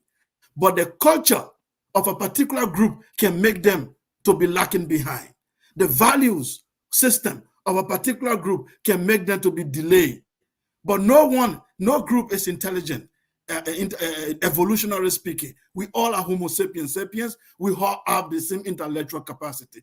It is the cultural system, the value system we created for ourselves. Oh, this man is an old man. Whatever he says is true. You don't have to question the old man. The old man can be wrong. This is an elder. The elder is lying, but he's an elder. We don't want to offend him. Then what is the truth? The elder is the truth, or the truth is independent of the elder? We need to. That's where the Europeans have gone far. They created Christianity to some extent. They brought the Bible to Africa. They got to a point, they say, you know what? The Pope will separate you from this state. The people did that. Then they got to a point, they say, you know what? The kings, we don't want no king. We want a democracy. We, the people in Africa, what do we want? What are we asking these people to do? That's where the question lies. That's why the idea of a philosophy needs to come up for us to develop a national philosophy and say, this is our destination. For me, over the year, the philosophy that I have followed is African Renaissance that was created by Sheikh Anta Diop of Senegal. I don't know if most of you know him. He said the African Renaissance is the rediscovery and expression of African creativity and genius. We need to believe in our own creativity. We need to imagine the future that we want. God does not live in Rome and God does not live in Mecca. We can imagine God and create our own understanding of spirituality. Democracy is not the way the European define. We can define all of these concepts to suit the reality that we want. We don't have to copy and paste like the assembly just did. They just copy and paste a national anthem. Where is the creativity? Where is the creativity of the Nigerian people? This is what we want to talk about. That's why when you talk about economics, we don't have to copy and paste. If you want to talk about national development, you have so many tribes. How do we dialogue to put all of these tribes to have the same vision? We don't have to copy and paste from anywhere. We need to look at our own reality and create a system that works. For example, our ancestors created empires. In West Africa, we had the Ghana Empire, Ouagadougou Empire. There were so many tribes there, but there was no tribal war. Why? They created a system where everybody had a voice in the king palace. But today, we practice a democracy of minority and versus majority. So the minority is trampled upon. And Ishekirima cannot be president of Nigeria. A Benin man cannot imagine to be president of Nigeria because he's not from the major tribe. Unless he do a coup d'etat, unless by mistake like Goodluck Jonathan. They cannot aspire. That's not the vision. That we need to redefine this so that people are choosing based on competence, based on character, based on what they are able to deliver, and not based on their religious affiliation. We need to tell the people, a Muslim, a righteous man is not defined by his religion. A religion does not make you a better human being. Otherwise, religious countries will be running there for asylum. If religion makes people better, I think all of us will go and look for refugee paper to live in Mecca or live in some Rome. But people run to secular countries. That's where everybody run to. Why? Because everybody got a voice. Why? Because I can criticize the Prime Minister of Canada today and nobody will come get me. But if I criticize the King Salman of Saudi Arabia and I live in Mecca, I will be gone tomorrow morning. So we have to look at that religion does not make people better.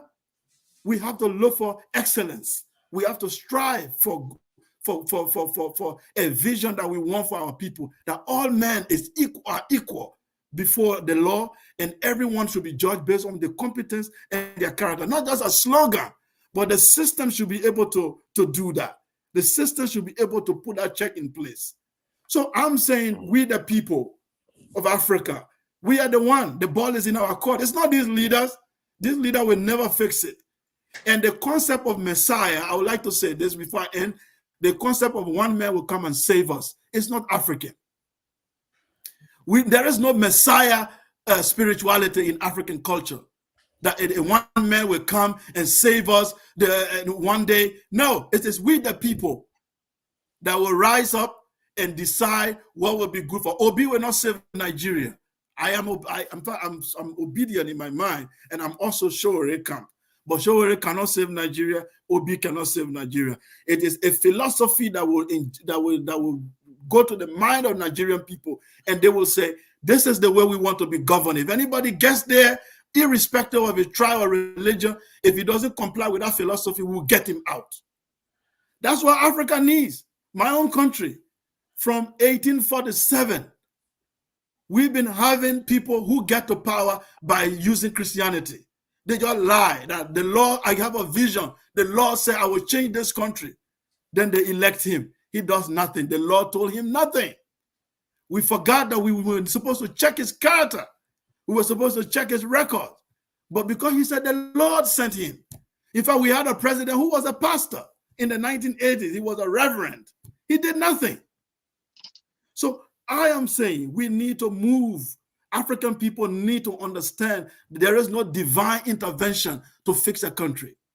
Otherwise, Israel will not be using Iron Dome to protect itself. There is no divine intervention. It is we, the people, that will decide to create a secular philosophy where every man or woman will be equal. And we will assess our intelligence and strive to create a better life for our children. Other than that, we will be going in circle. We will just be going in circle and there will be no salvation. Well said. Well said. Yeah, I think the only one area I will add something to is the Nigerian leadership. Wahala. A lot of people always think that that's only the majority governs Nigeria. In reality, more minority leaders have been in Nigeria than the majority. Even Buhari is not from a major tribe. He's Fulani, but not Hausa. Hausa is a big tribe in the north, but they don't produce leaders in Nigeria, which is, for some reason, maybe because of Islam or something, they don't produce a lot of leaders. So in the context of Nigeria, we've had far more minority leaders than from majority leaders. Even when Abacha came in, Abacha is Kanuri, Babangida is Nupe, Gowon, all of them, they are all from minority tribes. I'm actually next. Not democratic.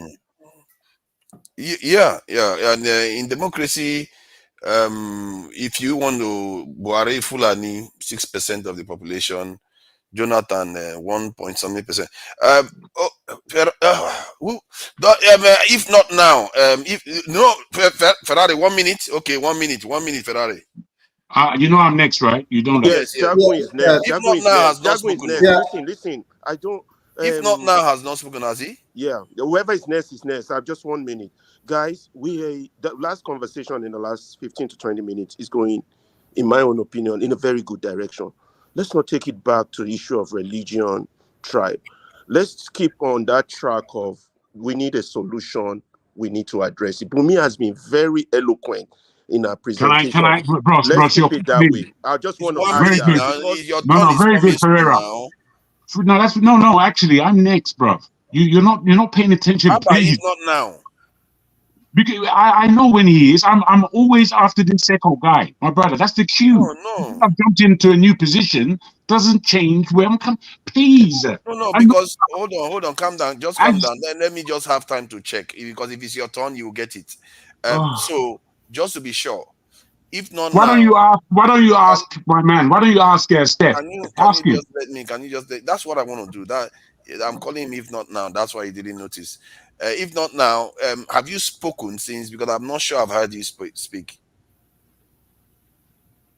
Is he frozen? No, I'm not frozen. You can allow Jago to talk. You didn't answer the question. I'm trying to moderate. Actually, I'm supposed to talk because exactly. Why Jago is saying it because Sekou just finished talking, but Sekou have been talking with Bumi, so it's been a very long time. Yeah, it has been a while. However, it's been a while for both of us. The fact is, the system kicked me off because the system, how the system was early before I got kicked off, it was all in line. I saw it. But when the system got kicked me off, Forefather, as usual, didn't pay attention to where I am. He just assumes I'm lying. I know where I am. I'm being very quiet. I haven't spoken. Yeah, let's move on. One person. I want to speak according to my turn. Go ahead. He's already giving you way. Go ahead. I see. It's best we all pay attention so we don't have to argue about small issues. In any case, Bumi, I would really like to commend you on being on point where this conversation is going. The queries and questions that you asked and answered are very valid to where we are. Again, Sekou, I like Ferreira said, wouldn't go as far as to speak on the religious issues. Necessarily, you can, obviously, it's up to you as to how you see things. But, I think on this platform, I think if not just a personal view on these tribal and religious issues, I think we still have a heightened view on those issues and know how to handle them. They don't confuse us as the way they confuse maybe our people. And because they confuse our people, I suppose you need to say what you said. But in my terms, in real terms, I feel the conversation as to where we are and to raising our leaders as opposed to be given our leaders is very important and fundamental at this time. Because we are all wanting change. And in the change that we want, I know the change I want. I believe I could be a far better president than any president in the whole of Africa right now. However, I'm not political and I don't want to be political. I don't want to be political. But the fact of the matter, if you're an entrepreneur, if you're a businessman, if you're a person of purpose and you're in this world as an African, you almost have to become political because there are no politics that make sense in Nigeria. So when we come from the aspect of philosophy and psyche, we're not going to do anything unless we tackle these things. We're not. And that's why I would like to keep our conversation somewhat streamlined to the way forward. If not solution, what is just the way forward? Because you know what? Tinubu is in government right now. And for me, I knew I didn't want him like 4 years before he even entered. I felt that Obi was going to do something in making sure that Tinubu doesn't come in.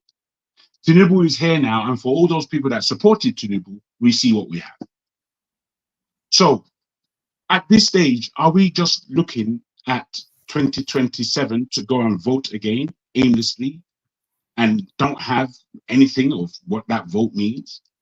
Or are we going to use the time between now and then to change the polity?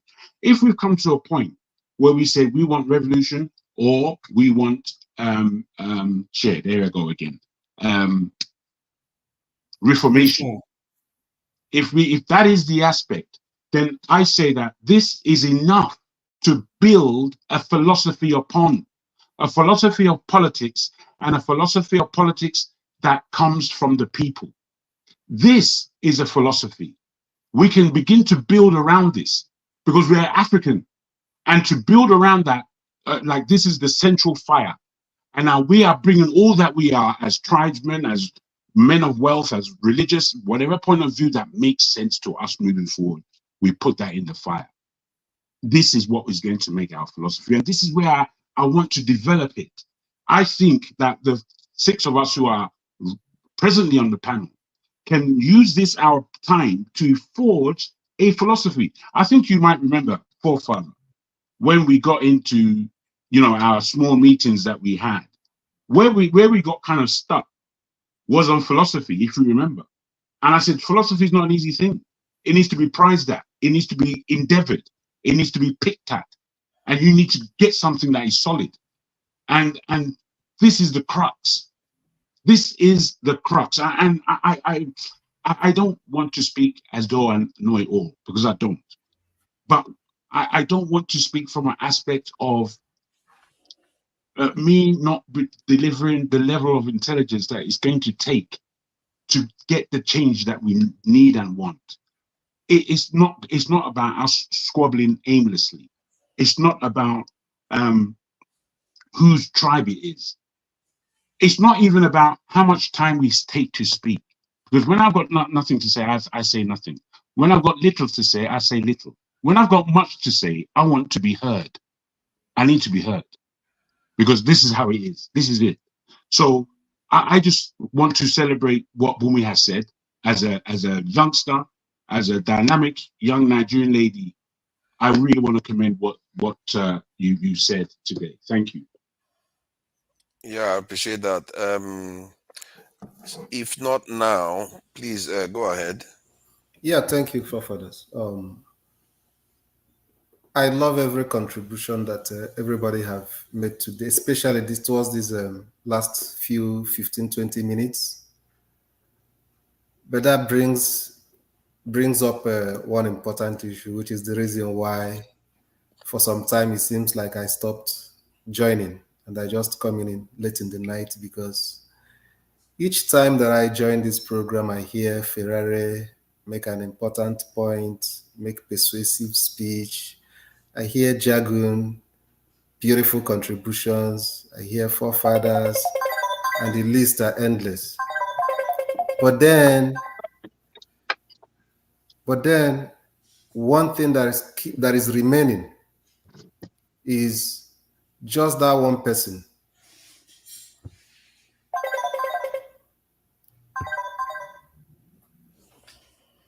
Can you hear me? Yeah, we can hear you loud and clear. Just that one person that will take it on, just like, because it's confusing when Sekau said he's talking about us and said no person. So they cannot do this. P2B cannot do this. It's us. Even among us, we need a P2B, we need a Showore. There's no way a mob, a group of people can do so. We need leadership at every level. And that's the reason why our gathering here have not really, it has a great potential, but it have not metamorphosed into something great for how many, it's doing something great. Well, don't get me wrong. It have not really utilized its, lived up to its full potential. Why? Because there is still one thing lacking. Who is that one person who can galvanize us outside this public domain we are here now? Because we can't really achieve, we are already achieving the much we can achieve by talking together here. But there is greater potential that we can, achieve, which is far more than what we are doing today, which can only happen outside of what we are, outside how everybody is seeing everybody now. That is what can bring out 10 times whatever impact our having our say is doing right now. It's just that same leadership. Who is that one person? You understand? Yeah. Ferrari's contribution resonates. Forefathers' contribution resonates. Jaguar's contributions resonates among all of us. But who is that person that will say, okay, you know what? Let me take it upon myself to try it out outside of this forum. That is what is lacking. Action. Yeah. Action. Yeah. Okay. On the word action, guys, I've started speaking. I need you to be quiet, guys. On the word Ferrari, action, hold on for a second. For a second. You see what the point, if not now made, is a very pertinent one, because when it came down to it, what it came down to was resources. And as a matter of fact, I remember we had that conversation one evening too, where we were saying you need the resources, because in the end, you can have all the ideas, you can have the people, but the resources is what they need to be able to lead what they are doing and come and focus on this stuff. And every movement in history has always had that resources, and at the core of it is what is missing right now. But I'll leave it at that. okay. I want to pick it up from where he stopped, where he keyed on the keyword action. Remember, what's her name? Aisha Yusuf said that we have. Can you hear me? Or you can hear me? Loud and clear. Okay, good. So Aisha Yusuf said that we don't need activists. We need citizens who can act. That's the exact stuff that we need. We need citizens who can act. So where are we? We are where I want to put a little pushback to what Seko and Forefather said. Forefather said we need values, and he's pushing for a nationalistic values. Yes, I agree we need values, but we're not there yet. I will tell you why. For Seko also, you agree also that we need value, but we are not there yet. Why do I say these things? We have seen that our political status is a total failure. It's not working. So that's the basis of where we are. That's the basis of where we are. You understand? Our political status is not working. So we are at a stage whereby we have to find what we agree on. We agree only on one point. Nigeria cannot continue like this. And even on that agreement, we're not 100% in number. There are those who still believe in the political discourse as it's currently set up, that would take us somewhere. I don't share that view, but they are in the majority. So for me to move forward, I have to join them and say, okay, let me just see, okay, this political dispensation you have, let me just see if I can work with you. So right now, look, this is my analogy. We have a big trailer in front of us carrying petrol, and that petrol is leaking. That's APC. Then you have the second big trailer with engine problem also, or tire problem behind that trailer, carrying whatever it's carrying behind the one in front, leaking petrol. Then we have the third trailer, which is the obedience movement, that's saying, wait a minute, we got to overtake, like fellas saying, overtake, non-overtake, overtake. We have to overtake this second and the third trailer and put things right. But they are in the third, and the road is narrow. Do you understand? So how do we, that's the impasse in terms of analogy, dilemma analogy that we are in. So for us to move, which is possibly why Obi is saying he will consider possibly a merger with the second trailer, to get rid of the first trailer that is leaking petrol. Now, there's a problem with that. The second trailer is filled with the people that created the problem that made the first trailer to overtake and be in front. That means it's filled with thieves. So if you form a merger with them, the analysis we should have been doing should have been, if you form a merger with them and you want to move forward, are you going to be a president of thieves? Because those people still have their philosophy or ideology. Those people have their philosophy or ideology. You understand? And they are not going to change. And it was their philosophy and ideology that got us to where we are, which they call politics, which they are trying to normalize to the rest of us and all the other vehicles behind. You understand? So we have to say, okay, that's why those who say we need OB, we need Showore, and Showore is the toy, is the vehicle that is behind OB's bus. By the way, if we have to arrange it. Do we need each other? The first thing is we need each other. Second of all, we don't want the first trailer in front leaking petrol to explode because it might likely burn all of us up. So we need to be very careful on how we navigate this narrow road. Now, what do we need? Can we beg some people, some in the second bus, who can help us, the likes of the Showore, the third vehicle, and the likes of the OB, to help us sensitize people? Because you cannot have a reform or a revolution without sensitized people. And you have a people who have been completely desensitized. That's the problem. So our objective now should be focused on sensitization, and that's why I fight so hard sometimes. That's why me and you and forefathers sometimes get into it. Me and some other people get into it, because I keep saying, when you go this route, you're desensitizing people. Let's go this route. Let's elevate the conversation. So that means to get to the people, we need information, media houses, and obedience. And that was my question to Obi when he came on this panel. What are you doing to make sure the message, it's only one message of we can't continue like this, gets to the people, gets to the people in the first trailer, get to the people in the second trailer. That's all we need.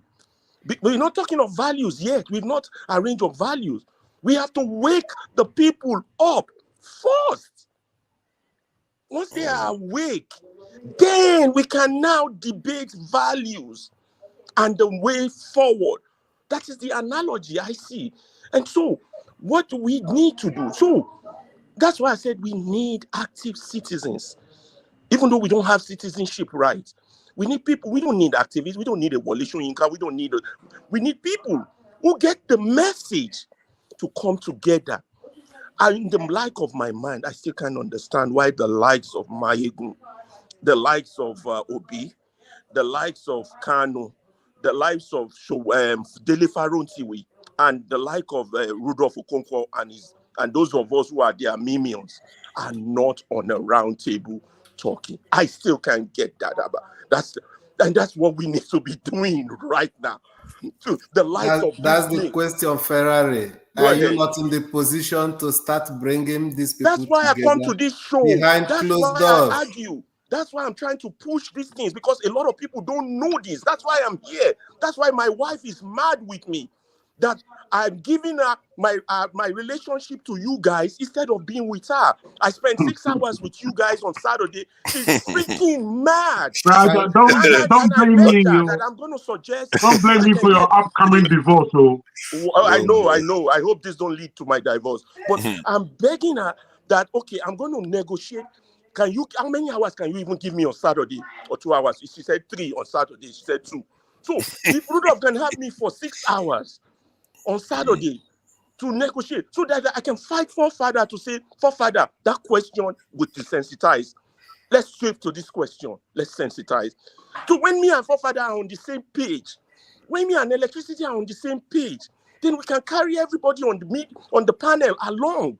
And then our message can go along. And maybe one day it will touch the likes of Obi, not just the likes of Obi that we need. We need everybody, like all the artists. Just imagine one day. What's his name? Can I make a suggestion, forefather? Do you want to hear this now, Ferrari? Yeah, what did you say? Do you want to hear this now? Let me hear it. If you want to be on the same page with electricity, I don't, but I wait, no, let him say first. You're too sharp, you want to have an opportunity to have a common ground with electricity. But I could change him. Wait, no, Bros. Let him come to the point. If we are allowed to argue ideas, I believe I can convince him on my position. No. Ferreira. Jago, just hold on. Let two of them exchange, then you allow me to say this. Yeah. Opportunity that you're gonna have to have a common ground with electricity, forefathers, Dr. Rudolph, and some of these people. It's not going to be on a public debate like this, because Rudolph is already on my page. It has to be. It's It because of has to human be. ego, you're not gonna get it Because right. they have their own If crowd. you really, And I'm if I can coming. If win you them, really I wanna, win We their have to crowd. listen to each other. Yeah. Don't worry. if you We really have to want to listen help us, so that the viewers can understand. if you really Let's want to listen to each help other. us, if you really want to help us, you can use another intermediary. You need to be together with these people in a place where every other person that is not part of it will not hear what's going on. It will be easy for you to make concession, have understanding, you understanding the reason why he has a particular viewpoint locked in. That's how you build that common ground, and all of us can move forward. We just need people that can bring out something better Yeah, out I of would what try we're doing that here right again, now. but we've tried that before. We had so much problem. People don't want to give their real name. People don't want to do this. People, Exactly. You see that we've now? had That's too much a problem. problem. Hold So on. if Bruh, they can't do it in Hold private, on. bruh, let's Hold do you on. it see in me, public. I'm Go here ahead, Jago. gagging myself. Yeah. Jago, please go ahead. Thank you very much. Ferreira, my brother, please listen to me. You see, in this thing that we are doing, none of us is perfect. Underline that in gold. None of That's us. Given this, I put to you that just like me, I'm a man, I'm impatient. Every morning, my only prayer is for patience. Because with the fact that I know I've got no patience, I'm going to run into trouble. So I put it to you, my brother, have patience. You have so much in you, you want to kick it out at every time, and I understand it. The more patience you have, the more you can consider. And you have to have patience anew at every time. Me, in this thing, I'm learning this thing called patience. I hate being gagged. I hate the mic being taken away. I hate being interrupted unnecessarily. I hate all these things. Hate, with a deep sense of the word, hate. But it happens, an outburst happens from myself that are rather unfortunate, not very good looking. So when I look at you, knowing that you've got things to contribute, I saw the exchange between you and electricity today. And for me, electricity was 100% wrong. However, where you can, put the brakes on, brother. That's my only advice. Yeah. Yeah. So is this sensitization? I agree with you, Jagun, just not to ignore what you are the advice you're giving me. I agree. See, Ferrari, don't just start talking. Yeah, I wanted Without to give it to giving. Bumi to contribute. I wanted to say, I just say that the sensitization part is where we are, along with all the other Okay. problems. Let me add to this. I think one of the things I noticed is that you and somebody who have the same position on issues, and some of them, for other reasons, will forget about that one and those reasons are quite relatively downstream, lower level issues. They just make that a big issue. Like when you should be focusing on the goal. We are all different. We all come from different. We all have different concerns. We all have different this in circumstances.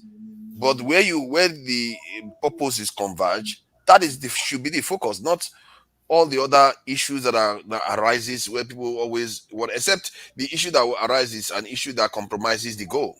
That's when you raise it. But if it doesn't compromise the goal, what is the point? This one insult me, this one look me the wrong way, I don't like this one. And I must say, Ferrari, I find it very concerning that you, like me and Ferrari, will make a statement now. We agree with 100% of what he said, and then he will just come and attack me anyway. It's like when you don't even recognize the people that are on your side. Where do you even start from? It's like it's unbelievable. Listen, forefather, don't take it personal. When I attack you, it's not because I don't like you. It's because I feel strongly at that point in time you are going the opposite direction and I need to put a stop to it. That's the only thing. It's not personal. Nothing with me is personal. It's the objective and it's the goal. And I'm telling you that right now. Yeah, so we should all be focused. My key is that sometimes we don't elevate the conversation. Thank God for Bumi today. The conversation would have gone down the drain again. And I'm sick of it. Spending 6 hours away from my wife to go down the drain, you think that is funny? No. That's why I get vicious. Let Bumi talk. Okay, so yeah, after she speaks, I wanted to share something about philosophy. It's very interesting. You guys were talking about philosophy, and something came out today that I think I should share. Please go ahead, Ebumi. Yeah, thank you everyone. I would just say some things about when it comes to like the solution part. I think I was talking to Ovir and he made me realize something that I feel like majority of us we want solutions now. And it makes sense. I want Nigeria to be better right now. I want almost every African country to be better right now, but we also need to understand that this has been going on for years and you cannot just change something just like that, especially something that is not just it's not just bad government.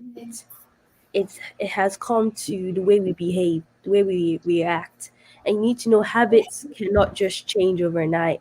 It takes time for people to realize things. It actually takes, like, sometimes it even takes experience for people to realize things. So to the point Mr. Jago made in terms of patience, we do need patience. That's one. And I do think that a lot of Nigerian ones they want change. I think the only problem is how to effect that change, that organized change. And Ove always talked about it. We are not organized because I can tell we're six here. I can tell six of us here probably want to do something when it comes to Nigeria, but it's like I think one person has a YouTube channel. I think two people have YouTube channels here, and you're talking about it, which is change. The actions that people keep on hammering. Oh, you're not doing anything. It is a form of a solution because you need to inform people. People need to be educated. But I think to create solution, you need to first of all identify the problem. You can't solve something when you don't know what you're solving. And so first thing first, we all need to ask ourselves, or you need to ask yourself, what do you think the Nigerian problem is? And then you need to find ways on how to solve that. For me, I'm going to speak from my perspective of things.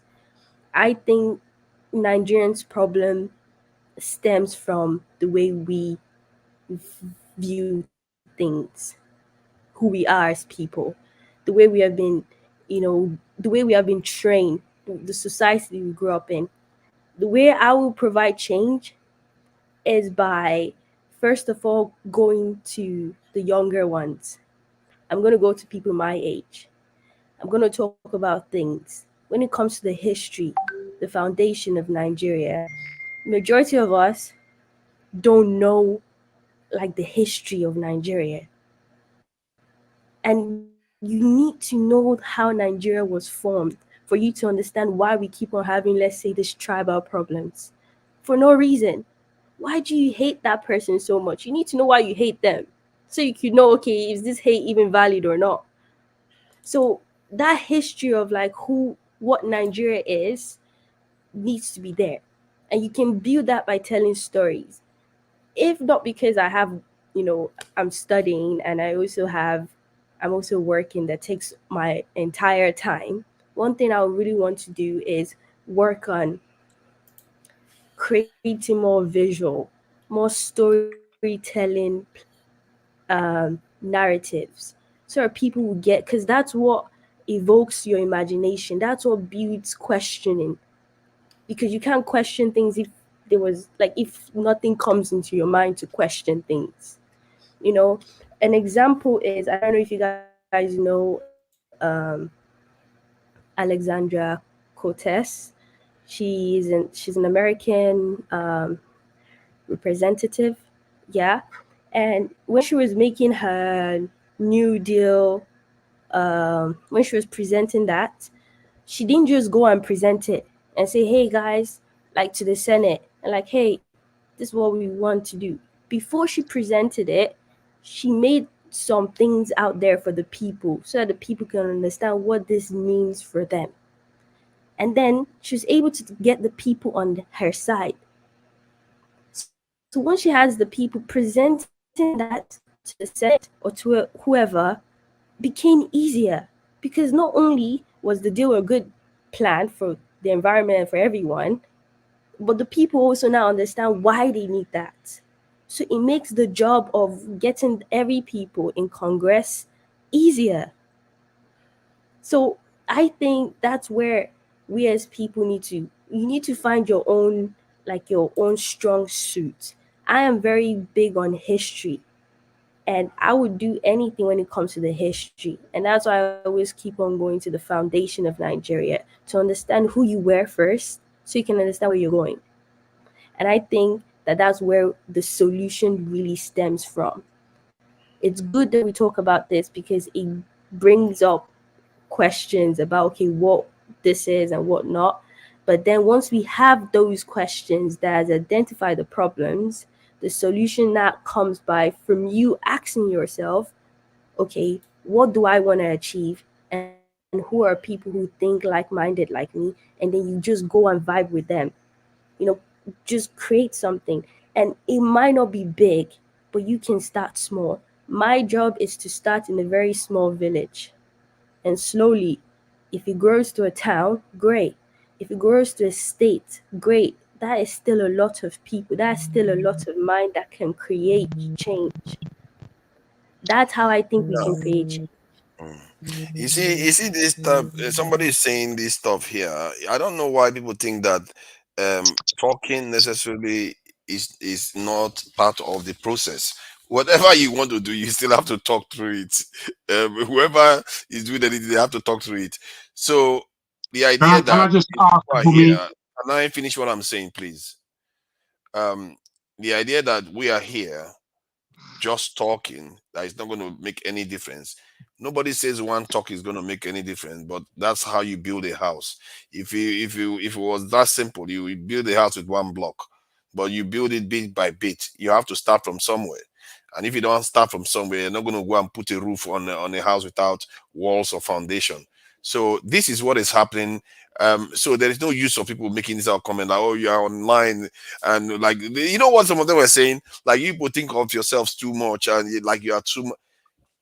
Who do you think are all those people that did all those things? You think they had 5 horns? They are human beings like you. Even Tinubu is just a human being too. Make no mistake. They're just human beings like every one of us, and they were just in the right position at the right time that got them to where they got to. So let's not overstate things. This is how it happens. Anybody here can go on to become a Nigerian leader. And when we are doing all these things, is to prepare people for the future, because when they get there, so that they know they are well equipped. I'm not sure Tinubu had too much of this type of conversation before he ended up where he ended up. Maybe he should have had him. So please, Jago, go ahead. It's not my turn, but I just wanted to ask Bumi, are you a creative? And if so, what type of creative? Yes, I would say I'm creative. You know, I'm very much visual based. You know, I try to always find problems. I mean, I program, and I feel like to become a program, you always have to find ways to solve something. So yeah. Very good. So do you delve into graphic design at all, or anything, as you said, visual or film? Yeah, I want to, but those things, they look it's something I would love to do in the future. Let me just put it like that. I'm not very good at those things, but it's something I would like to do. No problem. Thank you. Is it my turn? Our new Pansat is here. Check out. Somehow you have been very well, very, very patient with us. You don't interject much, you know. It's interesting. You should be able to interject if you want to interject when conversation is going on. You know, okay. the new Pansat is here. The new Pansat is here. The troublemaker. Come on, I'm going to go help you. Please, Shikao, thank you for your patience, Shikao. Please go ahead. Is it my turn? Yeah, so no, this will be my last contribution, then I'll go off. I just want to say a few things to Brother Ferrari. One, when I talk about the issue of not looking for a messiah in transformation in a nation, the reason being is that you have to avoid personality cult. It's very, very dangerous. Personality cult, what it does is that it put all your egg in one basket. So when something goes wrong, that's the end of that revolution. Like the Sister Bumi said, I think before now. Like if something happens to Obi tomorrow, there is no obedient movement. If something happened to Kwankwaso, there is no ideology. That's the problem. That's why ideology is there always is no important. We had this Kwankwasia. conversation before. Yeah, there is no Kwankwasia movement without Kwankwaso. So I'm saying you build an ideology and a philosophy that transcends anybody. It's irrespective of who is there or who is not there. It just there when you meet the criteria, you become the leader, and then you are pushed to be able to accomplish that mission. And you are weighed, you are valued. I mean, you are kind of evaluated based on the values of that philosophy. The French in the middle of 1800, they had a philosophy called La Lumière, the philosophy of light, which was a cultural philosophy in France where they criticized superstition. They need excellence in government. Everything has to be clear. That's why they use the word light, the philosophy of enlightenment. They want everything to be very clear. If you are in leadership, leadership should be transparent. We should be able to know when you took over yesterday, how were things and how are things today? No sentiment. No, he's from my village. No, we have to look at the figure and the fact and judge you. So they made the French people to be able to see leadership that way over a century. Now in France, they don't judge you whether you are from Lyon or Marseille. They judge you, what did you do? What have you done? Even people from your village can protest more than other people. So I think that's the point we need to get to. Let's look at the Western world. Their philosophy divide their political group into left and right. In America, you have the Democrat and the Republican. It's not Irish. It's not Italian white. It's not about British. It is based on whether you are left or you are right. And the left have its way of conservative way of looking at things, and the right look, and the liberal have their way of looking at things. We have to evolve to that point. I remember during the campaign, they asked Obi, what is the difference between you and the PDP? What is the difference between you and the APC? And he clearly stated, he said, we don't have much ideological difference. He said very clearly, there is no much ideological difference. The main difference is that I'm more competent and I'm more able to do it. In other words, these systems are almost the same. Okay, so the only thing we need to know, look for a personality and build around that personality. So if that personality failed, then everything failed.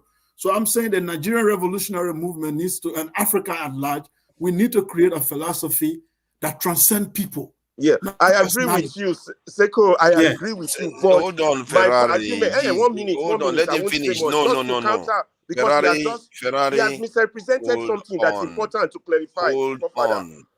Let him very finish. Important. Let him finish. I did say that I was going to present something so that we don't go too long. We're going to have a hard stop at 6 hours. So no matter what happens, we are going to go backstage at 6 hours this time. So hold on. You are going to get your chance to speak. Just be patient, Ferrari. Please, Seka, carry on. Yeah. So I think the situation in the country right now, I've seen on internet, it has created a lot of progressive forces in Nigeria. That's the good part, because we've seen from obedient movement to this point, a lot of progressive forces are coming together on the internet, and they've been talking beyond ethnicity. So it's Nigerian, some of you who are progressive, it is time to capitalize on this, capture this moment, begin to bring Obi and Ashore together. Now, we don't want you we are not saying you should share love flowers, but we just feel like you have certain ideas similar, and we want to call a conference, whether it be in the diaspora or in Nigeria. You have a dialogue, you have a conference between these progressive forces, bring them together and say, what is the way forward? How do we overcome these pillars that are holding us back? And you begin to build on it and stuff. Every election, you find people among the progressive forces to push them forward. Because if you don't, if Obi goes away, the obedient movement is gone. And that's not the way for you to change a nation. The idea needs to be separate from the person, and you got every generation begin to build on that. I think that's the only way. What has happened over many African countries, including mine, we've been worshiping personalities. And when those personalities go, we go back to zero. And it has never helped. That's the point I was trying to make.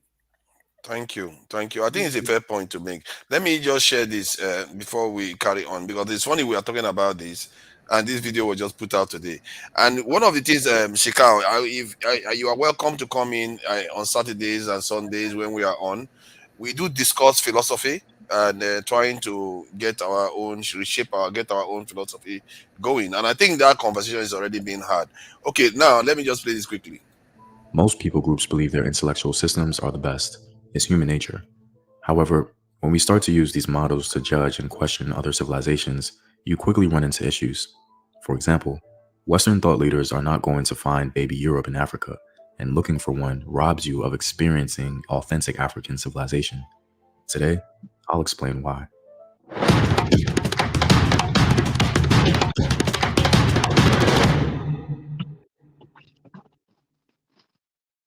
What up, African world? It's Home Team here, and welcome back to another video of African history, culture, and worldview. By supporting this channel on Patreon, Let me just do my due diligence here. We are reacting to this video, fair use policy. Thank you to the brother for sharing the video. you're helping in the creation of these videos and contributing to this content. The link to Patreon is in the description box below. To begin, it's critical to understand that this video does not apply to the entire continent of Africa. The information involves the regions of West, Central, and East Africa, so please keep that in mind. So where can we find Africa's great thinkers? Who are the ancient and medieval philosophers? Well, before we can tackle that, we have to face the question of African philosophy itself. There is considerable dialogue within the scholarly world that debates the very existence of African philosophy. I won't go into all of it here, but one example is the question of what's known as ethno-philosophy. Most of the popular material we have on African philosophical thinking is really ethno-philosophy, meaning the general collection of African worldview derived from culture, myth, folklore, folk wisdom, so on and so forth. According to several African scholars, this isn't truly African philosophy for multiple reasons. I thought this debate within the African scholarly world was incredibly salient and needed to be mentioned. However, for the sake of this video, we're going to set aside the general consensus among some African scholars because ethnophilosophy undoubtedly evinces the existence of great African thinkers, and that's what our topic attempts to learn more about. Historically, we've been constantly told that these great African thinkers simply don't exist, especially because European anthropologists did not see reflections of Europe in Africa. Africa, to them, was a dark continent with dark people and a dark history. According to scholar Innocent Onyewunyi, Africans were viewed as savages who developed nothing. Some of Europe's greatest philosophers, David Hume and Immanuel Kant, promoted that thread of thought. Hume and Kant held the view that Africans, in virtue of their blackness, are precluded from the realm of reason and civilization. Via hindsight, this was a puerile assertion. They certainly weren't going to find an African Plato with that mindset, nor were they looking for him. However, in the 20th century, a Belgian missionary flipped this narrative on its head when he began to investigate the mind of the Baluba people of Congo. In many ways, the work of Placid Temples instantiates the rise of ethnophilosophy. His investigation led him to believe that he had discovered what he called Bantu philosophy. Suddenly, the idea of the unthinking, unreasoning African could not stand. Here's what he had to say. The discovery of Bantu philosophy is the disturbing event for all those who are concerned with African education. We have had the idea that we stood before them like adults before the newly born. In our mission to educate and to civilize, we believed that we started with a tabula rasa, though we also believed that we had to clear the ground of some worthless notions to lay foundations in a bare soil. We were quite sure that we should give short shrift to stupid customs, vain beliefs, as being quite ridiculous and devoid of all sound sense. We thought that we had children, great children, to educate, and that seemed easy enough. Then all at once, we discovered that we were concerned with a sample of humanity, adult, aware of its own brand of wisdom and molded by its own philosophy of life. That is why we feel the soil slipping under our feet, that we are losing track of things, and why we are asking ourselves, what to do now to lead our colored people. Placid Temples wasn't necessarily trying to do complementary work. What he was attempting to do, according to scholar Paulin Hotunji, was to find a psychological and cultural basis for rooting the Christian message in the African's mind without betraying either. But instead of discovering impressionable children, he found sagacious men.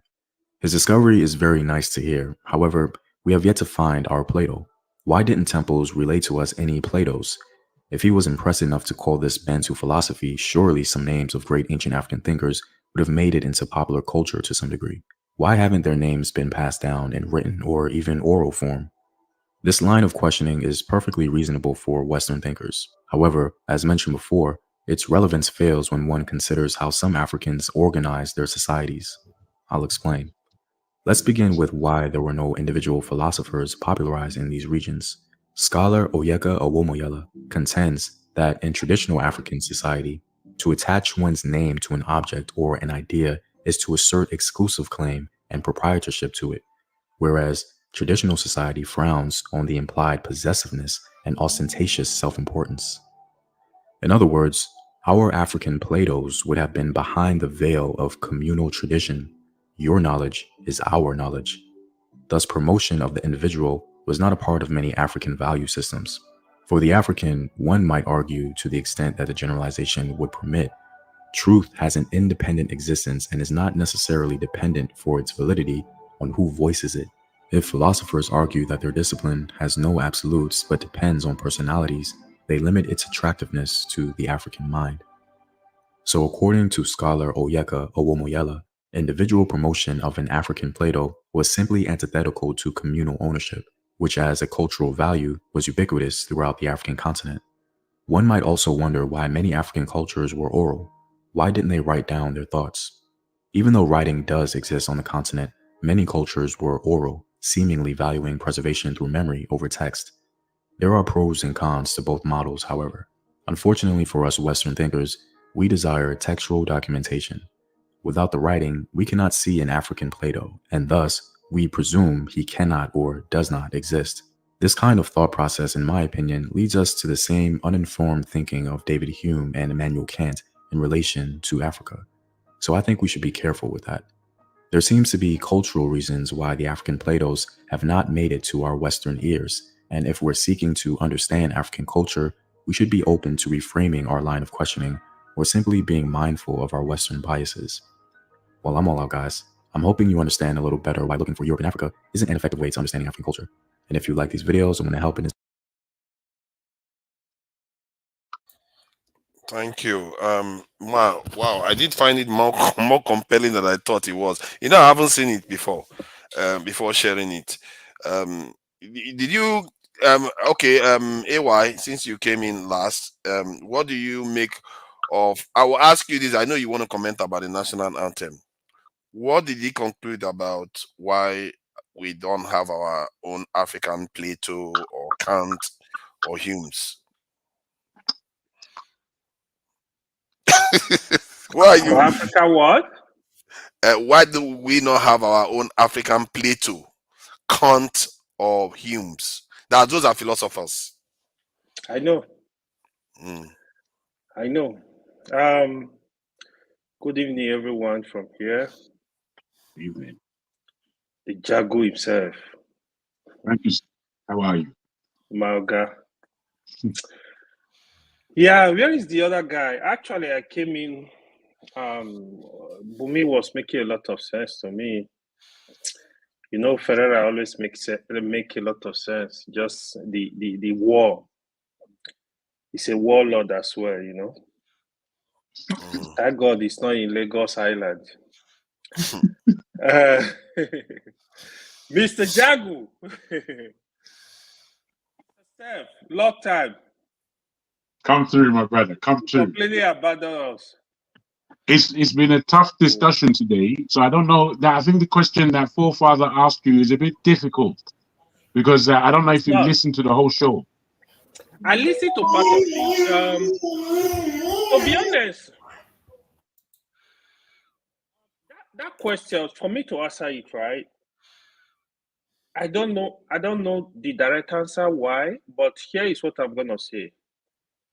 I think from my understanding of philosophy, there were a lot of politics in it as well, because the great philosophers I think even plan to study in Egypt. Most of them study in Egypt, actually. I remember, if I can recall correctly, I think Aristotle was Plato's student. So the basically what I'm trying to say, the origin, valid origin of philosophy is from Africa, is from Egypt. Yeah. But here we have people came, collected the knowledge and left, make it bigger. But we that give out the knowledge, we don't have people to represent us. That is actually a very big question that I have to think about. It's a puzzle, actually. I remember the last time I was listening to you when you guys were discussing Professor Wole Soyinka. Your argument was why literature? Why we don't have Nobel laureate in physics, in sciences, in other area? Why literature? That's what they decide to give to us, a kind of. That's another question. It's just similar in that direction. I mean, Wole Soyinka did his best. I heard a lot of people criticizing him, even if I disagree with his utterances. I think it's unfair for anybody to tell you Wole Soyinka is nobody, Wole Soyinka know nothing, that's all nonsense. We need to, my argument here is, we need to try and learn to stay on issues. The fact that Wole Soyinka is saying something today that does not resonate with us doesn't mean that he knows nothing. Come on. We play too much. You know, we can criticize him, you know, but making such statement, I completely disagree. On the issue of sciences, I'll also look at it like, we might not really, we don't have the, I think somehow we don't have the resources to, even in research, to really go into research. Research need a lot of money, because everything that is affecting us today is as a result of planning. Even today, if we are saying that, oh, Nigeria we don't have, it's not a rich country. We have the potentials. We still have the potentials today, but the problem is planning. I heard somebody said here that the system we are currently operating is not going to work. And that has been my thing. It's not going to work. The system we're currently practicing is not going to work. Even the Peter Obi, all of us are shouting for Peter Obi. The only reason I gave my support for Peter Obi, I felt Peter Obi was a better candidate than Atiku and Tinubu. I don't believe, I have stated it here, I don't believe Peter Obi will perform any magic. Because the truth is, even no matter how we love him, even if we don't want to accept it, Peter Obi belongs to the corrupt system. It's a part of it. This is the honest truth. We need to state things the way they are. Showore, on the other hand, Showore does not belong to that system. That is where Showore is kind of different. Because if we actually need a complete change, everything has to be holistic. Like, we need to shift away. We need to shift. We don't need people that will go and be kneeling down to Obasanjo and IBB in their criminal hideout. We don't need such people. They've done their best. That is what I think they can offer, but they need to exit. They need to leave the system. Let the young ones build their own system. Let's assume they've lived their life. Just move away. This is just my whole thinking. If anything would change in Nigeria, just like what is going on in Senegal now, they were able to break the system and bring a fresh system. They have a complete new president that does not belong to the corrupt system. Now, if he chooses to go in that path, he knows the people will not forgive him, God will not forgive him. So this is a good opportunity for him to build. I know in Burkina Faso, whatever, they also have a yoga military leader. I never believe in military leader because they don't change. They are the same. Right now, he's fighting for extra 5 years. After extra 5 years, it's going to be courtesy for the another election. This is the reason why I don't believe in those people. They are the same. They will start good, the end they get greedy. That means they don't have the people at heart. Because if you have the people at heart, you will be your goal would be, let me set up a system that will work for everybody. They don't do that. It's greed. Okay, let's talk about this anthem then. That oh man, I don't even know why you guys are wasting your time. To be honest, it's really how do we reverse it now? Because we can't be singing Oyibo man's national anthem now. So I heard Prophet Michael Zekome change the name of Nigeria. These are not our problem, man. They are not.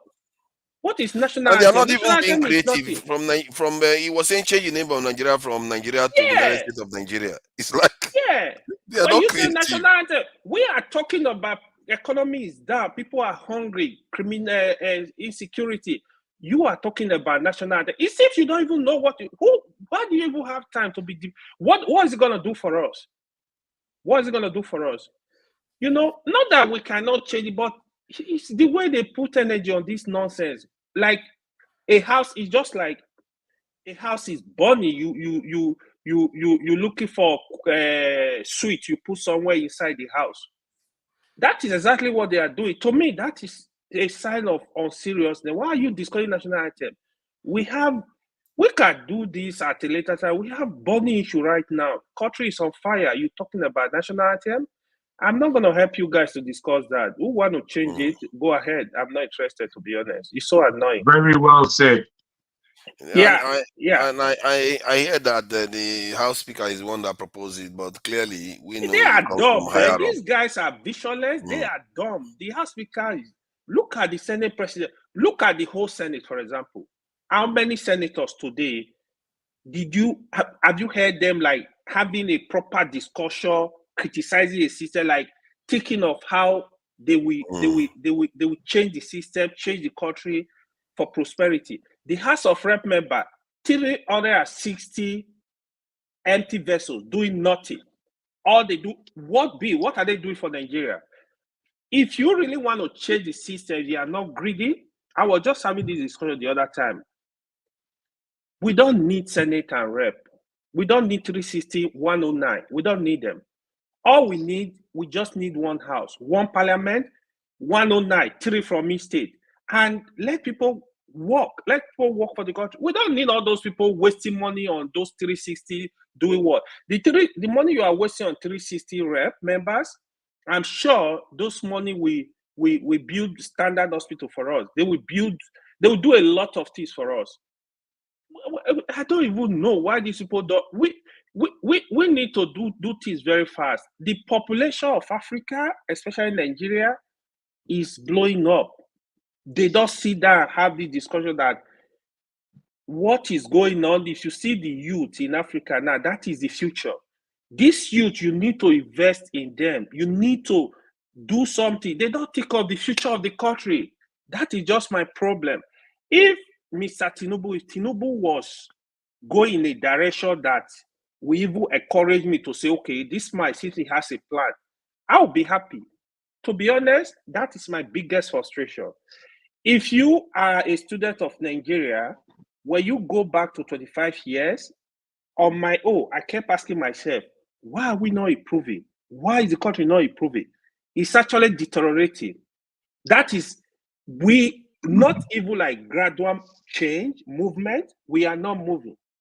We are not, if you go to hospital, they are worse than 20 years ago. If you go to Nigeria schools, they are worse than 20 years ago. If you just be naming there, is it the police? Is it the army? Is it, somebody was saying here today, Nigeria Army single-handedly stopped the war in Liberia. Today, Nigeria Army, they are struggling to start a riot. Unbelievable. So we need to, a system needs to be improving to give people hope. But we are not having that. So this is my whole personal pain about the whole situation. If we were improving, even if it's gradual, I would say, okay, We built refinery how many years ago? Today we don't have one. They are repairing the one we built how many years ago? You see, when was the last time they built the airport? We don't have airport. Our airport are in garbage. If you go to Lagos airport, sometimes you not see toilet to use. So it's sad. No, it's not joke. It's people will Seriously, no for toilet.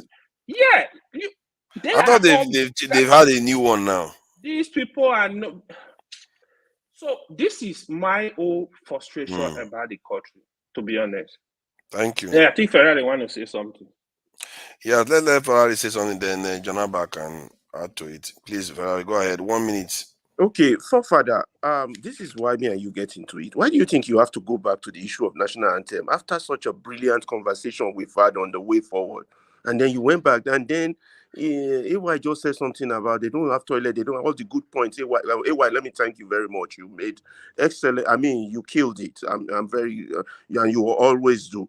Why do you go back? Oh, they say they have. That's what I mean by, you see, the people need to be sensitized, but when you throw in those desensitizing statements, oh, but they say they have good toilet.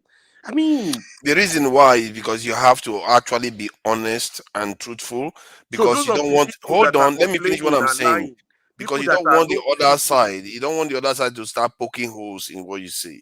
You have to always, and I'm not looking at it from the point of view that AY was being dishonest. I was just adding texture to what he's saying, so that we are more on the same page, and nobody can come and criticize. That pushes, let me show you what that does. That pushes the incompetence of the government to be normalized.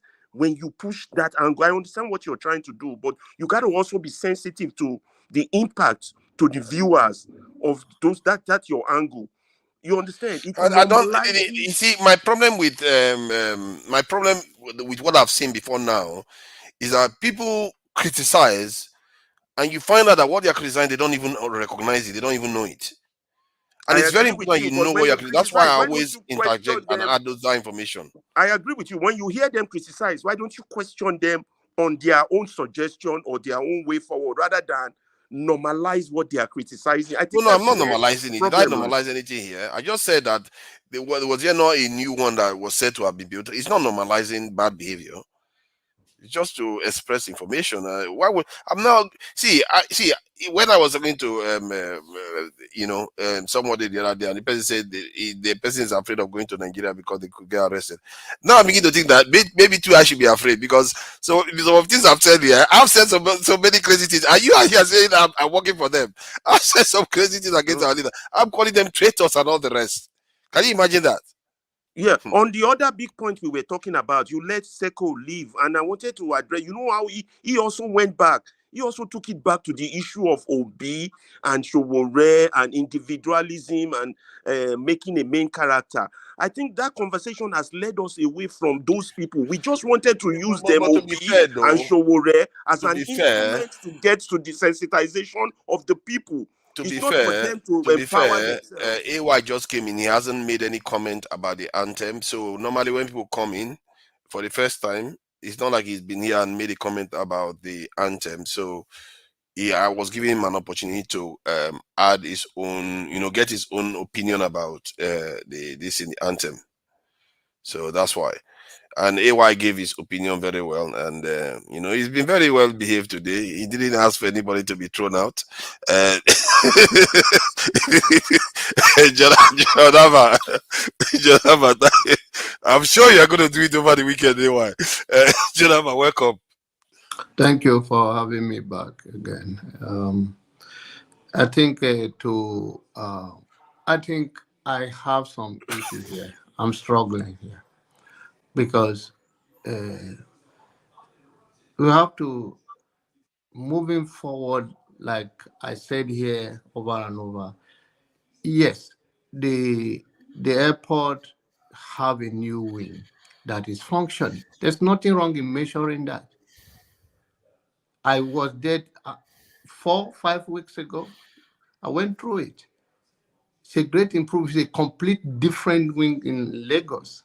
If you come through Delta Airline, maybe if you come through any other airline that will take you through the other part, I don't know. The old terminal, I don't know.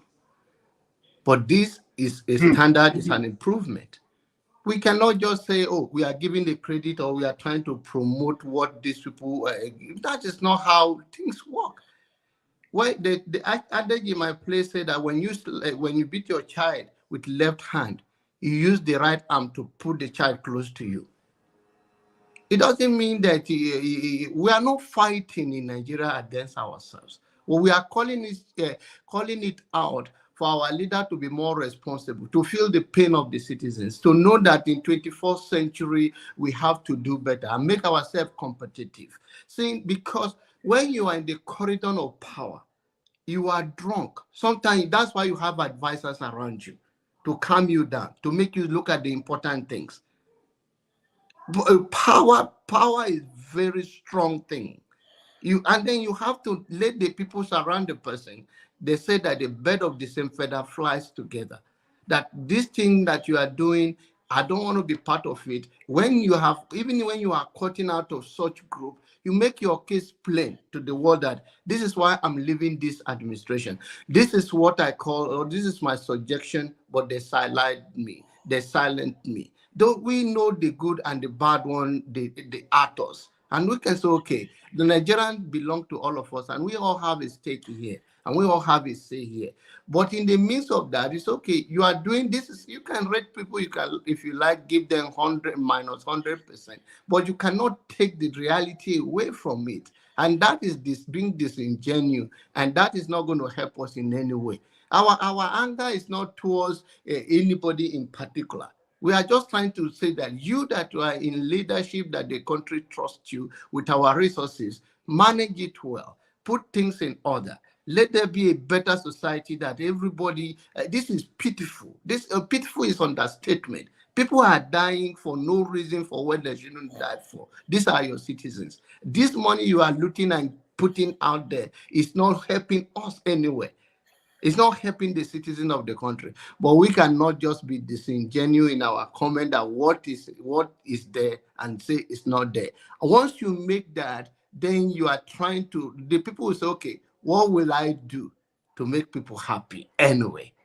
See, you are giving you say that, okay, whatever I do, they're not going to show any sign anyway. So I want to join the wagon of those people who are not doing nothing. So even if the little one I do, they are not calling it out.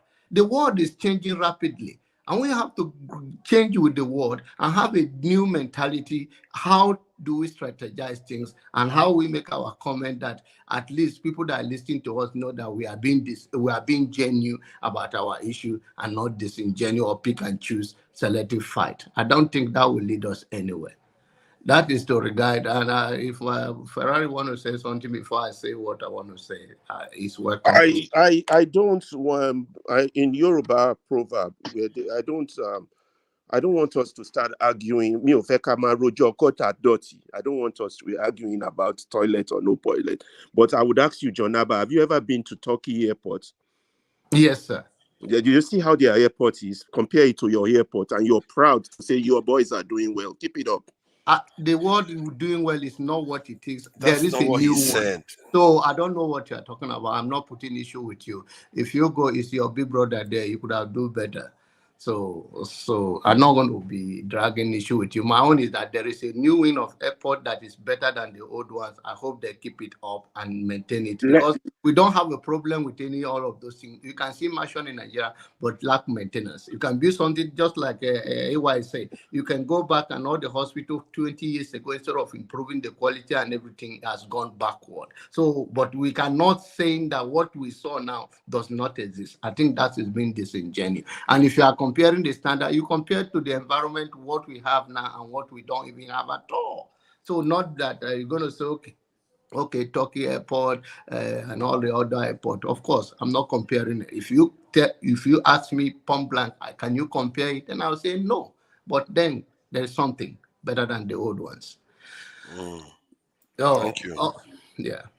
Thank you. You want to add more? Oh, not on that issue again. Move out from there. And if you want to rephrase whatever I want us to, because on the issue of the national, I think I've commented on it. Yeah, we've already talked about that. Yeah. So, okay. You see, there was one thing I saw recently that I thought maybe we don't have a lawyer here, so it would have been good we had a lawyer here that can read this thing, because all these documents sometimes they can be a bit weird and we don't know what fully they mean.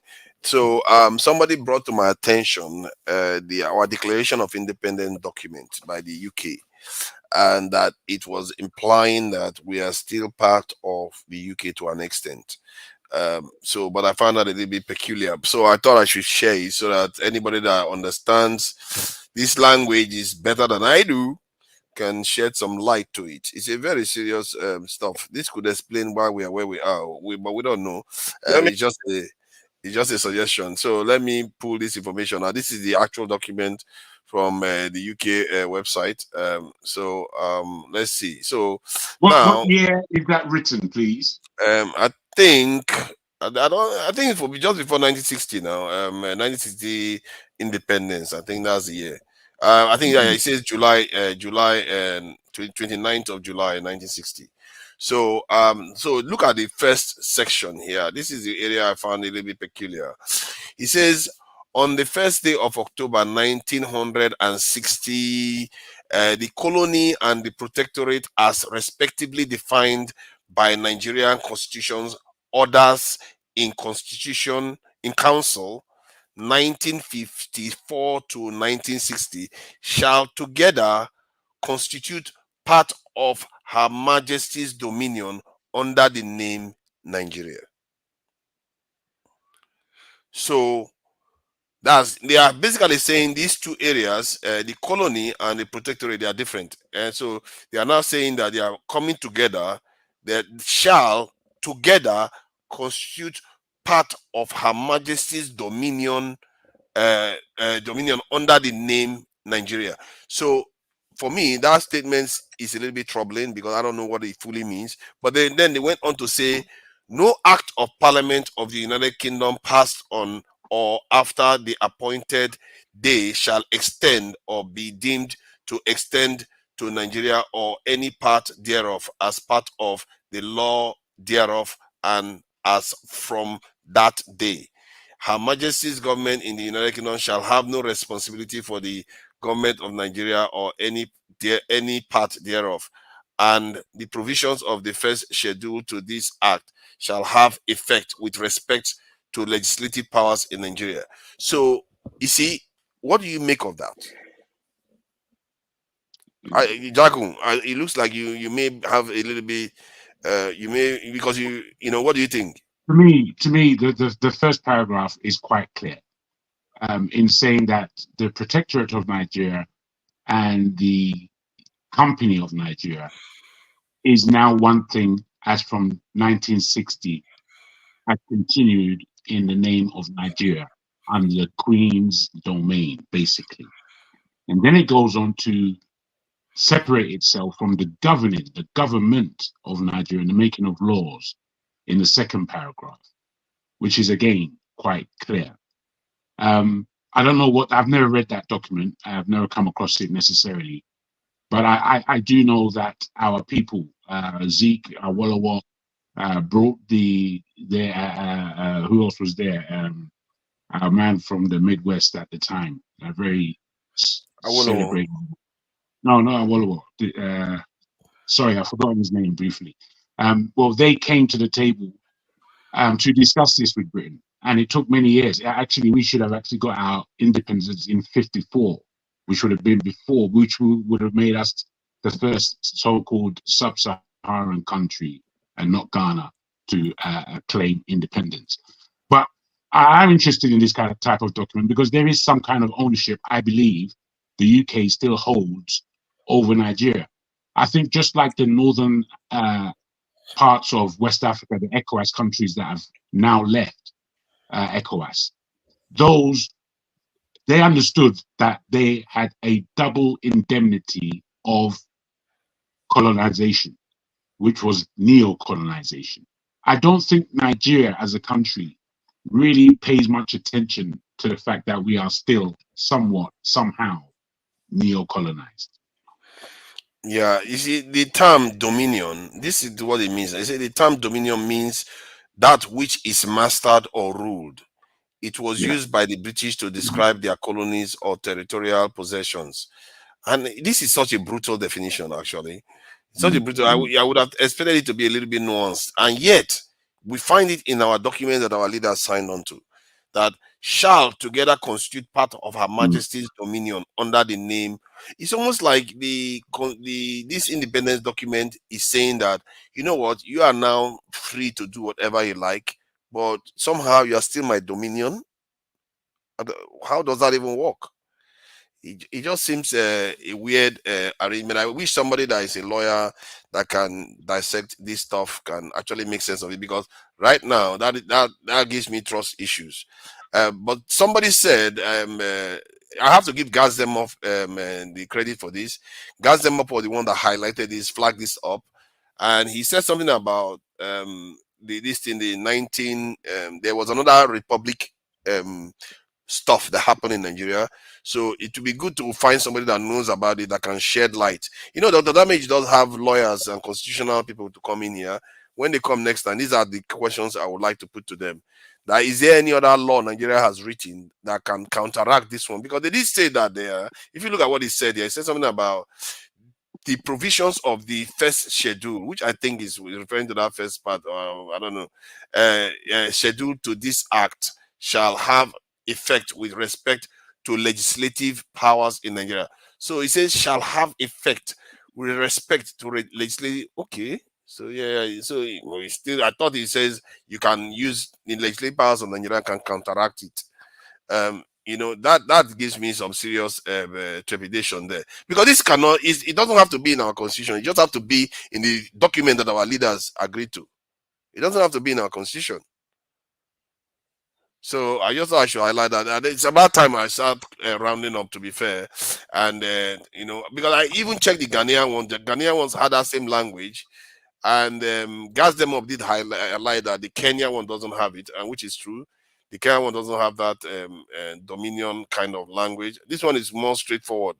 It looks more like a proper, you know, independent document, an act to make provision for and in connection with the attainment by Kenya of a fully responsible status within the Commonwealth. You see what I mean? So this one seems like he's clearly saying he wants to be a whole nation from the beginning. But the other one is saying, you know, you're going to be part of my dominion, and somehow. You know, I don't understand. Well, don't you think by the time they've used the term Commonwealth, it is that language thing again, whereby you are still owned or you are still colonized? Yes, that's true. And that Commonwealth, the reason why one can, in a way, leave Commonwealth can be a little bit benign, because it's like an organization you can pull out of it. But when somebody signs on to a document where somebody says this, you are part of their dominion, that worries me a bit. They basically say you are a contractor, you are a free willing contractor, but you are still mine. You know, that kind of that's the kind of the stuff it gives me. And the way our leaders behave actually implies that look at, they just went back. They just went back to an anthem that was written by somebody during that period. The way our leaders behave implies that. They don't behave as if they are, you know, charting their own path into the future. It's really strange. And it's just weird that when... So to be sure, this thing that you were saying? Sorry, this thing that you're showing us, is it present in today's constitution, or is it from the 1960s and it has no bearing on our present situation? I mean, how did the documents affect our constitution now? The constitution is the act. They call it the act. That's how you understand it. It's not for, I'm not sure it's directly for Nigeria necessarily. It's not our constitution.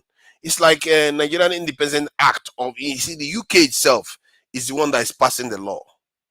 Not Nigeria. It's the UK itself that's passing the law from their point of view of trying to give us independence. You see what I mean? So they are passing the law, and this is the state of that law. This is how it looks. So it's not for Nigeria to have in their constitution. It's for them to use it as a way of bequeathing control of Nigeria back to Nigerians. Can I come in there? So from my own understanding of that You should have let language, me finish what I was saying now. You just one so I'm statement, but sorry. go ahead. Can I just so I'm sorry. So from my own understanding of that English language, that was supposed to connote a transitionary period between 1954 to 1960. If you look at it, it was very specific. You understand? Between 1954, I think there was a, they gathered in London to make the constitution. That's right. That transitionary period between 1954 and 1960, and upon the said date, 1st of October 1960, we become independent. It was that, I think that was it. We are not bound to any British. Hold on. But this I was think you're written. right, Olumide. Let me just add this. This was written in 1960, from what I can see here.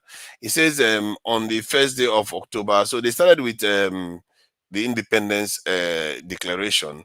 Then it says the colony and the protectorate as respectively defined by the Nigerian Council, orders in Constitution, in Council, orders in Council 19. So they are describing something that happened before then, 1956 to 1954 to 1960, shall together constitute part of Her Majesty's dominion. You see, now this is what I'm saying. The earlier part is referring to something that happened before that period of 1954 to 1953. Then it went on to use shall. Shall is something that is going to be happening now. You see what I mean? That is what I find peculiar. If Tabini says was the or is even it makes more sense because you're using it to refer to that time. But shall So what? Shall what? He says shall together constitute part of Her Majesty's dominion under the name Nigeria. But is it inclusive of that time period? 54 to 60. No, it's almost as if they are describing that period. Then they said, because of what you understand about that period now, it's going to now become part of Her Majesty's dominion, like as one entity called Nigeria. At least that's the way it seems to imply, because there's a comma here. They finish describing this part, what this represents, because I think this area, like Olumide stated, implies that these areas are together. They are one. There's a colony and there's a protectorate. Now he's saying that two of them shall come together to become part of Her Majesty's dominion with the name Nigeria. You would think this should have been done in the first time they created Nigeria, isn't it? So why is it still being stated here? Because during the creation of Nigeria, it involved these protectorates and the colonies, isn't it? So why was Nigeria not the name? I thought Nigeria was created in something like 1914 or so, during that period. So why are they using the name again now? It's a bit odd. Or maybe they needed the way to name the new nation.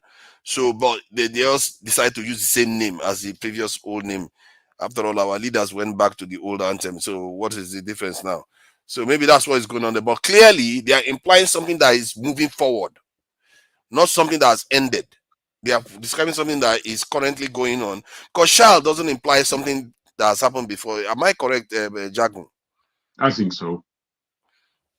So I don't know, man. We need because all these other ones too, I can't even say I fully understand what. So with the English, did I make myself clear or you did. You made yourself clear in the way you explained it. It would have made sense if those language was not like that. The language didn't say shall. You know, it didn't go. If Tabini said these territories, these different territories are part of His Majesty's dominion. Then it's saying at that moment. But this one, he went on to say shall together constitute part. It's like now, it's like saying now, okay, maybe I don't know, maybe these are just preambles of the actual DC, but this is the actual act. So maybe they are just preambles. Maybe it's a way of saying how long is that document, please? It's quite long, from what I can see. It's it's quite, I wouldn't say it's too long.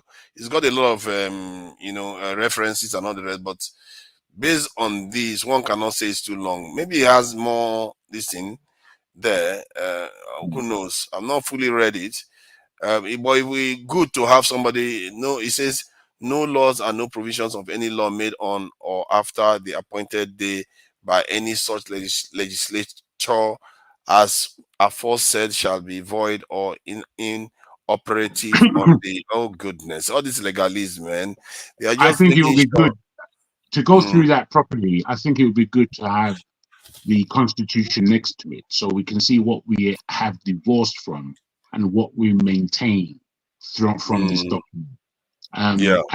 Because what I regather from these things is, as you said, that's how the nation is. Nigeria is a very peculiar thing. And today, this guy, Sekou, he was asking the question, for which unfortunately James didn't take it very well. But he was asking the question, what is Nigeria? What is it apart from the geography? What does it constitute? And I think this is the peculiarity that confounds us all. What state are we in actual fact? It's very interesting. Yeah, I really appreciate the engagement on this. Gas them up. It's a shame you can't come in. You have to come in with full camera on if you want to come in right now. But I'm going to be doing shows on my channel. So let me remind the viewers, if you've not subscribed to True Niger, please do that.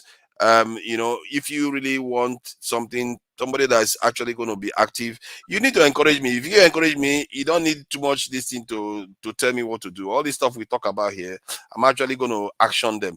Like I said, I don't have the funding. If I had the funding, most of all these things we are talking here, I'll be actioning them. I'll be on the ground in Nigeria. I don't care. I have only one life to live. I'll do what I need to do if I have the resources. So that said, and subscribe to True Niger, because we do cover topics and we cover various, because this platform is defined in a specific way. You have to have your face on, and it's more of a kind of, how do I describe it, establishment kind of platform where you have things done in a more how do I put it, corporate way. You don't want to have the kind of rough edge conversations that can go on the other platform. So subscribe to True Niger is important, because some of all these topics we are going to cover them, and someone like Gas them up with there and actually be able to contribute, because there are a lot of people that don't want to come on, show their face, and it's not their fault they cannot be here, and it's also not the fault of this channel that they cannot be here, because this channel it wants to do certain things and it wants to reach certain people. And it's important that, because like we are able to still air the views, but not, you can, like if Jagun comes to Nigeria and swears, that's free, no problem. You see, he's free to swear as much as he likes. But this platform is different, because younger people are listening to it, older people are listening to it, elderly people are listening. But on True Niger, it's quite intellectual and more brutal. We have to narrow down. That's where you beat down the ideas and question things more thoroughly. So if you've not subscribed, and the more you encourage that channel, the more your work is done. And if you've not subscribed to, by any accident you are here, you've not subscribed to Dr. Damages, do that now. Don't wait till later, just do it now. Every single one subscription matters. Like and share to other people. This channel is quite unique. Let's face it. Most channels out there, they cover their faces. They do other kinds of stuff. This one is unique. Everybody comes here, talk, show their face and have conversations. Because of that uniqueness, it's worthy of being promoted. Exactly. And let's do that, because it encourages our people to have some serious conversations and openly for people to actually show their face too. Augustine, you came when we are about to close. So whatever is going to happen backstage. We are going to go backstage, and by that time, Gas them up. You can join the conversation backstage. Everybody's free to have conversations at the backstage. So guys, them up. You don't have to leave. Augustine, thank you for joining us. Just before we close out, what do you think about this? Nobody should contribute further because we want to close out. Nobody should contribute further. So what do you think about this anthem change? Is it not a great change? You know, going back to Oyibo woman's national anthem. Oh, where do we start from? Forefather, the funny thing about the anthem is when I was listening to Arise News this morning, they were like, "Oh, Tinubu shouldn't sign it. Tinubu shouldn't sign it." I was like, "Oh, this is about 12 o'clock. Let me go and check." And I saw that he has already signed it. So you ask yourself, and I love what somebody said today. That should be, if not now. He said we have just one political party. It's not one political party. We just have one gang. I call it gang. It's not a political party. But if you use the word political party, there should be argument in political party. So that's to tell you that even the proposal came from Tinubu, that he wants to do something to distract us. And they've succeeded in, and somebody asked question, the oppositions, if you're an opposition, what will you do? If your house is set on fire and you see the elders of the house pursuing rats, if you're reasonable, you will just try to quench the fire, or you just look at them. So opposition shouldn't come to say don't reverse to old national anthem. It's a shame that we allowed that robbery to hold. It's a shame that we allowed that Mahmoud stupidity to hold in Nigeria. That we allowed that is what gave birth to this. See, 419ers have taken that country. Criminals have taken that country, and they will. What do? They will certify their Western world, and they would rally around. See what will happen on June 12th. Just see what will happen. You see the kind of money. They say there is no money. See the kind of money they are going to spend on June 12th, thinking that they are celebrating. No, they are going to replenish themselves. It's a shame that we came from that country. So. Man, you know, saying that is a shame. Yesterday, I was embarrassed. I was embarrassed yesterday. Yeah, so, but you know that after the national anthem today, if you had listened to what happened in the National Assembly, somebody intoned on your mandate. Somebody intoned in that National Assembly today. So people are still standing on that mandate. These politicians, why are they so sick? What is wrong with But them? actually, forefathers, that's what they should have done. Change our national anthem to On Your Mandate. On your mandate. That would have been better. At this rate, it's better than the one that they went and chose. Yeah. What are you doing on your This is bad. Forefathers, before you go. That was Nigerian. At least it's a Nigerian that sang it. This was what oh my God. After 60 years.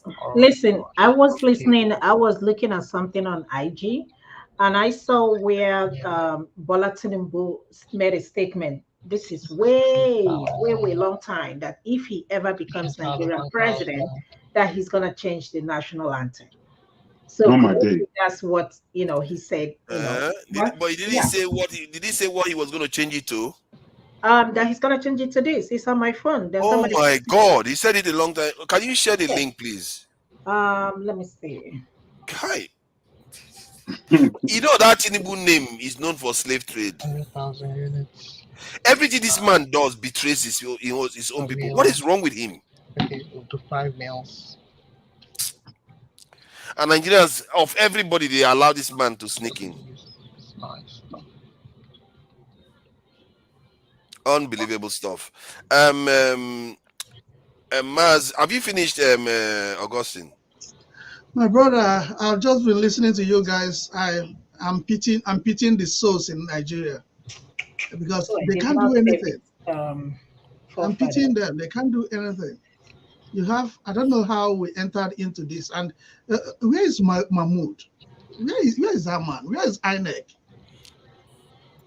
You're asking that. Where is P2B? Where is Atiku? Where are all the opposition? Where is Showore? What do you want Atiku to do? What do you want? Well, at least they should be outraged that this is what they are doing. We are outraged here. Why are they not outraged? What are they doing? Why are you asking about P2B? Because they are nowhere to be seen. Why are we here? What are you talking about? P2B just left Dallas yesterday. Oh, so so left Dallas.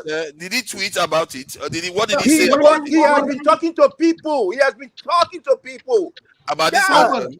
Can we let that man be? Like, can you just serious, stop? bro. I'm asking. Hold on. Are you saying that it's illegitimate for me to say where is Peter Obi on this? Because I've not heard him anywhere. You're waiting for him to. You're waiting for him to tweet I'm not now. waiting. And Am I not online now? Rino Mokri and Buala will take it upon themselves.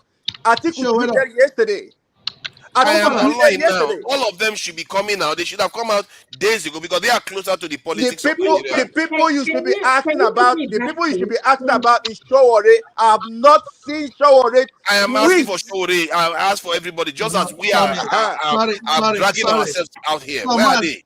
If you are asking me to ask any None of them are shouting. What are you doing? That means your argument is not correct. I should put it backstage. Okay.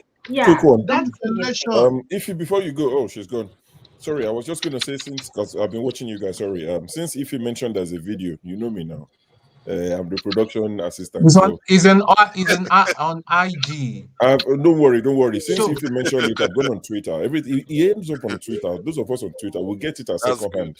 I've gone on Twitter just in the last few seconds. What's your handle on Twitter? I'll drop it in the backstage. Let me hear what he's got to say. So I've downloaded it quickly and I've added it to the stage for you, forefathers. If you want to play the video, that's what I've come to say. Let me see. I've added it to the studio for you so you can share it. Oh yeah, let me check it. Forefathers, please put me on backstage. I told you, right, I'm your production assistant. Thank you.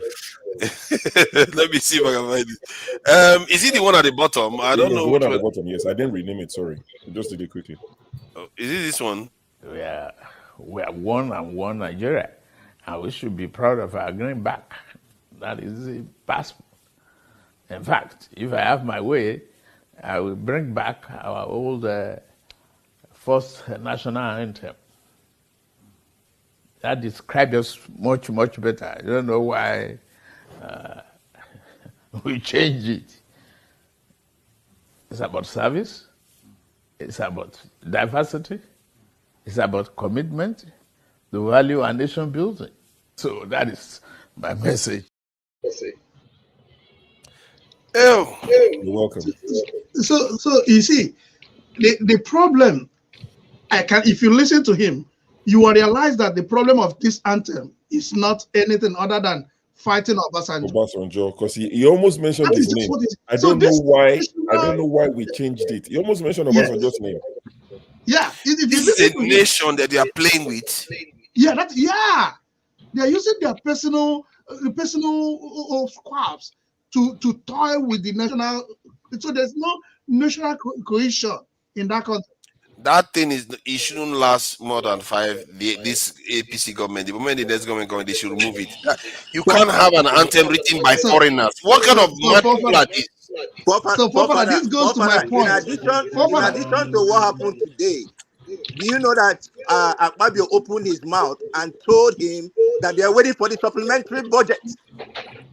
So that means in few days, they'll be dealing with a supplementary budget. They've not even finished with the one that they just did the other time. What is wrong with these people? You can see that the way he was talking about it, it's almost like, I'm not sure he was even, from what I see, it felt like he was nostalgic. And I remember when I look at him, I said, this guy was a young man when we were still under British colony. He probably saw it like a great thing when we got independence and they were singing this anthem. When we got independence, he was in jail. He was in jail when we got independence, anyways. What do you mean he was in jail? You want me to 1960? Yeah, 1960. Go and look at it. He was in jail. From the record, the FBI record, he was in jail at that time. Is he that old at that time? Yes. Oh, you think he's 70 years old? 70, not only 70 years old. He's not only 70 years old. Okay, I think we are getting to let's go to the hard break now. Gentlemen, thank you all for coming in. Show, Jagun, Olumide, Tone, Mazi, Prince, Augustine, and thank you all for joining in. Fumi O, I saw you there. Easy D, Kenry Bar, gas them up, show, viral gaming, So I'm gonna entertainment, owe you. Njenje I only have 6 Media emails TV. available. Lumide, calm down, Lumide. Njenje Media TV, thank you for joining us. Oh, that's just a link. Black Experience, I see you there. Black Experience, One Nigeria, I see you there. Thank you for joining us. Until next time, we're going to catch up with you guys again later. Let's see whether we can play Majefa Check out. See, this anthem needs to go. I will leave you guys with that. Thank you. And tonight, this gentleman will be making his network television debut. This is his most recent album right here. It's called Spirit of Love. We're very pleased to welcome Majek Feshek.